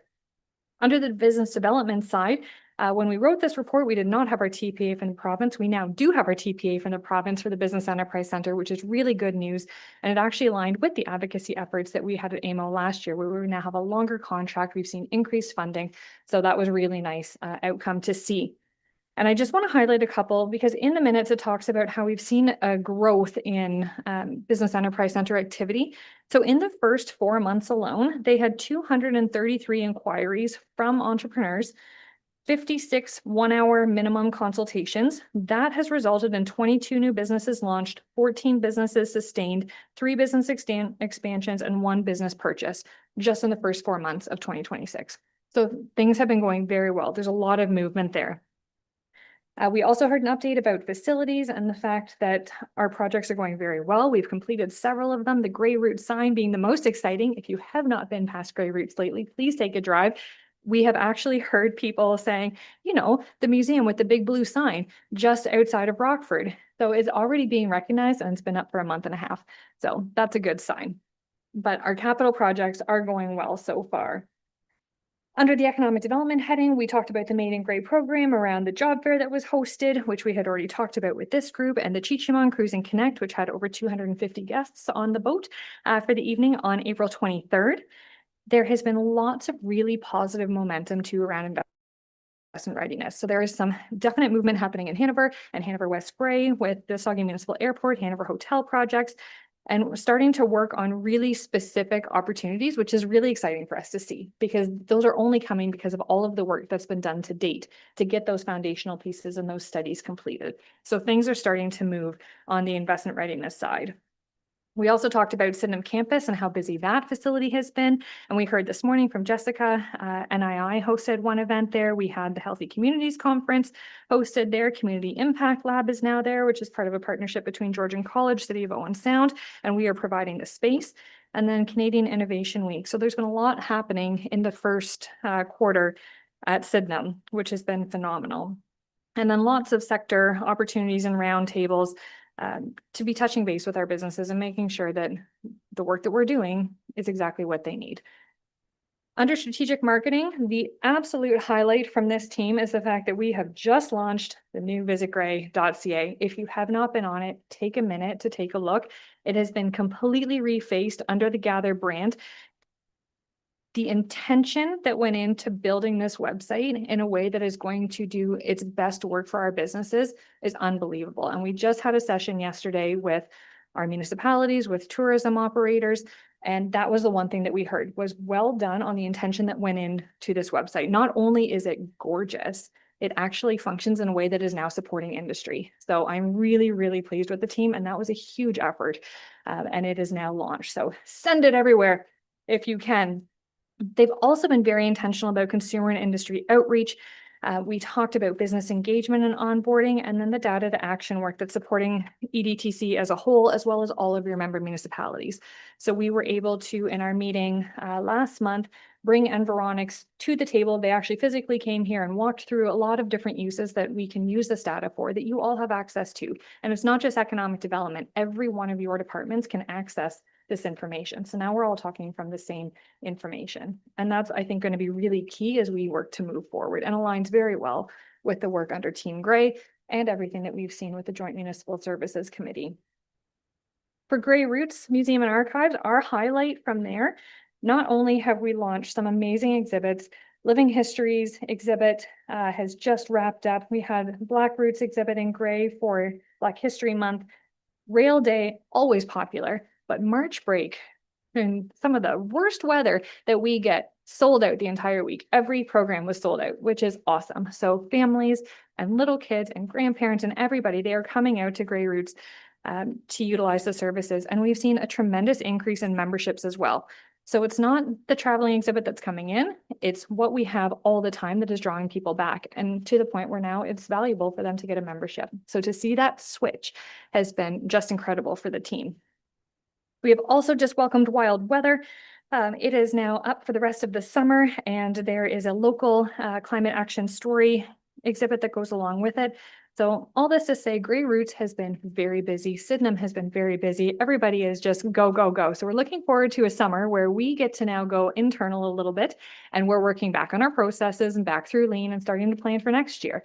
So it is a good time for us in EDTC.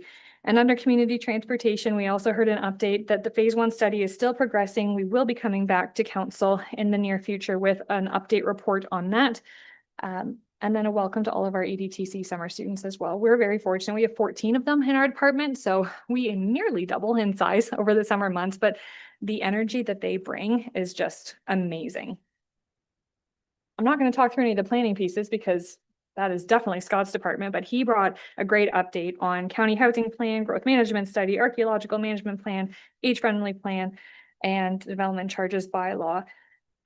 So there was a lot of great information there. And then we talked about Bill 98 as well, which has just passed royal assent. And from a sector challenge and roundtable, we talked about cost of businesses, downtown opportunities, patios, and then the last piece was around TC Energy, where the impact assessment is underway, just completed, and then getting ready for the next phases of assessment and impact and all kinds of studies to come still. So that is the fastest update I can give you for what was a very long but very energetic meeting. And if you have any questions, please let me know. Okay, thank you very much. And as we note, it is received for information. The clerk and I are aware that there are some people that do need to leave, so I am going to be careful about quorum. Are there any questions that are there for Director Myers? Okay, not seeing any. It's been moved and seconded. All those in favor? And that motion is carried. Thank you very much, Director Myers, and sorry to have to press you in the afternoon to condense as efficiently as you were able to. Thank you very much.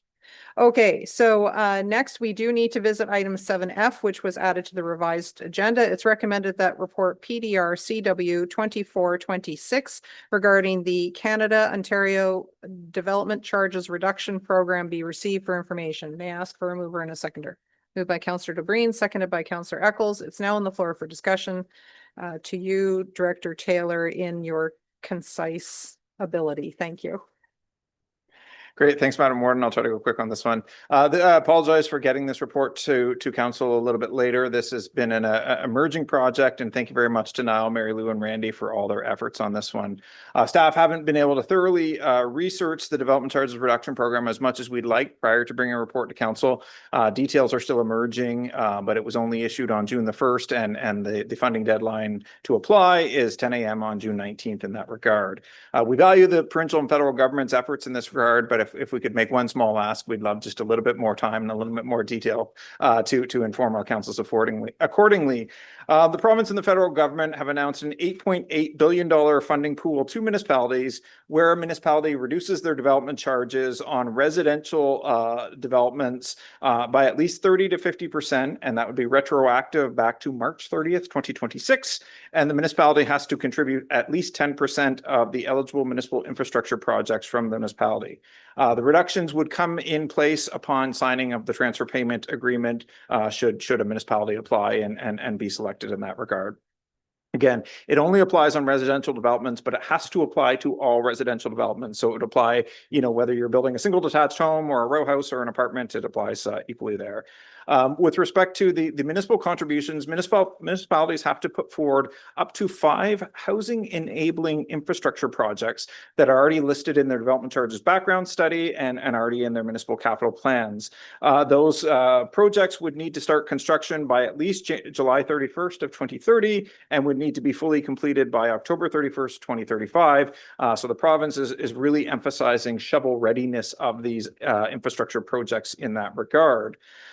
There is some uncertainty on how we would draw that direct linkage between projects in the county's development charges background study and housing enabling infrastructure in that regard. As council be aware, approximately 80% of our development charges are collected on our county roads. And so it's not as simple as saying if we're extending this water and sewer pipe to this new area of town, we could suddenly get 400 new homes in this new area of town. That would be a bit more tenuous to draw, but if council wanted to apply, then we could work towards that.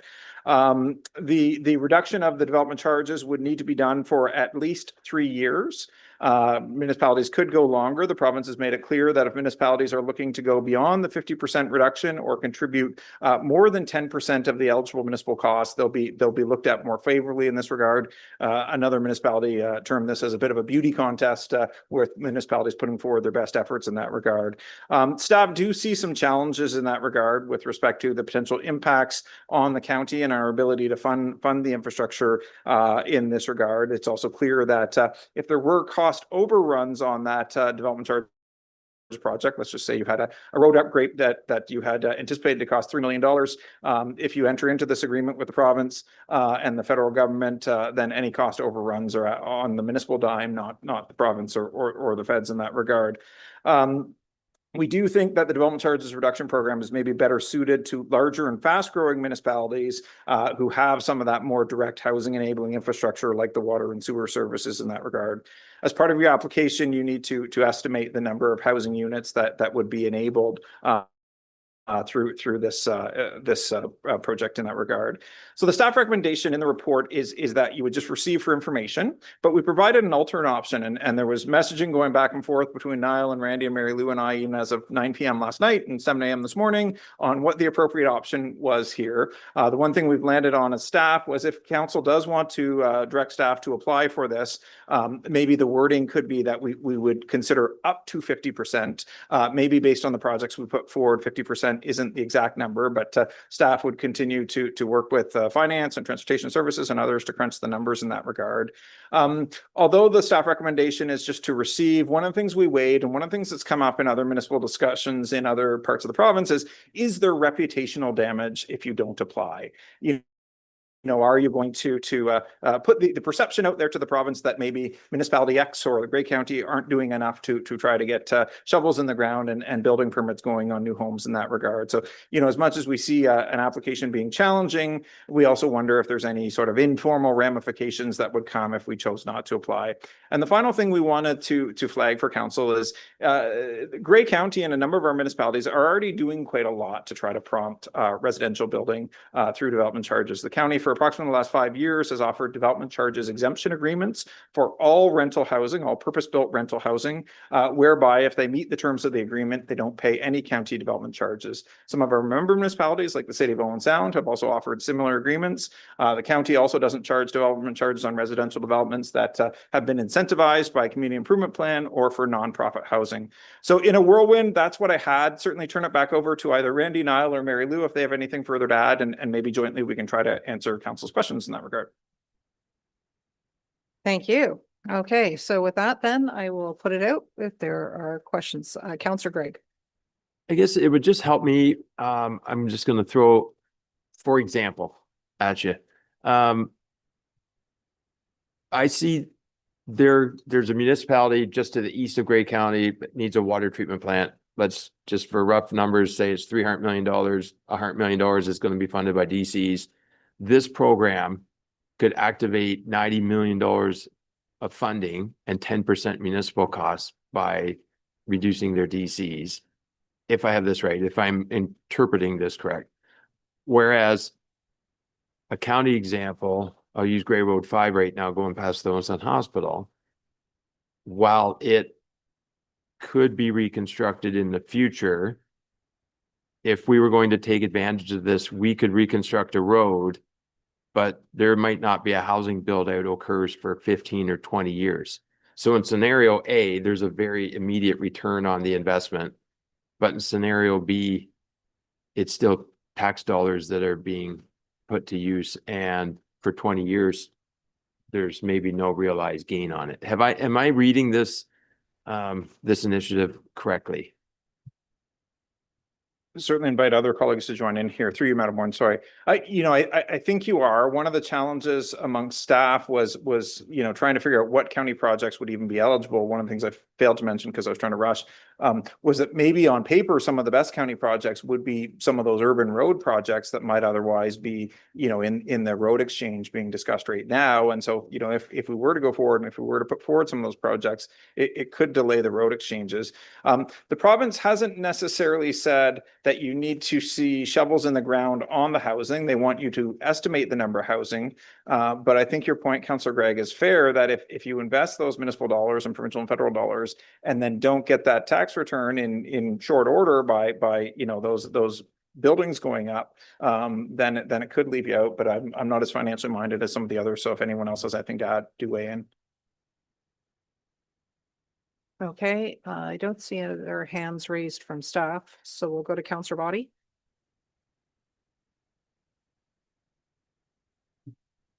So Scott, it seems to me if we've got a chance to get money, even on the roads that are going to be downloaded, and even if it delays it a little bit, if we can get free money, free money's free money.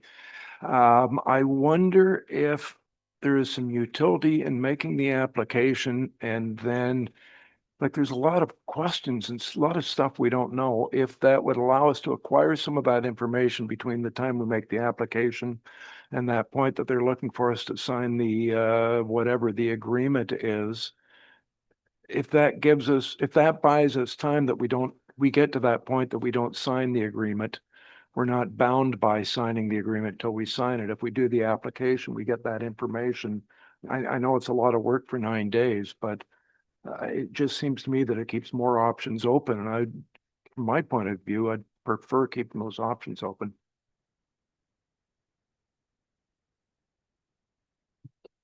Through you, Warden. And this goes back to what Scott indicated. If we have more time, we think that there is opportunity here. And And so that's why we put forward at least the option in the report to, if council directs, we're happy to try to put together an application within the timeframes. It's tight. We've been talking to colleagues around the province, again, hoping for a bit more time to be able to put these forward, especially when you're getting into joint projects. We've had colleagues reach out from neighboring counties saying, hey, if we put in this project, which is a boundary road, can we put in one together? There's options for that, but to do that in a very short window, it's going to be challenging. But we also see this merit, like you said, if there's opportunity to be able to have some of this money to offset some of our ongoing capital costs, then there may be an approach to do that.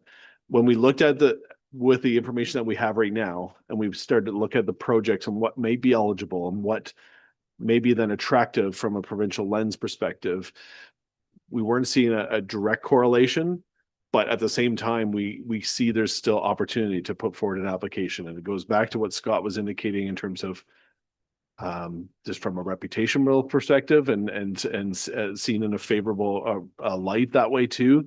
We think there's merit to maybe explore that. It's going to be a bunch of work. But if council directs us to do so, we're happy to try to put forward our best foot forward, and an application in essentially it'll be 7 business days, or not 5 business days we did last night. So.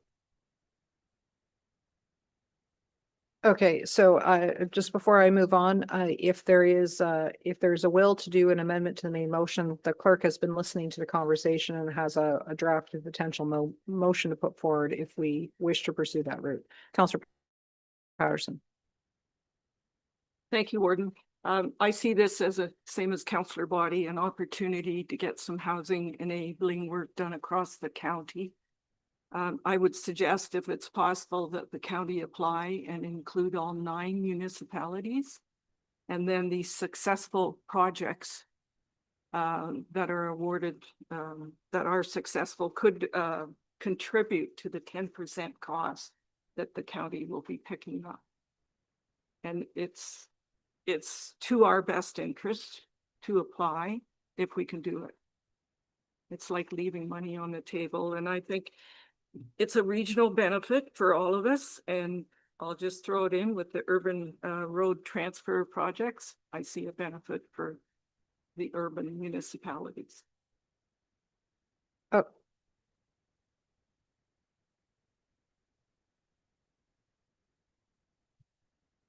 I would make that motion to amend with option 2 and include all 9 municipalities if that's possible. Okay, I'm just gonna look to the CAO before I look for a seconder, to just speak to the 9 municipalities. We are under a timeline, like already this motion will have to have that part of that statement where we're gonna say we're gonna go over our procedural bylaw and make sure it gets the application gets in time. So in terms of getting consent from the municipalities, I don't know if maybe the motion should just read what we would be submitting, and then after the fact, we would go back to the municipalities if the project were there and ask for a contribution towards the 10%. I'll go to UCAO. Through you, Warden. So all the information that we've read so far, and in fact, there was going to be this afternoon, actually it started at 2:30, I think. AMO was going to hold a session. So this is how hot off the press, I guess, this is, and how it's still a moving target. But what I was going to indicate, what we've read so far is that in terms of the projects that we can put forward as the county, as the applicant, would be any projects that are within our DC background study and any projects within our capital plan. So they have to meet those check boxes. No doubt some of the capital projects and DC projects as it relates to some of the road transfer work may align. So that's where we could look at those opportunities. At the same time, to have then those conversations with the municipalities, and they get their direction from their councils, and if they have a DC, are we submitting a joint application, which we understand would be a separate application? There's a lot to unpack within, again, a very short window. if the council were directing us to move forward with an application, probably the best that we could achieve at this stage would be to only look at projects within our county DC background study and our capital plan and move forward with those projects as an application. We will try our best to reach out to some of those municipalities to see if there's opportunities, but the window is very, very small. Okay, so with that, before we can go into any further discussion, there's been a mover, but we need a seconder. So Councillor McQueen, you're seconding? Maybe that wording could be that could assist more than if possible. I don't know, like, if you're figuring it out, it would help our lower tiers. If you figured it out to, so I don't know how that needs to be. If possible, or to assist. Or in assisting the lower tiers. Maybe you're not locked into it, but if you're figuring it out, then I'm sure we have a council meeting next week, and I know I had a brief conversation about that. If the counties do it, why wouldn't we at the lower tiers want to do it as well, right? Does that help?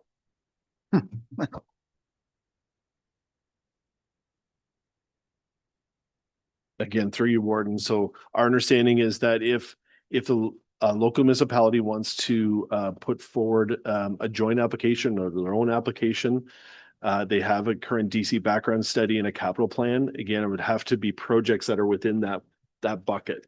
And so that's where it's going to take a bit of time to be able to look at even what's in our DC background study and capital plan that is eligible.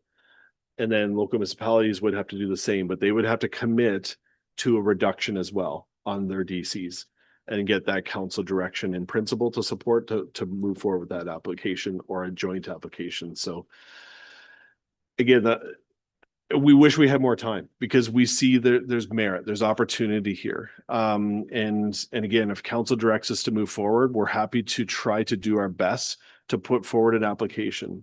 But even to put forward an application, it's going to be challenging just to do it from our county DC background study and our county capital plan. So I agree with what Ms. Patterson is saying here. Councillor Patterson is, you could be criticized, but leaving money on the table from our developers and public, and things are a little slower. And I think if it does make things happen, that's local jobs as well. I think it's more time. Is there another, do we need a separate resolution that we could pass to say, could we have more time? Is that something else we could?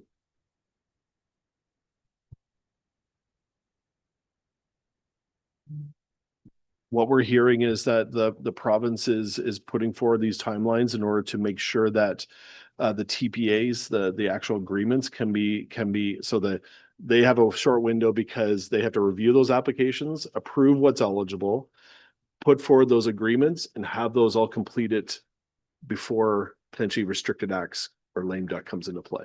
So that's the window that we're all collectively dealing with, and that's why there are these tight windows that the province put forward. So I don't think the province would be entertaining an extension from what we're hearing.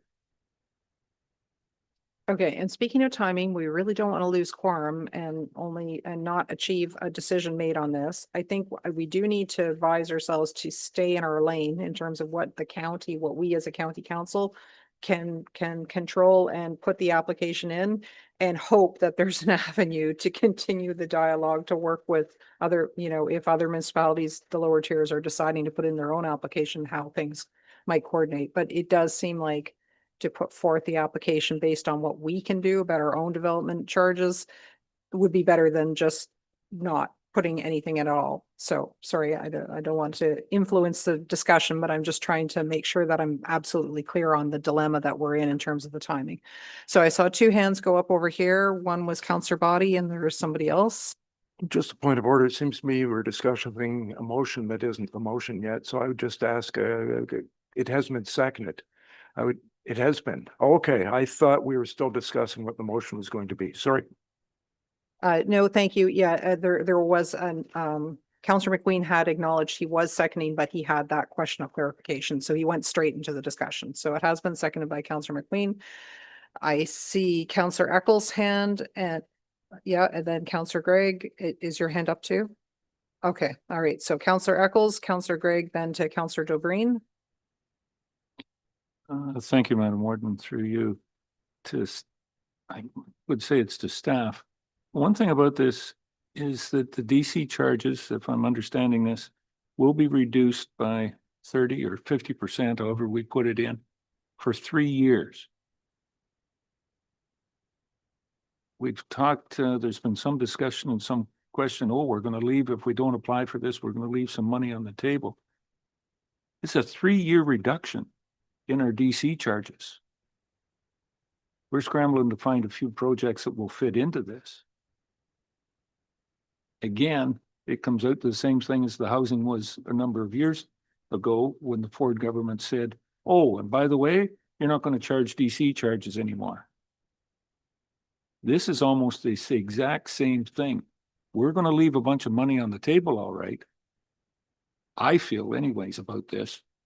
We're giving up on average 631 from the county development charges, 50% of them per year for the next 3 years, or however many groups go forward, to gain, I don't think it's going to be $90 million for a project that Simcoe County may be getting, but the numbers just, and we've only got an X number of days to be able to, I don't know whether, it just doesn't feel right to me, but I'm going to leave it at that.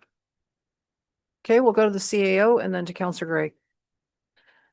Through you, Warden. And again, we wish we had more time. We've done some really high level math just to give you a sense of what the numbers might look like. We took the last 5 years of what the DCs have been collected on residential. That equates to a total of 25 million over the last 5 years. So like on a per year basis, that's about $5 million. So if we reduce by, for example, 50%, then that's $2.5 million per year times 3-year commitment, as Councillor Echoes correctly identified, for about 7.5 million. So we'd be looking to try to bundle projects to that level. Again, we haven't had a chance to do that. But that's the numbers that we'd be looking at roughly in order to offset what we might be potentially losing. That's on the average. It could be higher than that, it could be lower than that, depending on what we see in terms of house starts over the next 3 years. But that just gives you an indication. So 40%, that equates to about 6 million.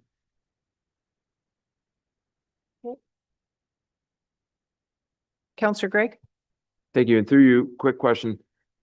Perhaps I used a bad example. I'm concerned about, for example, we reconstructed Great Road 5 and Owen Sound. There's no housing occurs for 15 years on it. I think that's a bad investment. Doesn't matter who's paying. The taxpayer's paying for that, and it's a waste of money. Great Road 19, however, on the boundary, there's a pump station going in to facilitate housing. This one with a roundabout and 4 laning. Now, does that qualify? Now, is that something we're talking about? Councillor Patterson spoke about across the county. Is that the type of specific item that we want to zero in on? It's been on the books for years. We haven't been able to move forward on. Through you, Warren, that's one of the projects that when we looked quickly through our DC background study and capital plan, that one kind of stood out as we think would hit the mark in terms of eligibility that the province might be looking for as a good example of a project. That one's tricky because that's, as you mentioned, the pumping station is potentially a joint between TBM and county based on costs. That's also a boundary road from that intersection. So it would be Simcoe County and Grey County. So we both, Simcoe County committed yesterday to put forward an application. We haven't, again, had a chance to have discussions with Simcoe County because we wanted to see the direction, obviously, from council today.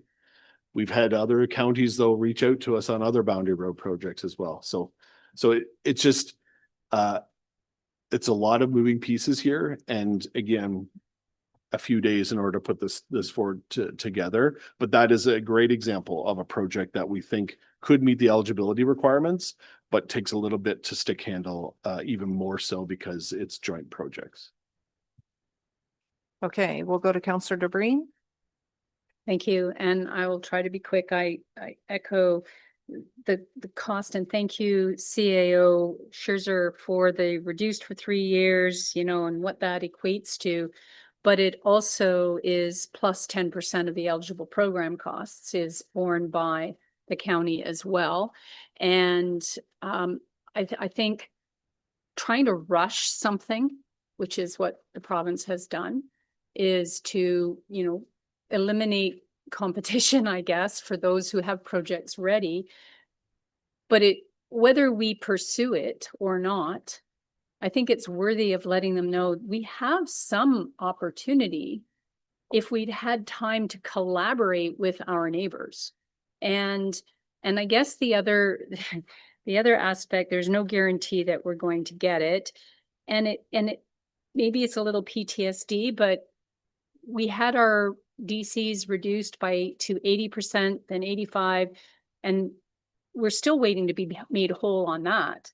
So yeah, it's just trying to rush something as important as this is worthy of letting them know that you know, more time, we might have been able to take advantage of this. Okay, we also have the option of submitting the application, and if we actually do get accepted, then we can negotiate perhaps additional information, build it out, but then at least our foot's in the door. So that's the other consideration. Councillor Keaveney. Thank you, Warden Matrosovs. And just for further clarification, CEO Scherzer had mentioned a rough calculation of 7.5 million in DCs over the 3 years. So if we put an application in and it comes back and offers us, for argument's sake, 5 million, I mean, are we stuck, or can we revert back? We can negotiate or back out? Through you, Warden. So this is where, and maybe there's potentially some, if there's friendly amendments to consider for the motion where it'd be subject to receipt of that funding, that agreement would have to come back to county council for approval prior to, which again would have to be the first meeting in August at the latest for this council to approve or not.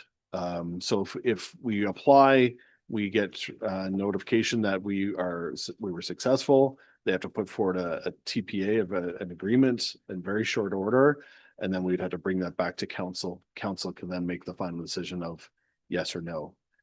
Tricky to back out once you probably have applied and to move forward, but there's still that opportunity for council to not support the funding agreement, and we would then have to notify the province of that. How they deal with that in terms of those funds being allocated to those projects, that's the tricky part. That's the potential risk. Sorry, just very briefly, in addition to what the CEO said, our understanding is we can put forward up to 5 infrastructure projects, but we have to prioritize those. So in theory, we put forward 3 and the province might only pick the top 1, or they might only pick 2. So we could be in a situation, as the CEO said, to kind of negotiate there. And we may find that the competitive playing field is well, or very not competitive if so many municipalities are in the same timing predicament. So, okay, Councillor McQueen.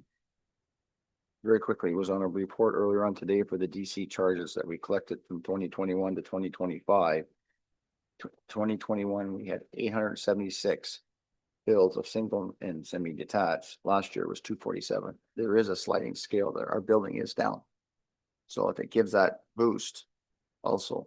So the last 2 years is 261 and 247 compared to 2021 and 22 of 876 and 589. So we know building is down. Okay. So it was moved in second some time ago, but it was not read out for recording purposes. So we have the amendment to the main motion that the motion be amended to remove for information and insert the following clauses. that staff be directed to apply the Canada Ontario Development Charge Reduction Program for a 50% reduction to the county's residential development charges, with the county covering 10% of the eligible program costs, and that staff be authorized to proceed prior to the county council approval as per section 26.6B of the procedural bylaw 513422. It has been moved and seconded. We have had discussion on this amendment. I see no further hands. All those in favor? Okay, so that motion is carried. So now we're back to the main motion. And the main motion reads just as I have articulated, but references at the beginning that staff PBR CW 2426 regarding the Canada Ontario Development Charges Reduction Program be received, plus the amendment I just read out. Okay, so we have it there. And any further discussion on the main motion? All right, all those in favor? Okay, that is actually all carried. Madam Clerk, thank you. All right, thank you very much, Director Taylor, and to the CAO for your input on that. So we now have closed session matters that we need to go in for. It's recommended that Committee of the Whole does now go into closed session pursuant to section 239(2) of the Municipal Act 2001 as amended to discuss number one, security of the property of the municipality or local board, and it's regarding property security. And number two, personal matters about an identifiable individual, including municipal or local board employees. And this is with regards to personal information. May I ask for a mover and a seconder? Moved by Councillor Mackey, seconded by Councillor Keaveney. All those in favor of going into closed? And that motion is